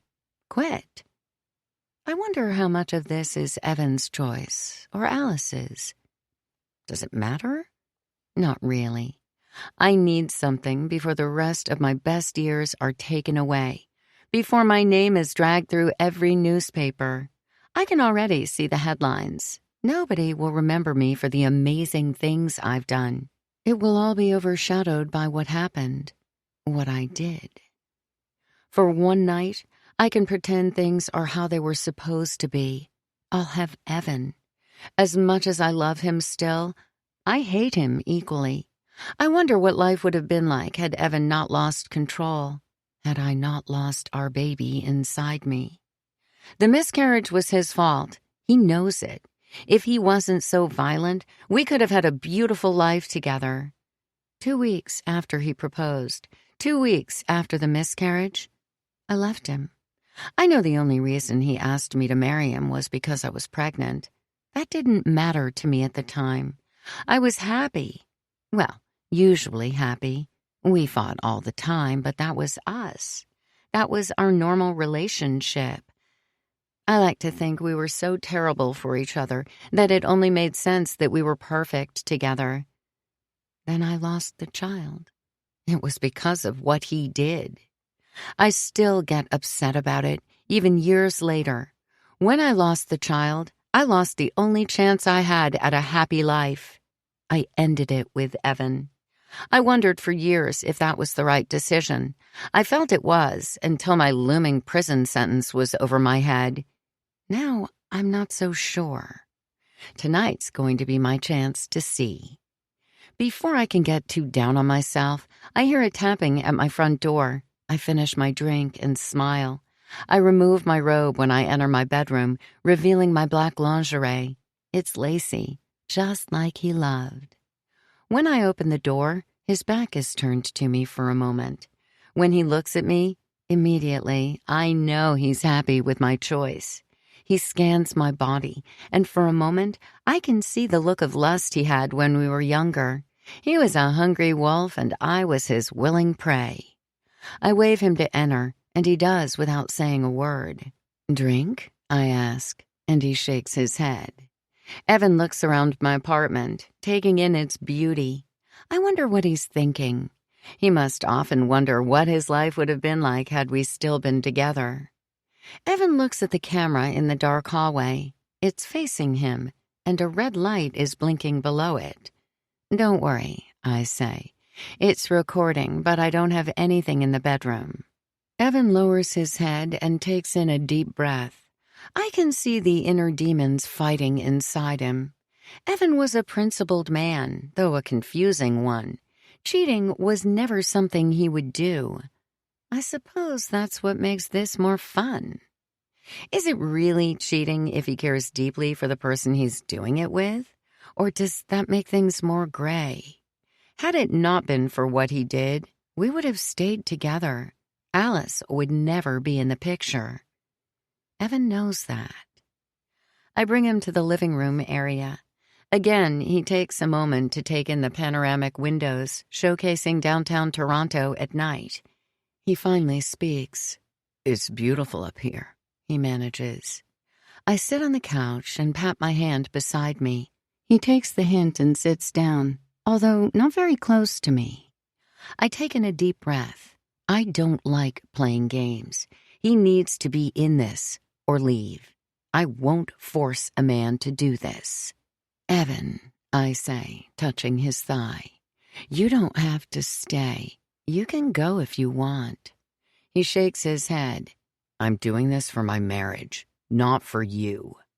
I shake my head. "You don't mean that. You will never get an opportunity like this ever again. No strings.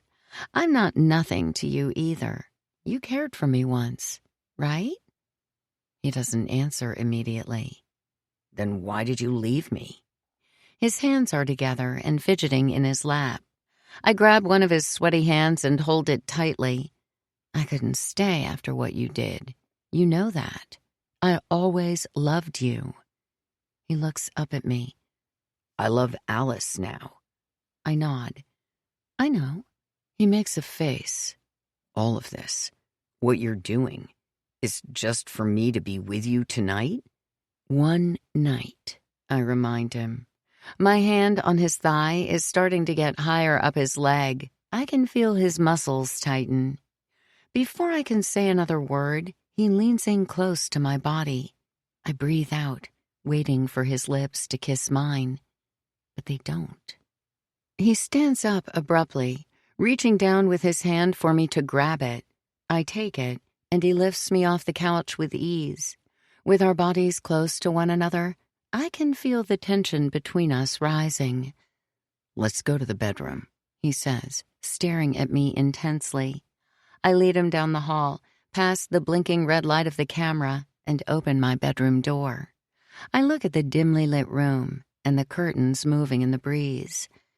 "You're never going to leave us alone, are you?" he says in a whisper. I turn to him, and the look of lust has vanished from his face. What's replaced it is one of anger and disgust, a look of rage. "What?" I say. "Alice," he says, keeping his gaze on me. "You will never give her what she wants. You will never leave me alone. This isn't just one night, is it? You want to ruin everything I have. You always did." He breathes out. "You will never be out of our life." Chapter 29. Alice. I sit at my desk at LBS. I couldn't stay home while Evan was with Nicole. I paced around the living room, kitchen, and bedroom, waiting for him to leave and go do what I demanded of him. Right after he left, I did too. At first, I thought I would leave to stop him, tell him how stupid I was for even considering him doing this. Instead, I stayed behind in traffic, letting his car get further ahead of mine until he was out of sight. I don't think he saw me. He's probably busy thinking about what's going to happen tonight. I always wondered if married couples could pinpoint the exact moment they knew their marriage was officially over. I thought that finding out about Evan's gambling debt would be ours for me, but it isn't. It's Nicole. It's tonight. I went to LBS and sat in my office chair, every so often looking outside my window towards the group of buildings. In the tallest of them, Nicole lives, and one of them, my husband, is with her. I take my mind off what's happening in that building between my husband and my boss by focusing on my work. At least I try. I open my emails and stare blankly at them. I open up spreadsheets with information that I would typically dive into, but all of it seems trivial. Nothing made sense anymore.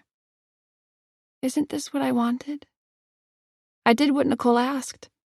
I submitted my resume for her consideration. Only, it wasn't consideration. It was part of our deal. What am I doing? I stand up from my desk and go to the employee bathroom, turning on every light I can in the dark office as I do. I stand in front of the bathroom mirror and look at myself in the reflection. A young me would always look at myself and be in awe. You did this? You accomplished this? Wow. You showed everyone what you're really worth in this world. Your family was wrong about you. You're not worthless. You've proven them all wrong. Father was wrong. You showed them. I turn on the sink and splash water on my face, taking a towel and drying myself. I lean in closer to the mirror. Why don't I feel so accomplished? Why don't I feel powerful? Why don't I feel like I've proven my worth? I lower my head and a red stain on the marble counter, catches my attention. I take my damp paper towel and clean it. I take another look at my reflection, hating myself more and more. No matter how much I clean up what's around me, I'm still dirty. After Evan sleeps with my boss to get me a promotion, I'll always feel this way. I immediately leave the bathroom to go past my office and head directly into Nicole's. On top of her desk is my resume. I take it and nearly tear it up right there. Instead, I look around. I look at her chair and feel the fine quality of its leather. I touch the material for a few more moments before sitting in it. I put my hands on her desk and let my fingers slide across it. This could be mine. I deserve it. I've earned it.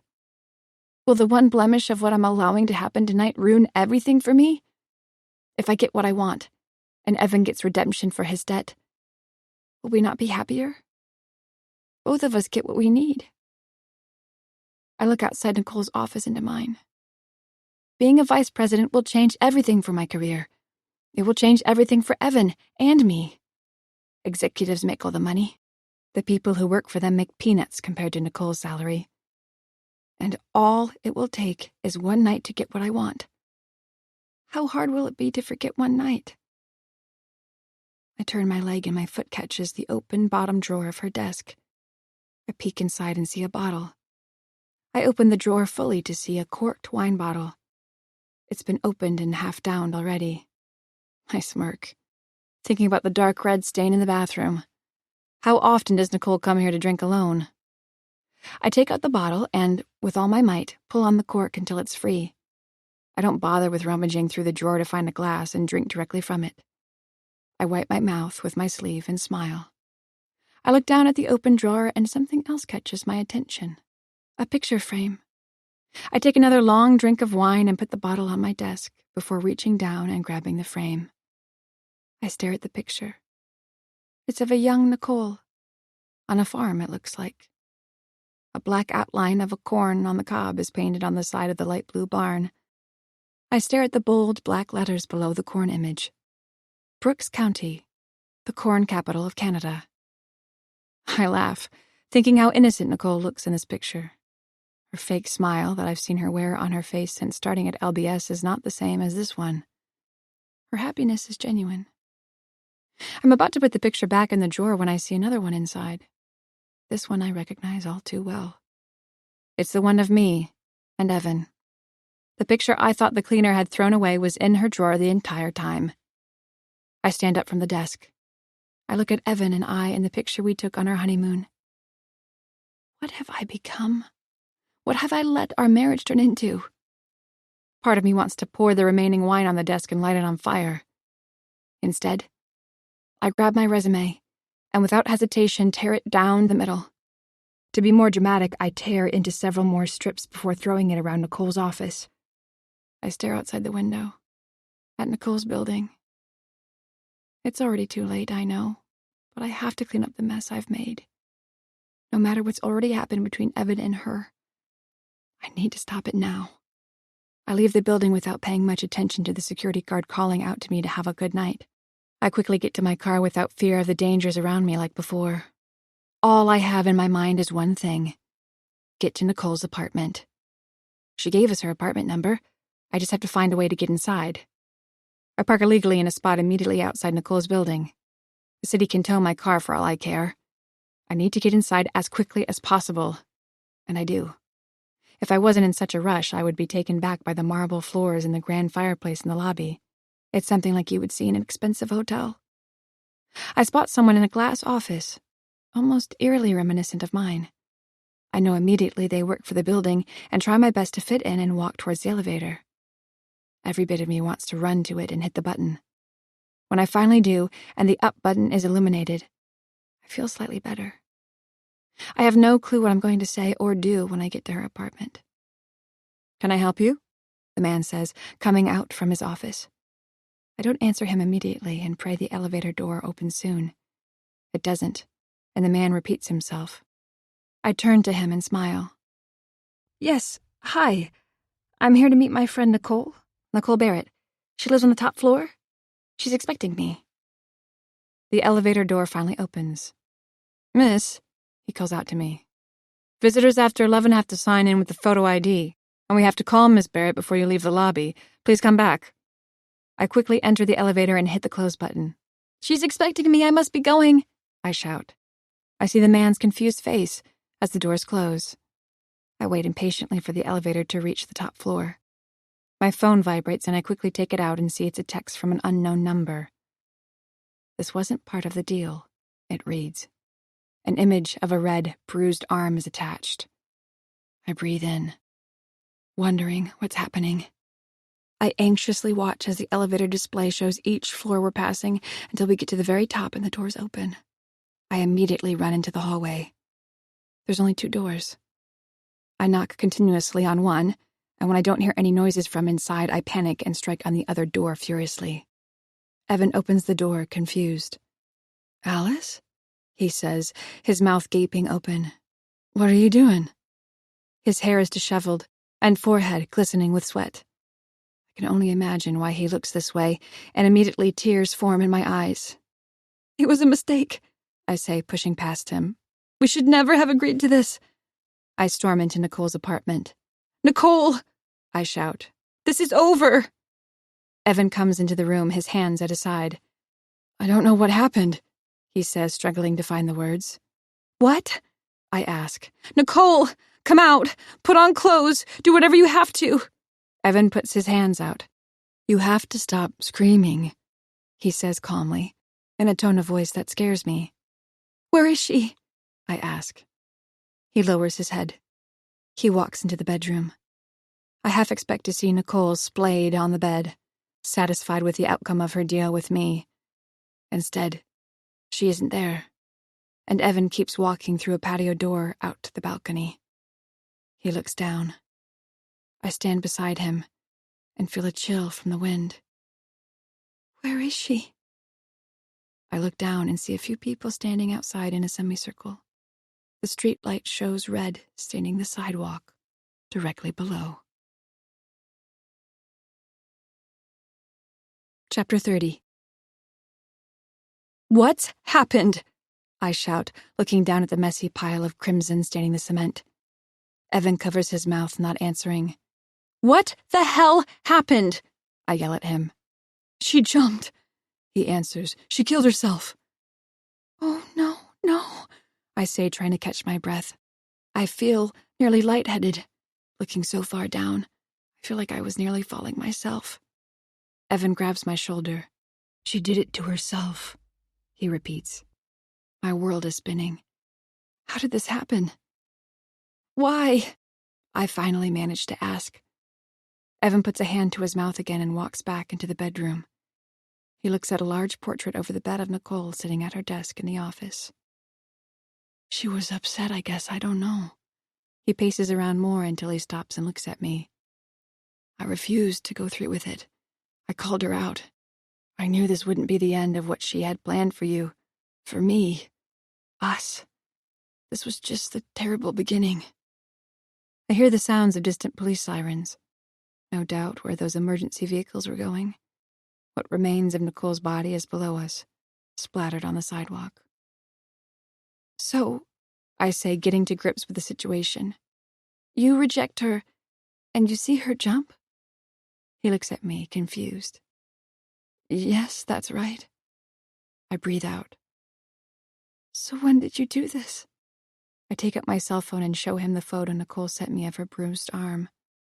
"You did this? You're not saying everything that happened. Why, Evan?" "I didn't touch her," he shouts. "I didn't." "So she did this to herself?" He pauses and looks at me.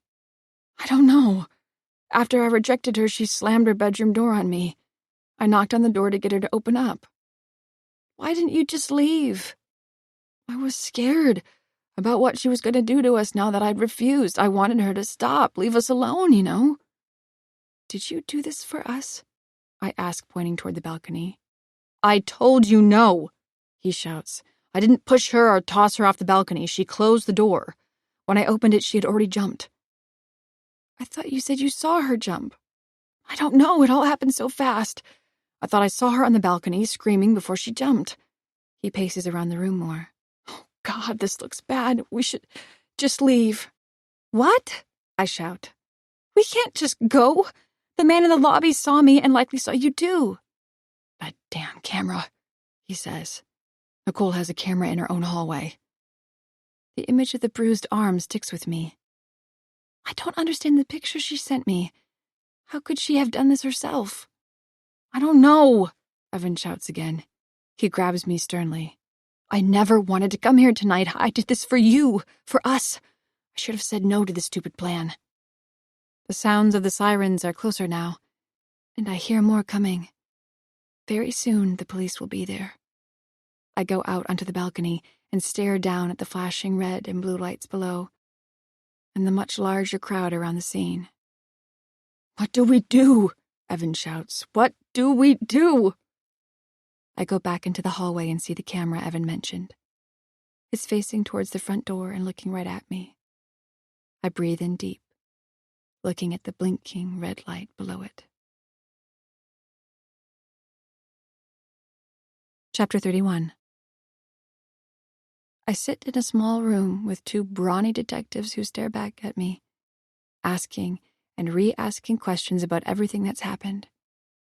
They introduced themselves to me when I first entered this small room, but for the life of me I can't remember. All I can think about is what happened to Nicole, and what it means for Evan and me. Evan isn't with me. I can only assume he's in a similar small room somewhere in the police station looking at similar detectives, answering the same questions. I wonder how truthful he's been. I told the police everything. Every aspect I could think of that led me to tonight, I told them. I explained how we moved, my job at Lovely Beauty Supplies, what Nicole was like as my boss. I told them about us being blackmailed for a night with my husband. I said how I suspect Nicole was the one who's been calling me at night, and sometimes during the day, breathing into my phone. I told them about the person outside my house that night, and how I think Nicole was involved in that as well. I'm not sure if the cops believe me.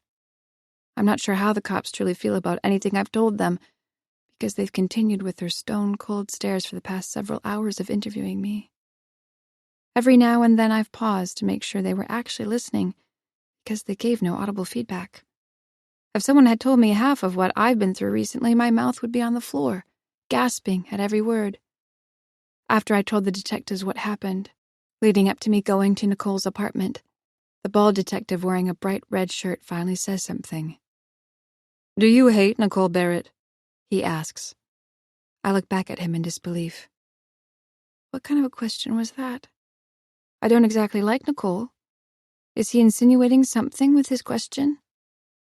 I did not like Nicole, I confirm. She was blackmailing my husband and me. She used money and a promotion to try and get what she wanted. The other detective, wearing a navy blue shirt, his sleeves rolled, raises an eyebrow. Which was your husband? I nod. That's right. I believe Nicole hired me because she knew who I was, Evan's wife.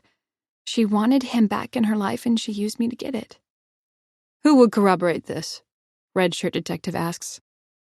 I take a moment to think and calm my nerves. Well, I'm not too sure. It hits me, though. Lee Olson. She was Nicole's executive assistant. When I was first hired, Nicole said it was Lee who found me on LinkedIn, but I suspect that's not the case. I breathe out.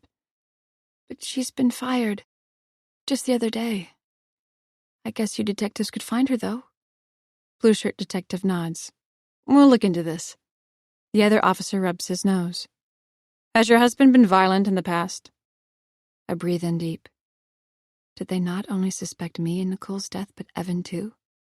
No, never, I say. The detectives share a look. The one in the red shirt looks at me again. Has he ever shared anything with you about any violence he may have committed? No, never, I repeat. Evan told me Nicole jumped off the balcony, killing herself. Sure, he has an explosive mouth on him at times, but he's never done anything more than bark. He's never taken it further with anyone. My husband's a good man. What about employment? The detective in the blue shirt asks. What has your husband been doing for work these past couple of years? I lower my head. Between jobs, he's not a very good employee. I explained to them about some of his past work history, and how Evan told me he quit. For a moment I felt guilty when I tell them how he told one of his bosses to go F himself before leaving. I'm not exactly doing a good job giving them the picture of a harmless husband. Why did your husband and Nicole call off their engagement? The bald detective asks. I nod. Well, Evan told me that the two had been very different people. They fought often. When I realize the implication of my comment, I quickly correct myself. But that's what happens when relationships aren't doing well, of course. Did he ever report to you being violent or intimidating with Nicole? The bald detective continues. No, I confirm. The detective in the blue shirt opens a folder on the desk, takes out a photo, and shows me the bruised arm of Nicole, the photo that she sent me before she died. To your knowledge, this is the first time he's been violent towards a woman? He asks. I don't know, I finally admit. You did receive this image attachment from Mrs. Barrett, right? He asks. I did, I say. I look at Nicole's red arm. At the top of the message she wrote to me. This wasn't part of the deal. What did Evan say when you went to the apartment? The man in the blue shirt asks. After, when you realized Miss Barrett was dead, what was said? I called the police immediately. I lie. I don't tell them how at first I thought the same thing they had. Evan had done something to her. The two detectives share a look before the man in the blue shirt continues. So he didn't say that you should leave the apartment building before the police show? No, I say quickly. The two share another look. I don't need to read their mind to know that I'm burying myself. I immediately thought of the camera that was in the hallway. Perhaps it had sound to go along with what's recorded. Could it have picked up on what Evan and I had said? Okay, I say, lowering my head. Evan did say we should get out of there, but we were scared. He told me he didn't do it. Do what? The bald man asks. I look at him as if he's stupid. Kill Nicole! She jumped, killed herself for being the miserable woman that she is. The two detectives look at each other. I start to think that I should have kept my mouth shut, not told these two cops everything. Should have gotten a lawyer. Now they're looking at me as if I all but confirmed that it was me who shoved Nicole Barrett off her balcony. I think that's all we need for tonight, Mrs. Walker, the man in the blue shirt says. The two detectives stand up, and not knowing what to do, I freeze. I half expect them to put handcuffs on me if I get off my chair. Can we go? I ask. The detective in the red shirt looks down at me. We can arrange for you to get a ride home. Would you like that? I nod. Thank you. I breathe in again. Is Evan done speaking with you too? The two detectives glance at each other again before the man in the blue shirt speaks. Mr. Walker, your husband has been officially charged with the murder of Nicole Barrett. His words are cold as ice. I feel my world spinning. It's as if the small room is getting smaller, and I can barely breathe. You arrested him? I finally managed to ask. For murder? That's right, Mrs. Walker, the bald detective in the red shirt says. There's no easy way to tell you this, but he will not be coming home with you. We can arrange to drop you off with a family member if you prefer. I have no family out here, I say, breathless. I think of Tommy for a moment, but don't bother telling them about my brother-in-law. All I want is for the room to stop spinning and for everything to make sense. He didn't do it, I say, in my husband's defense. He didn't kill her. How much do you know about your husband's past? The man in the blue shirt asks. What kind of question is that? I ask. Of course I know my husband's past. He purses his lips and looks at his partner for a brief moment. This isn't the first time he's killed someone. Chapter 32. The detectives open the other interview room where I see Evan behind a desk, his arms stretched out, yawning. The man doesn't look like he has a care in the world. I've been nearly having a heart attack for the past several hours while Evan sits at a desk, drinking a soda. I don't know who the person in front of me is, but it doesn't look like my husband. He doesn't look as frightened as I do after the questions I've answered. When Evan sees me, instead of the police walking into the room, he immediately stands up. Alice, he says, confused. What are you? Are you okay? No, I shout. You've been lying to me. What? You killed a man? Evan looks around the empty room. Alice, he says, putting his hands down as if trying to get me to lower my voice. We shouldn't talk about this here. We should wait until the lawyer is involved. You killed someone? I repeat. It's not what you think. You went to prison for murder? You never told me that. How could you? Don't you think that it would be important to tell your wife at some point in our life together? Were you ever going to say a word? You did it. You killed Nicole. Tell me now. Evan looks around the room again. Stop, Alice. They're listening. Don't you know? Don't you see what they're doing? I don't care what the police are doing. I don't care what's being recorded. You killed someone. I think of Nicole. 2 people. No, he shouts back. It was manslaughter, that man. I sigh in disbelief. Do you even remember his name? How psychotic are you? I know his damn name, Alice, he says sternly. When he catches his tone, he calms himself. Steve Moore. I was engaged to Nicole at the time. We were at the bar. This guy, Steve, was drunk and belligerent. Kept flirting with Nicole right in front of me. I was heated, but I let it go. Tommy was there too. He wanted to fight him for me, but I got him to back off. I stayed on the other side of the bar after. At one point, though, Nicole's coming back with drinks in her hand and Steve smacked her ass. She dropped the drinks and yelled at him. I immediately jumped in. We fought. I hit him hard. When he fell, he hit the side of a bar stool. And died.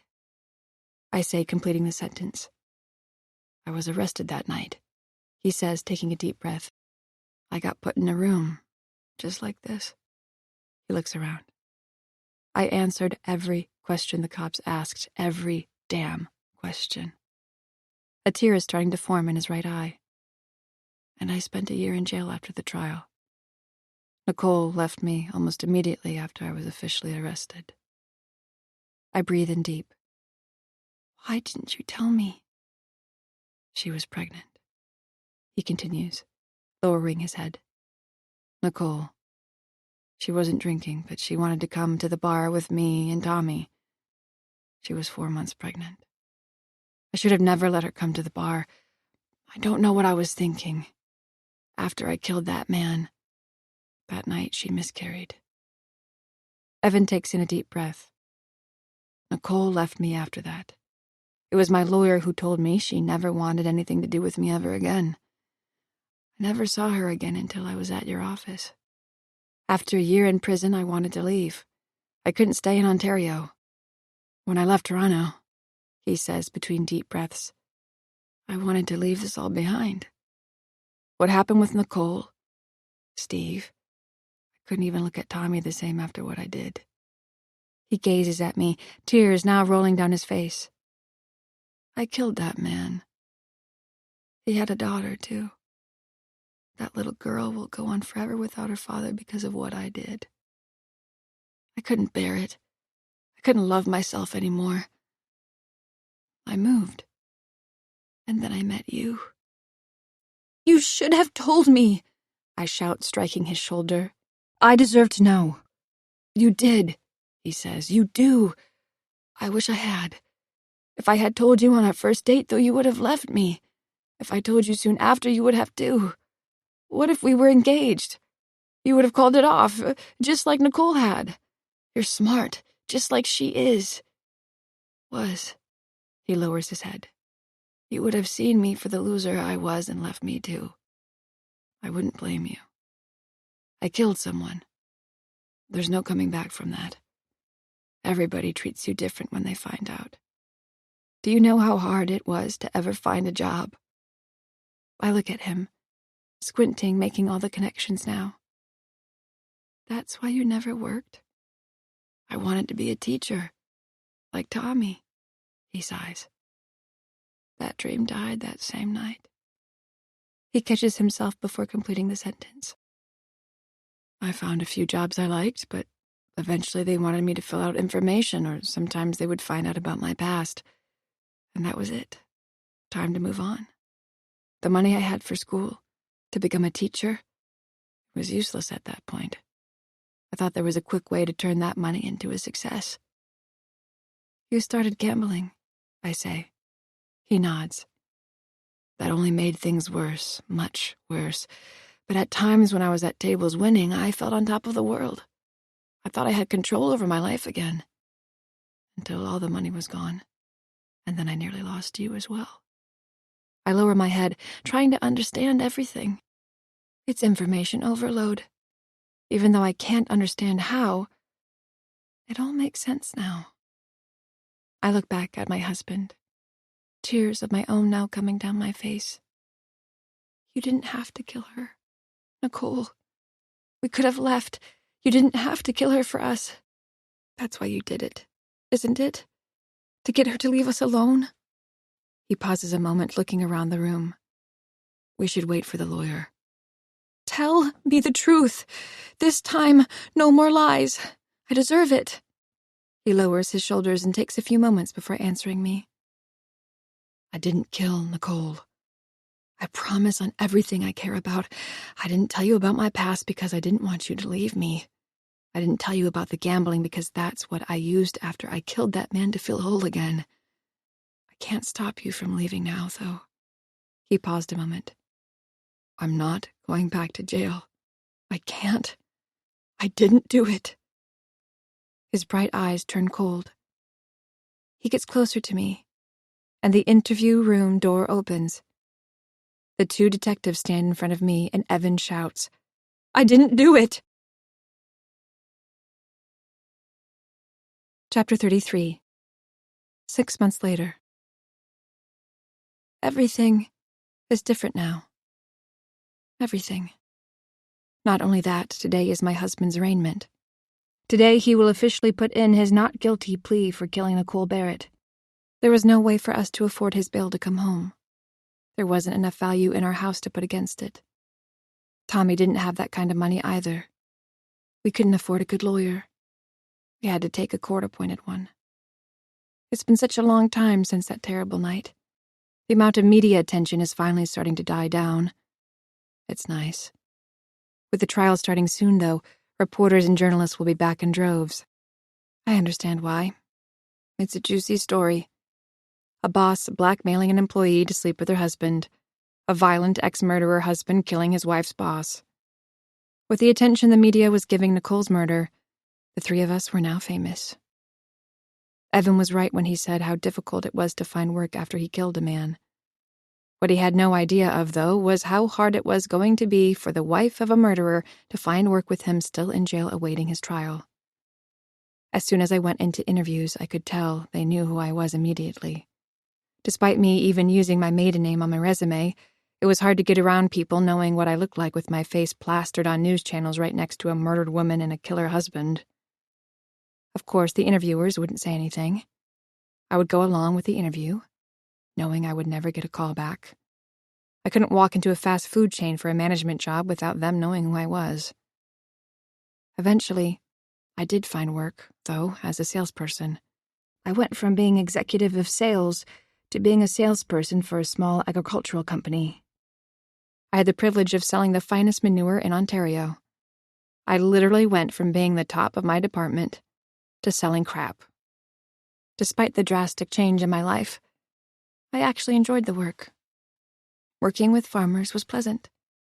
If they knew who I was, they didn't seem to care. All they wanted was a good discount for their product. Even though it was easy to make fun of myself for what I was now selling, I sold a good product that was important. I worked outside of Toronto now, far away from all the urban people and the issues there. My sales area was huge. I got to travel and speak with so many people, see so many different types of lifestyles. It was nice. Peaceful, even. Everything in the city was go, go, go. Here I went at my own pace. I was good at my sales job, too. The owner knew what was happening with me, and despite that, we got along great. He never brought up Evan, unless I gave an update on his case. He was respectful of my privacy. I live with Tommy now. That's a whole story in itself. Tommy was also a colorful person, rough around the edges at times. He could drink like a fish, especially during the summer. Living with him, though, I got to see a different side of him. He was good at what he did as a gym teacher. He would tell me all his stories of what the children would do or say that day at school. It was truly hilarious. His girlfriend Vanessa was a sweetheart.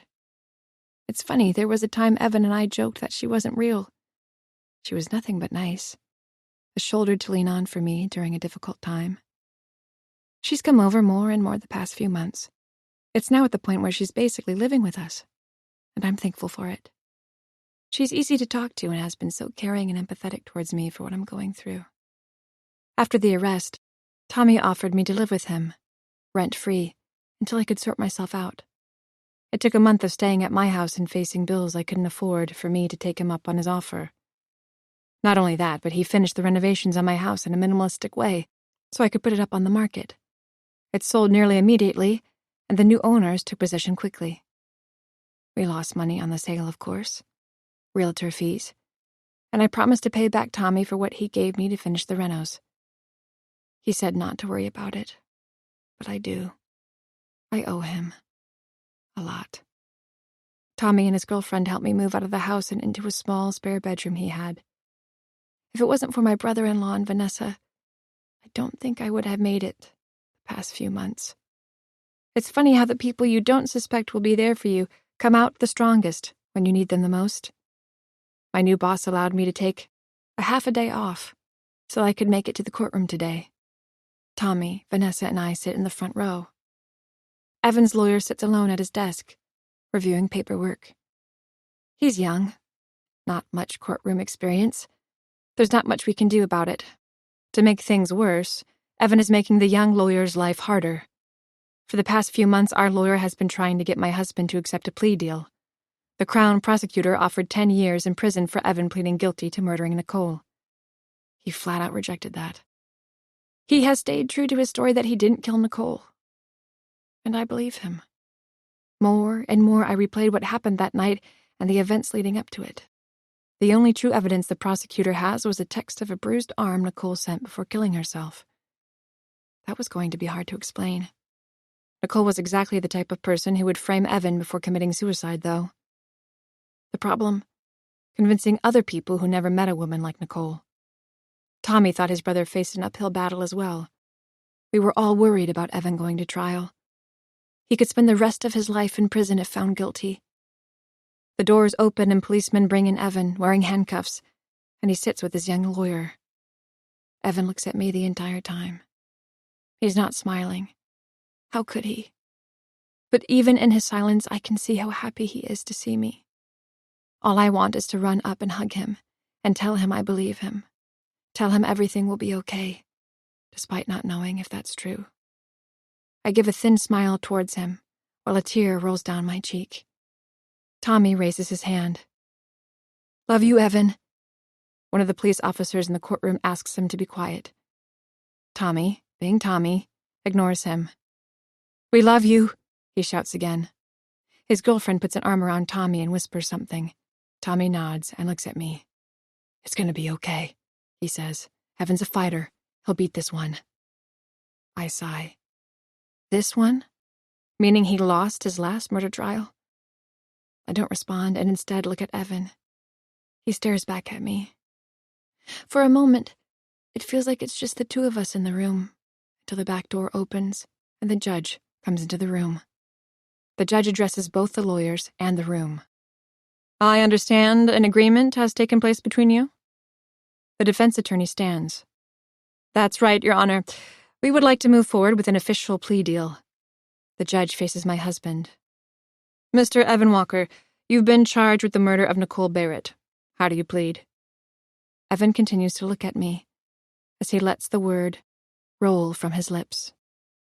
"Guilty." He lowers his head and looks back at me. "I had to," he shouts. "I had to do it." Tommy stands up in protest and begins shouting at his brother's lawyer. His girlfriend tries to calm him but is failing. I continue to watch Evan. The two of us stare into each other's eyes. Without him saying the words, I know exactly what he's thinking.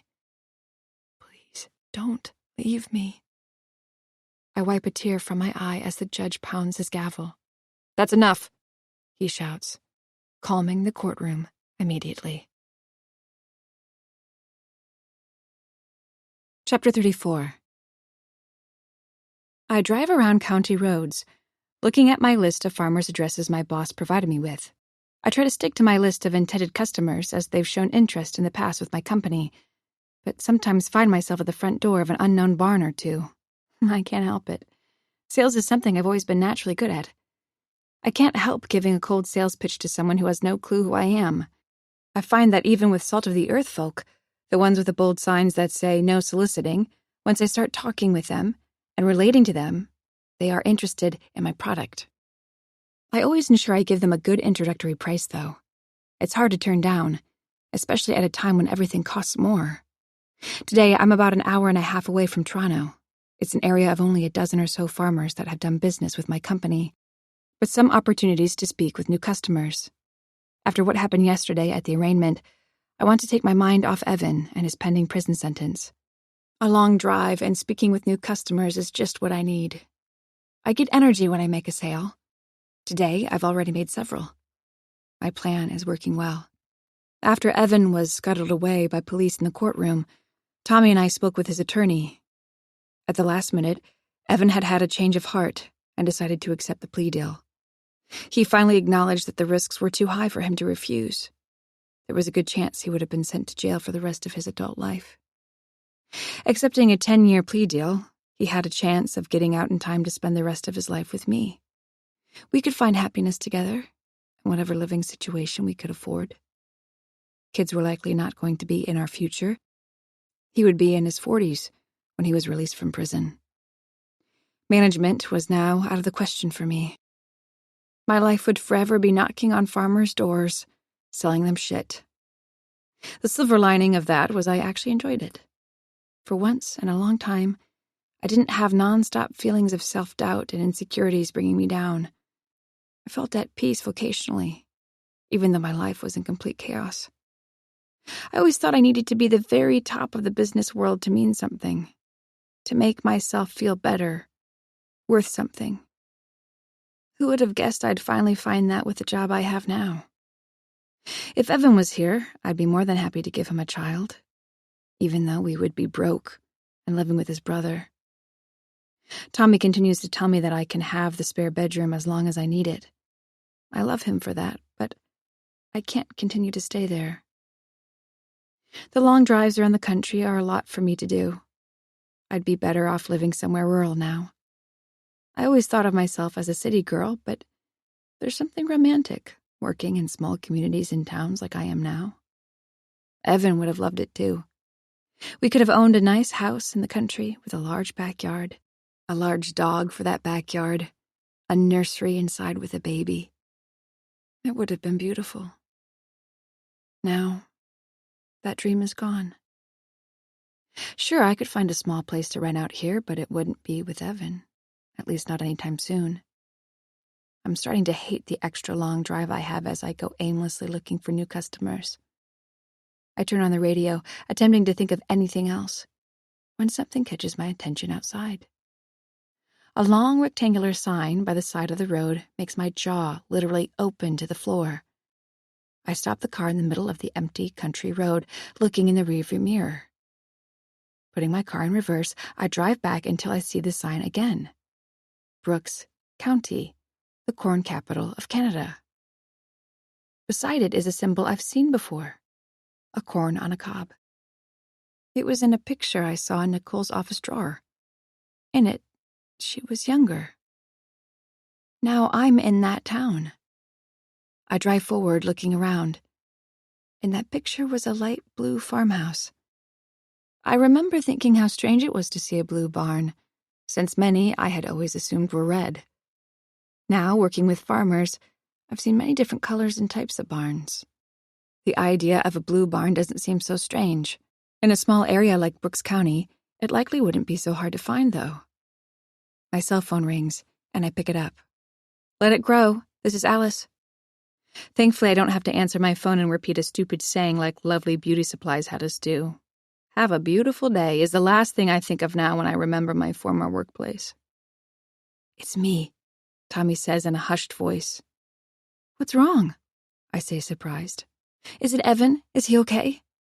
Tommy doesn't answer at first, and I repeat myself frantically. Yeah, he's fine. It's just, there's an investigator in my living room, and he wants to talk to you. Chapter 35.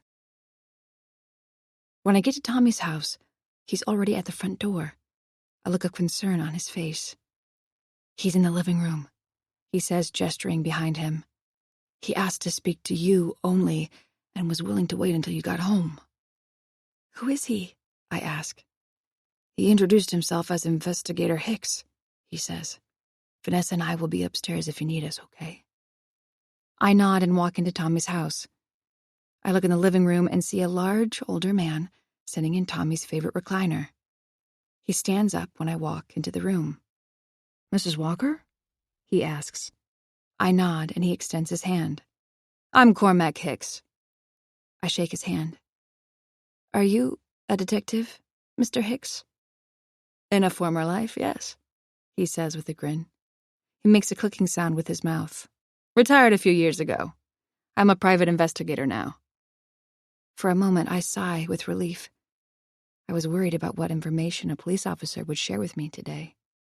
Did something happen to Evan in prison? Was there more evidence against my husband? Was my life about to somehow get worse? I believe my husband when he says he's innocent of Nicole's death. I don't think I could handle more tragic news. Investigator Hicks smiles. I'm here on behalf of the Olsen family.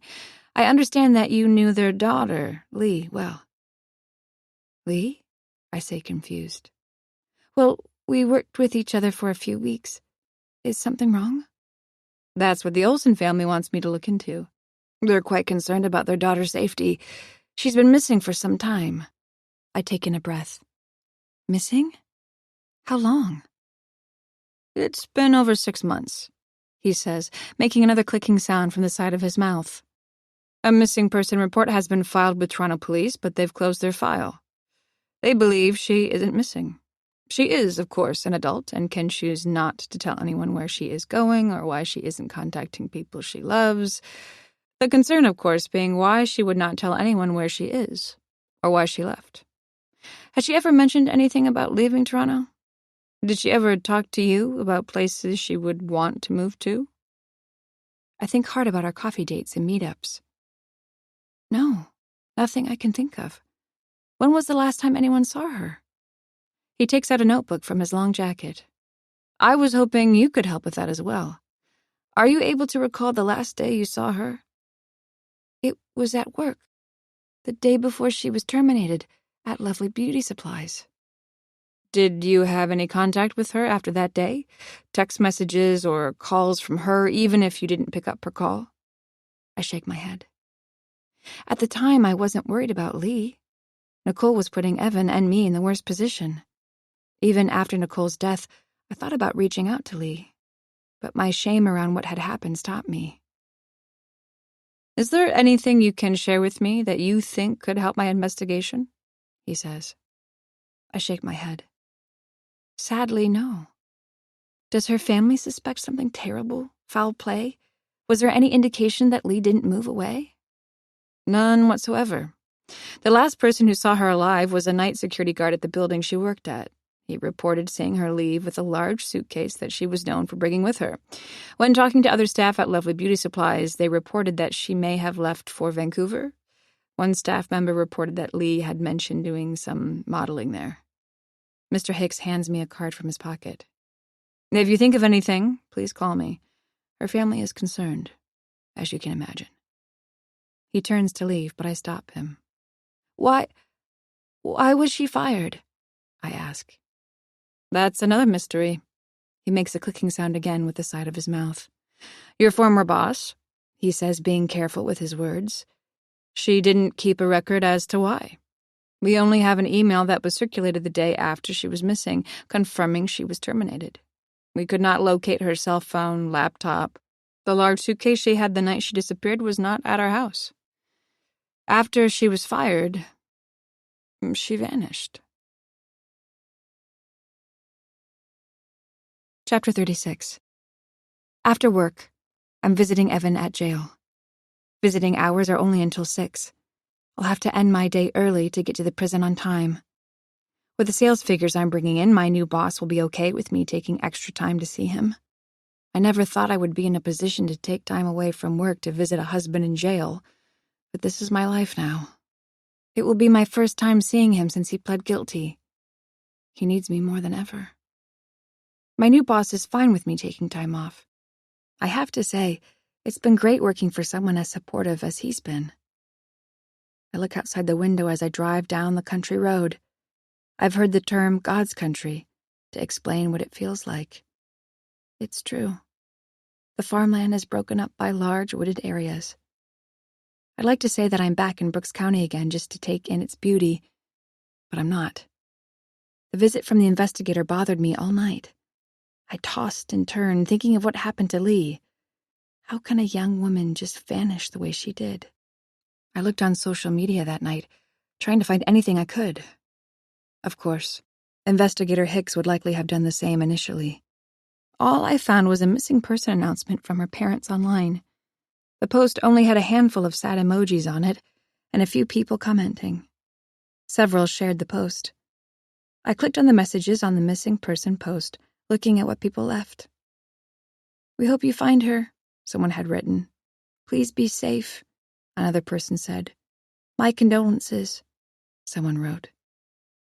That bothered me. Death is permanent. Being missing will forever make you wonder what happened to them. If I was a parent, it would be the worst imaginable fear, not knowing what happened to my daughter. I don't know why, but I clicked on Lee's mother's profile. She had her account set to private, but on her profile was a picture of Lee as a teenager with her mother. I could only imagine the distress her mother is going through. It was in the middle of the night that I nearly called the investigator. It felt foolish, though. A small detail that doesn't matter. How could it? The night Evan went to Nicole's building, I was in my office at LBS. I couldn't stay at home thinking about what my husband and Nicole might be doing. I still hate myself for even agreeing to what Nicole wanted. It almost feels like a different woman actually allowed Evan to go to Nicole's apartment that night. I push that thought aside and think about what happened at the office. In the bathroom, there was a red stain. It could have been anything. I thought it was wine. What if it was blood, though? The investigators said the night security guard saw Lee leave the building. So none of my thoughts are making sense. So what if there was a red stain in the bathroom? In my mind, I continue to go back to the picture of Nicole outside the blue barn. Today, as I drive through the county, I haven't made a single sale. All I've done all day is search for that blue barn. I know what it looks like, and that it has a symbol of a corn cob on it. Surely I can find it. How big can a county be? The answer is surprising. It's huge. That picture was decades ago. Whoever owns it now could have repainted it. I've passed so much farmland today. I could have done so without knowing if it's been remodeled or torn down. I think about knocking on every farmer's property. Someone's bound to know Nicole. I hate myself for making my entire day about a woman who died months ago. A woman who in death framed my husband for taking her life. The remains of Nicole that were left from her fall were cremated a long time ago. And yet, even in death, she had a way of living rent-free in my mind. I turn down a road and pass a wooded area. I breathe in deep when I see it, an old blue barn. Beside it is a run-down-looking house. I see no cars or trucks parked outside, no sign of life. I park at the side of the road and stare at the building. Chapter 37. Nicole. Being dead isn't so bad. I use a pitchfork to move hay around the barn. A chicken runs across my foot, and I smile. That one I called Helen. I thought her white spots on her feathers made her stand out from the others. I liked her the best because she wasn't afraid to come close to me. I respected her moxie. There's no news channels or cable for that matter out here. My Aunt Thelma didn't own a television. Instead, she had shelves upon shelves of books, romance books. Not my favorite genre, but it will do for now. As far as I can tell, there's no internet connection anywhere out here as well. I can't see any cell towers nearby. A belt of trees surrounds the barn and my aunt's house. I'm completely isolated out here, and I love it. It's a simple life, and one that I can enjoy now. I sort of have to lay low. I can't exactly have a high-profile life anymore, unless I want to go to jail for the rest of it. The white-collar crimes I committed at LBS are one thing. After my meetings with the company's lawyers, I even thought there was still a way I could get away with the fraud I committed. Murder is different. I never intended to kill Lee. I never thought I was capable of doing something like that. In the heat of the moment, though, I did. Lee refused to do what I asked. She would no longer follow Alice or her husband around for me. She said she would expose me, tell Alice what I was up to. I couldn't let that happen. In a fit of rage, I grabbed a large paperweight from Lee's desk. It was the one I gave to all employees. Printed in bold letters on the front was our company's saying, "Have a beautiful day." As Lee blazingly defied me and started to leave, I ran up to her and struck her on the head. She fell immediately. I panicked. She started to bleed. Worried, I dragged her into the bathroom, her moaning softly as I did, until I finished what I started. As I watched the pool of blood from the open wounds in Lee's skull pour onto the white tile, I washed my hands at the sink. It was only then, when the adrenaline of my actions started to wear off, that I truly realized how much trouble I was in. I thought hard. I even considered calling the police. What else could I do? I didn't call the authorities. Thankfully, I was smarter than turning myself in. Leaving the bathroom and Lee, I went to the janitor's closet, grabbing a bucket and mop. That's when I noticed Lee's large luggage by her desk. It was just the perfect size for her. It took me some time to clean up, but after I did, I calmed myself again. That terrible night was not over. I had to leave the building with Lee's body without getting caught. How, though? Lee had her long scarf and hat at her desk. I put both of them on and said a quick prayer. Even better, in a cubicle nearby, someone had left a long gray jacket. I put it on and went to the elevator. As I left the building, the night security guard called out to me and told me to have a good night. I didn't look back at him. Instead, I raised my hand and waved as the electronic doors opened. I would have run out of the building if I could, but Lee's corpse was heavy to lug around, even with wheels on the luggage. I brought her to my apartment, not knowing what else to do with a dead body. I put the case in my large walk-in closet. It wasn't going to take long for people to notice Lee missing. I realized my night was far from over. Wearing my disguise, I went to Lee's house. I grabbed clothes and stuffed them in a garbage bag. I had already recovered her phone after she was dead. I spotted her laptop in her kitchen and grabbed that as well. There was no telling what information there could be on it.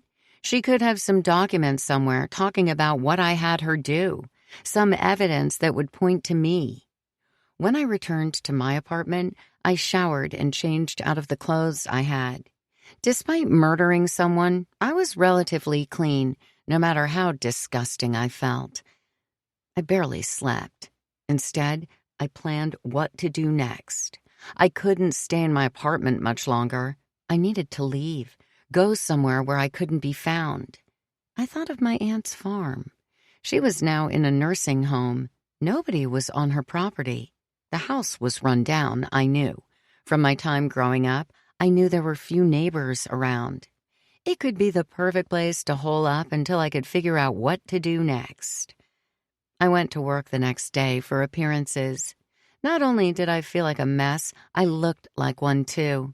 I'm not sure I ever looked as bad at work as I had that day. I regretted even coming in until I saw her.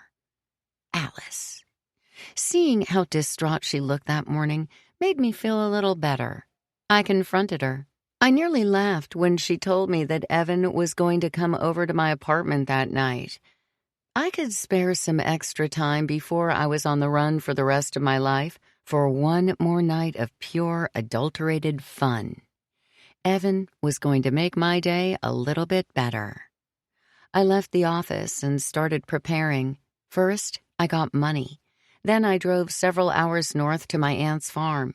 I bought enough food that I not only stuffed her pantry, but a large area of her basement with non-perishables as well. It would be enough food to get me through months of hiding.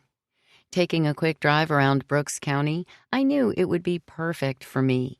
The nearest neighbor was 10 minutes away by car. I drove back to my apartment and got ready for Evan to arrive. When he did, I was excited for our night.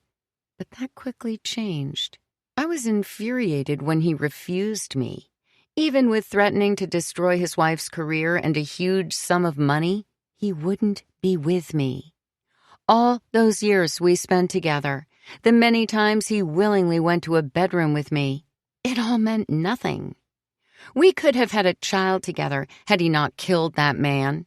The stress of it caused me to miscarry. It was his fault I never had a life full of beautiful memories. Instead, I left him. I moved on, and as my life was burning down around me, all I could think about was having Evan back. One more chance to have what I always wanted. I let my pursuit of a career get in the way of what could have been an amazing life. It only took the fear of going to jail for fraud to realize it. When Evan refused me that night, I knew my life was truly over. Even on the run, how happy could I really be? I admit, I thought of truly jumping off that balcony. What was the point of continuing? What was the point of running? How long would it be until I was found and put in jail for my crimes? I had murdered someone the night before. How much time did I have left as a free woman? I wanted to jump. I did. I thought of Alice and Evan moving on with life after I killed myself. The idea of their happiness was the only reason I didn't jump. I shut my bedroom door in Evan's face. He stood in the hallway, calling for me to open it so we could talk more. Instead of doing that, I went into my walk-in closet. I looked at the case with Lee inside. As an executive, you have to think on your toes. Think outside the box to make it. You have to be creative. You also need a bit of luck. I grabbed a belt in my closet and wrapped it around my upper arm, forcefully rubbing it as hard as I could until I could feel my flesh split. I quickly grabbed my cell phone from my nightstand and took a photo of what I had done to my arm. I sent the picture to Alice, as well as a text. This was not part of the deal. I went back into the closet and grabbed the luggage, hauling it to the balcony. I struggled to open the bag and drop Lee's body over the edge, but was amazed at my strength in a time of crisis. I watched Lee as her body flew down towards the little specks of people below. Before leaving, I dropped my cell phone along with her. I heard Evan open my bedroom door, and I quickly ran out of sight along the balcony, dragging the empty suitcase with me. The only other people who live on the top floor with me are the Rumfields, an older couple. Our patio shares a black rail. I quickly jumped over it and brought the bag with me. Still in my lingerie, I panicked as I passed my neighbors' windows. Thankfully, they didn't appear to be home. All the rooms were dark. The patio door was locked, and for a moment, I thought about jumping off the balcony for real this time. I was trapped. I tried to open every window until I found one that budged. When I got it fully open, I snuck in the apartment. Once inside, I opened the patio door and brought the suitcase in. I stuffed it under a bed in a spare room. Mrs. Rumfield had an impressive wardrobe as well. Not as nice as mine, but decent. Expensive. I packed up some of her more dressed-down clothes and stuffed them into a different bag I found in the large closet. I was ready to leave the apartment. How would I get to my aunt's farm, though? I hadn't planned this out. I hadn't expected to do what I had with Lee's body. It wasn't part of my plan to frame Evan for my murder. That just happened naturally. I was surprised at how organically my plan had all come together. That was, until now. The farm was several hours away. How could I get there? This was, of course, why murderers get caught. They don't plan things through. I had been lucky up to that point. I knew. As I walked towards the front door of the apartment, I tried to come up with ideas, until banging on the door startled me. I shuffled my feet quietly across the floor and looked out into the hallway through the peephole. Alice was shouting. I could see her frantically banging on my door down the hall. Evan opened my apartment door, and she went inside. He closed the door behind her. I smiled to myself as I stared into the hall. When I stepped back, I saw several hooks on the wall. One of them had a pair of car keys. I grabbed them and left the apartment and took the elevator straight down to the underground parking lot. I shoveled more hay around the barn, thinking about how wonderful that night went. Sure, I didn't get to have Evan one more time or fix what I thought could be a beautiful life together. When he refused me, I knew that would never happen. After I killed Lee, I knew it was impossible. So, I did the next best thing. Frame my ex-fiancé for my death. Oh, how I wish I had a working television. I would love to watch the headlines. I would love to see Evan with handcuffs on, his trial. I would love to see Alice's face when she realizes her perfect life is destroyed, just like mine was. All I have out here in the middle of nowhere are my thoughts of joy that my death has caused. And romance books. Life on a farm took some getting used to. After a few days, I started getting bolder. I left the house and went for small hikes through the woods nearby. One day, I met a couple in their late 60s hiking. They were my not-so-nearby neighbors. I lied and said I was the new owner of the farm. They knew my aunt was likely going to sell the land soon, and thankfully didn't ask too many questions. They were a wonderful couple. I told them how I missed farm-fresh eggs. They offered to sell me chickens. I bought 4. The only one I cared to name was Helen. Now, I farm fresh eggs every day. They were planning on auctioning some cows soon as well. I told them I would pay a fair price for them if they would deliver the 2 cows to me. They agreed. Less hassle for them. Now I'm preparing the barn for my new animals. I laugh thinking that I could have a full working farm soon with my own crops. Sure, it was risky putting myself out in the public. The older couple seemed nice enough, but all it took was for one of them to see a news headline and maybe they would make a connection. They hadn't so far, though. I'm not sure what the next step in my life will be. Where will I go next? I try to take things day by day. Right now, I can enjoy my simple life with my chickens and cows. I'll enjoy thinking of the urban life I ran away from and Evan rotting in a jail cell somewhere. Every now and then, I hear cars pass out front on the country road. I hear one now, but this sounds different. It sounds closer. I put the pitchfork against the wall and look out the small window. My mouth literally drops when I spot her. Alice Walker is standing on my aunt's front porch, knocking on the door. Chapter 38. Alice. I knock on the front door of the house. No one answers. I wait another moment before knocking louder. Peering into the large front windows, I don't see much sign that anybody lives in the old house. It's pretty run down. One window is even boarded up, completing the nobody lives here look. When I peer inside, beside the couch, I spot a coffee mug and a book with a half-naked man on the cover. It seems very much out of place for a home where nobody is there. Someone has to be here. The only question is what to do if someone is. Hi, random stranger, but I know someone named Nicole Barrett lived here at one time, years ago. Seems like a winning first line to greet someone mid-afternoon. I look at my phone. I haven't made a single sale today, or contacted anybody to attempt to make one. If my new boss could see me now, I wonder what he'd think. I'm tempted to leave. Get back in my car and go. What's the point of being here anyway? I knock one last time, praying that whoever is reading that raunchy-looking book is home to talk to me. Nobody comes. A sound from nearby startles me. It almost sounded like a can being struck.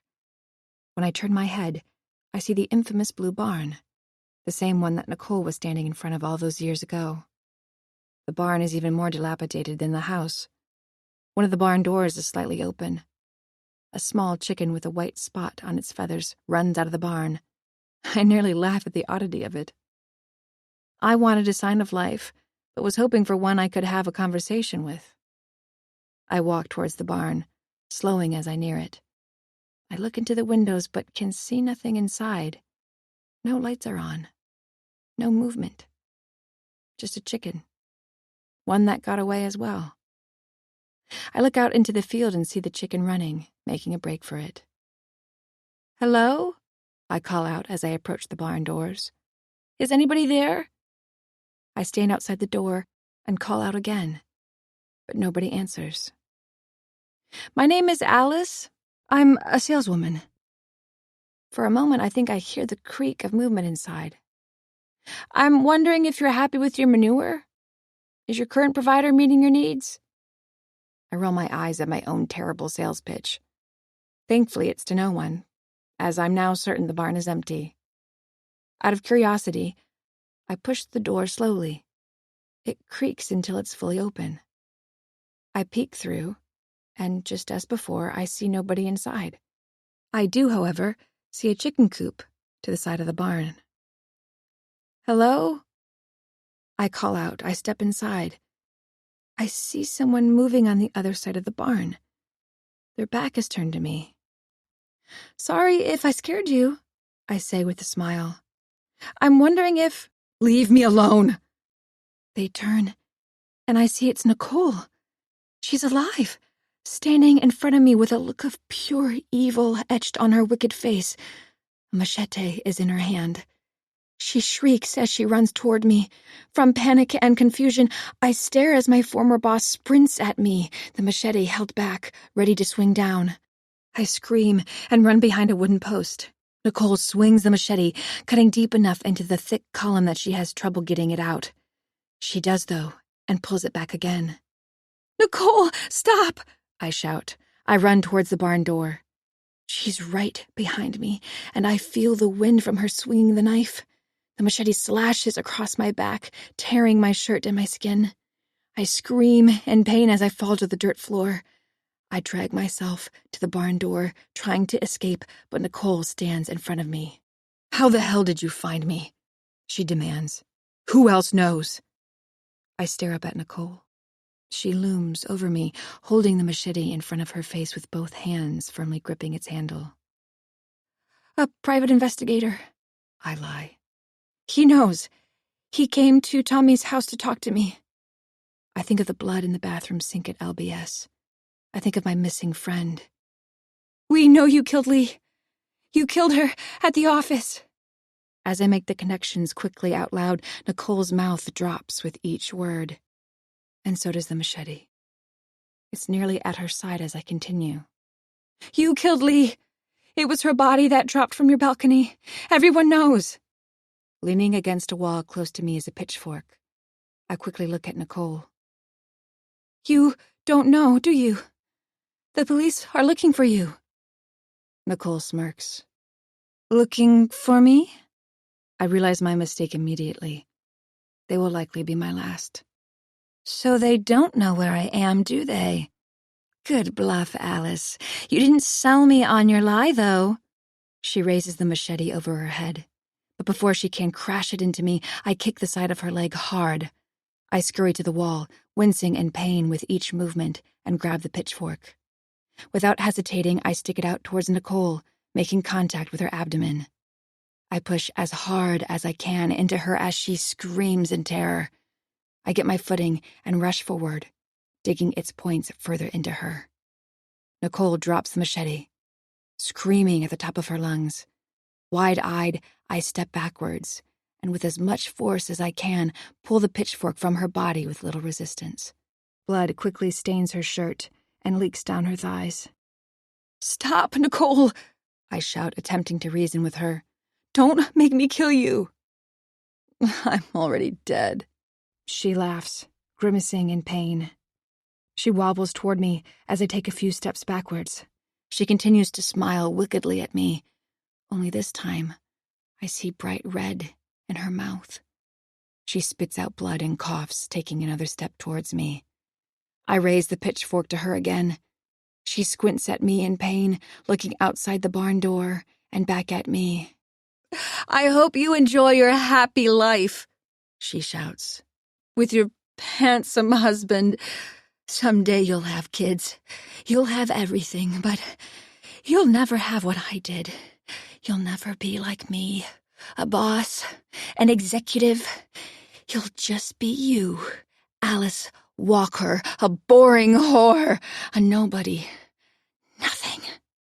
I keep the pitchfork raised towards her, ready to stick into her again at any moment. Being nothing is better than being anything like you. Nicole's smile fades, and she lowers her head. When I look back up, I'm scared she'll rush me again. One last-ditch effort to kill me.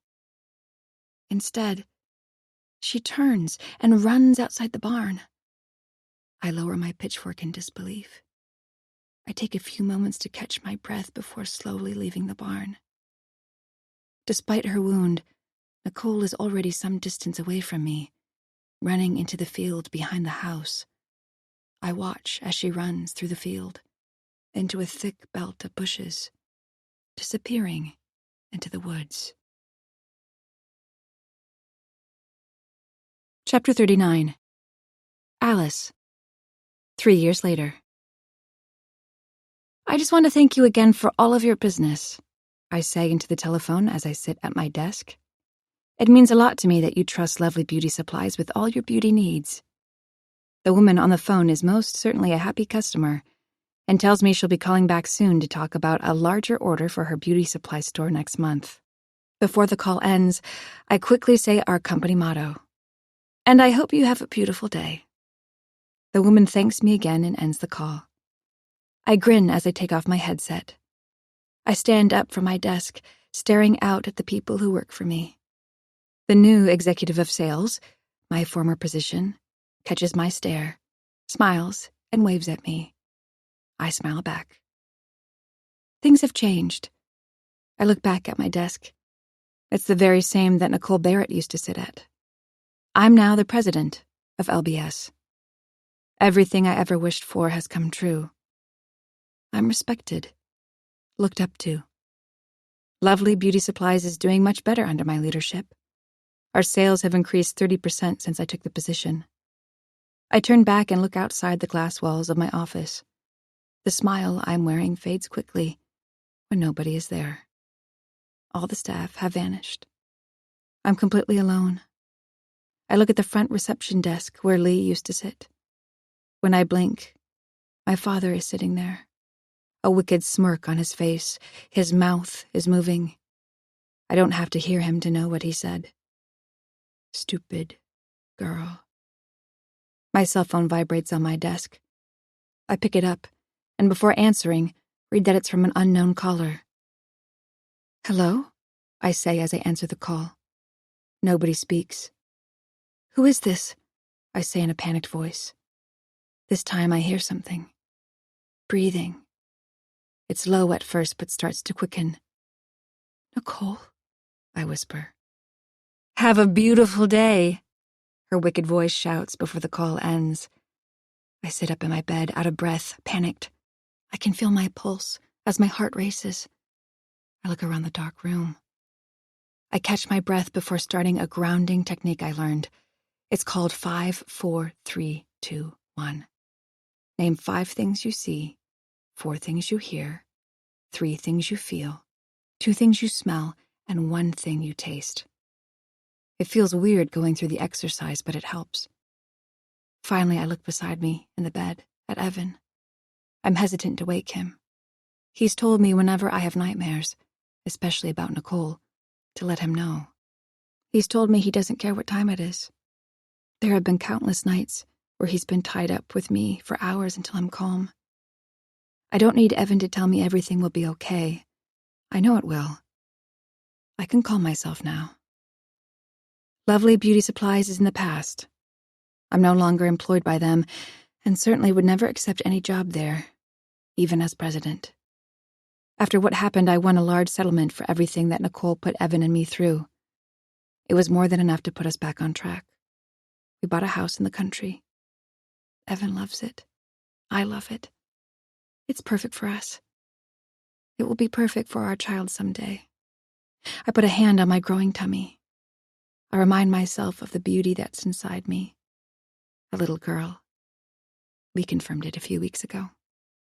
I still work for the manure company, and I still love it. It's not the job I ever pictured myself doing, but I enjoy it. It shows. The company's income has risen since the day I started. It doesn't mean too much with such a small team, but the owner made me head of sales. He has even talked to me about buying into the company to become an owner. I'm not sure if I want that, but I'm thinking about it.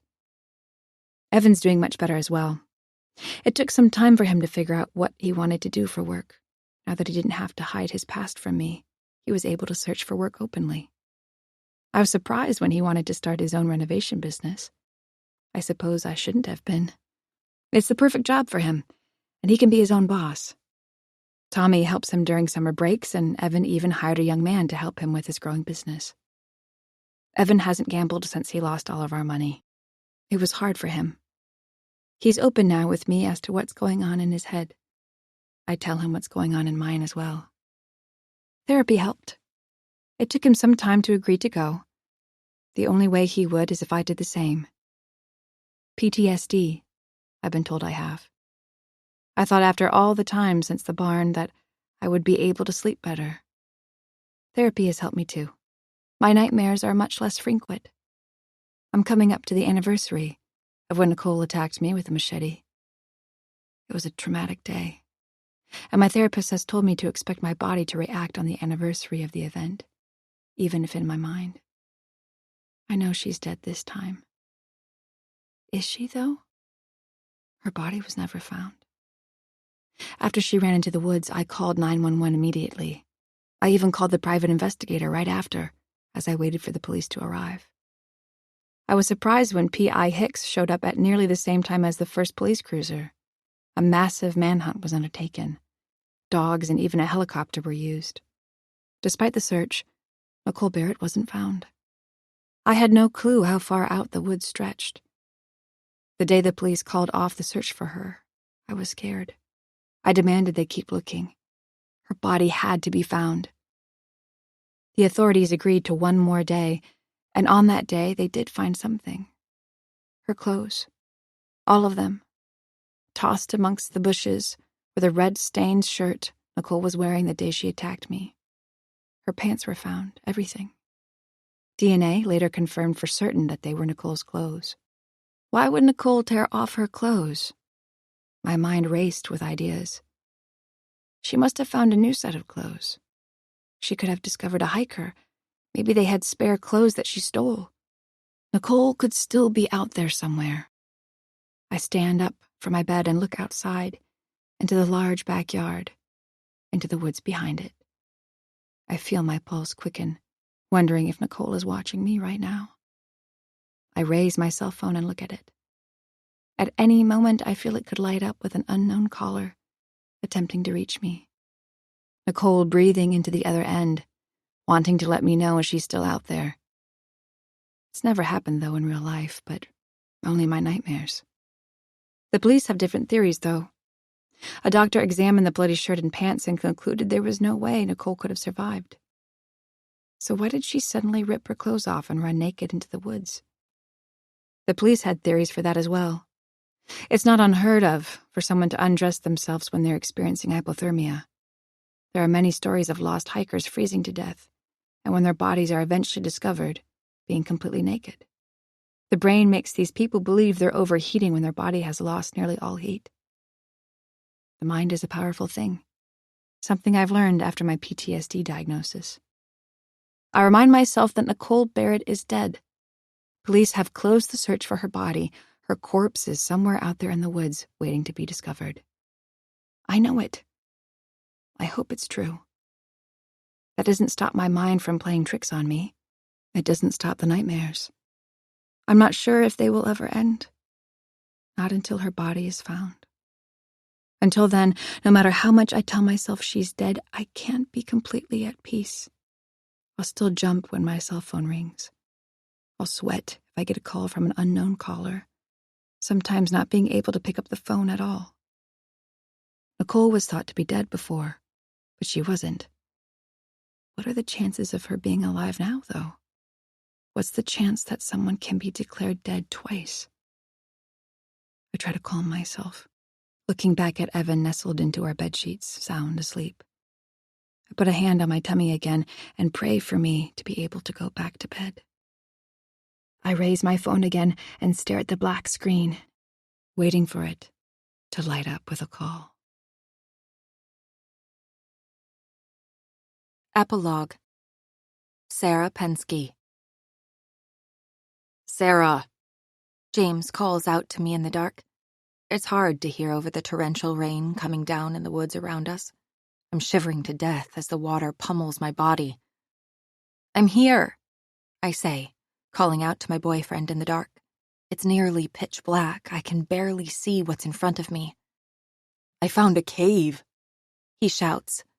My body shakes as I walk towards his voice, attempting not to trip over the bushes and long grass below me. I would never have thought that my life could come to a swift end at the age of 25, just because I agreed to go on a stupid hike with my boyfriend. James talked me into going off trail. That was mistake number 1. He wanted to hike for a few hours to bring me to this beautiful waterfall that he had always talked about to me. When he was a kid, he was in these woods all the time. It was one of his favorite places to hike as a child. He said he knew a shortcut to get to the falls. That was mistake number 2. I can't count the mistakes that followed. Agreeing to hike in an area with no cell reception was another. Not telling anybody where we were going was even worse. It's been nearly 18 hours since we started, and we have no clue where we are.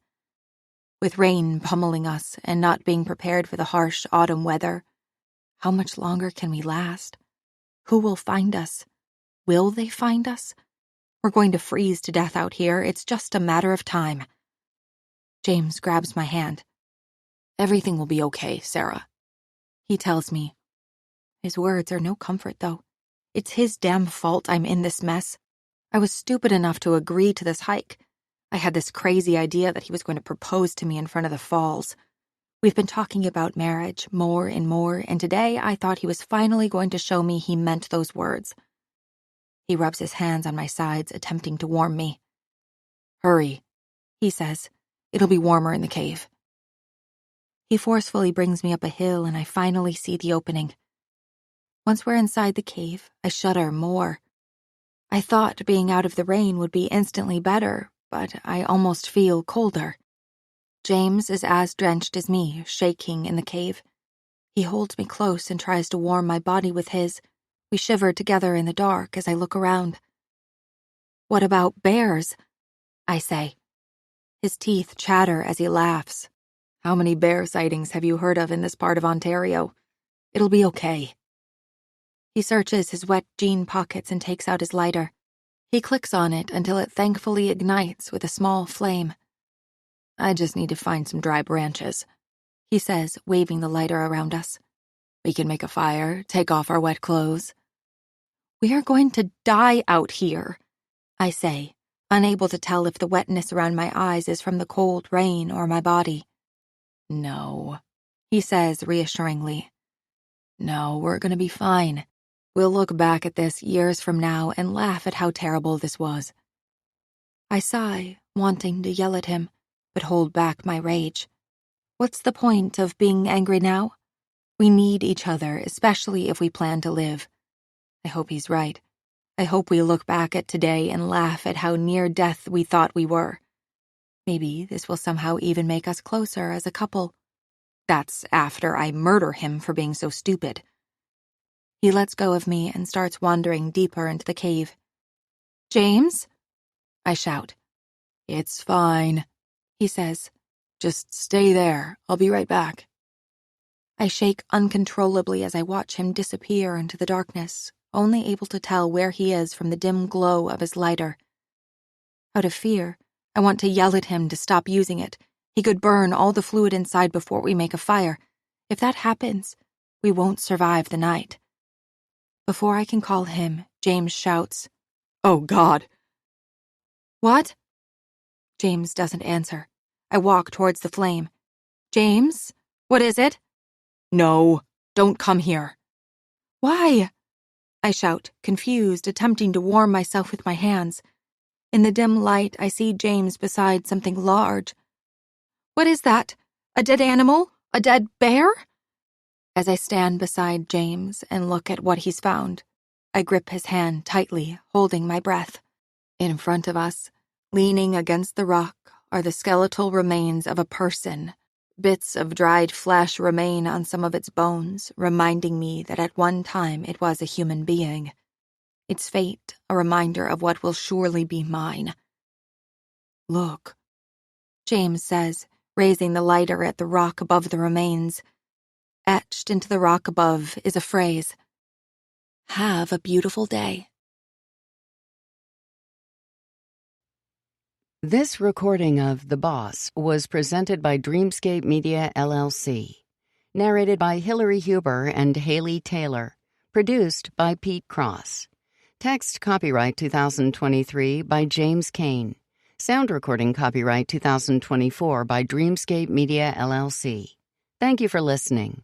Please check dreamscapepublishing.com for Dreamscape's latest releases.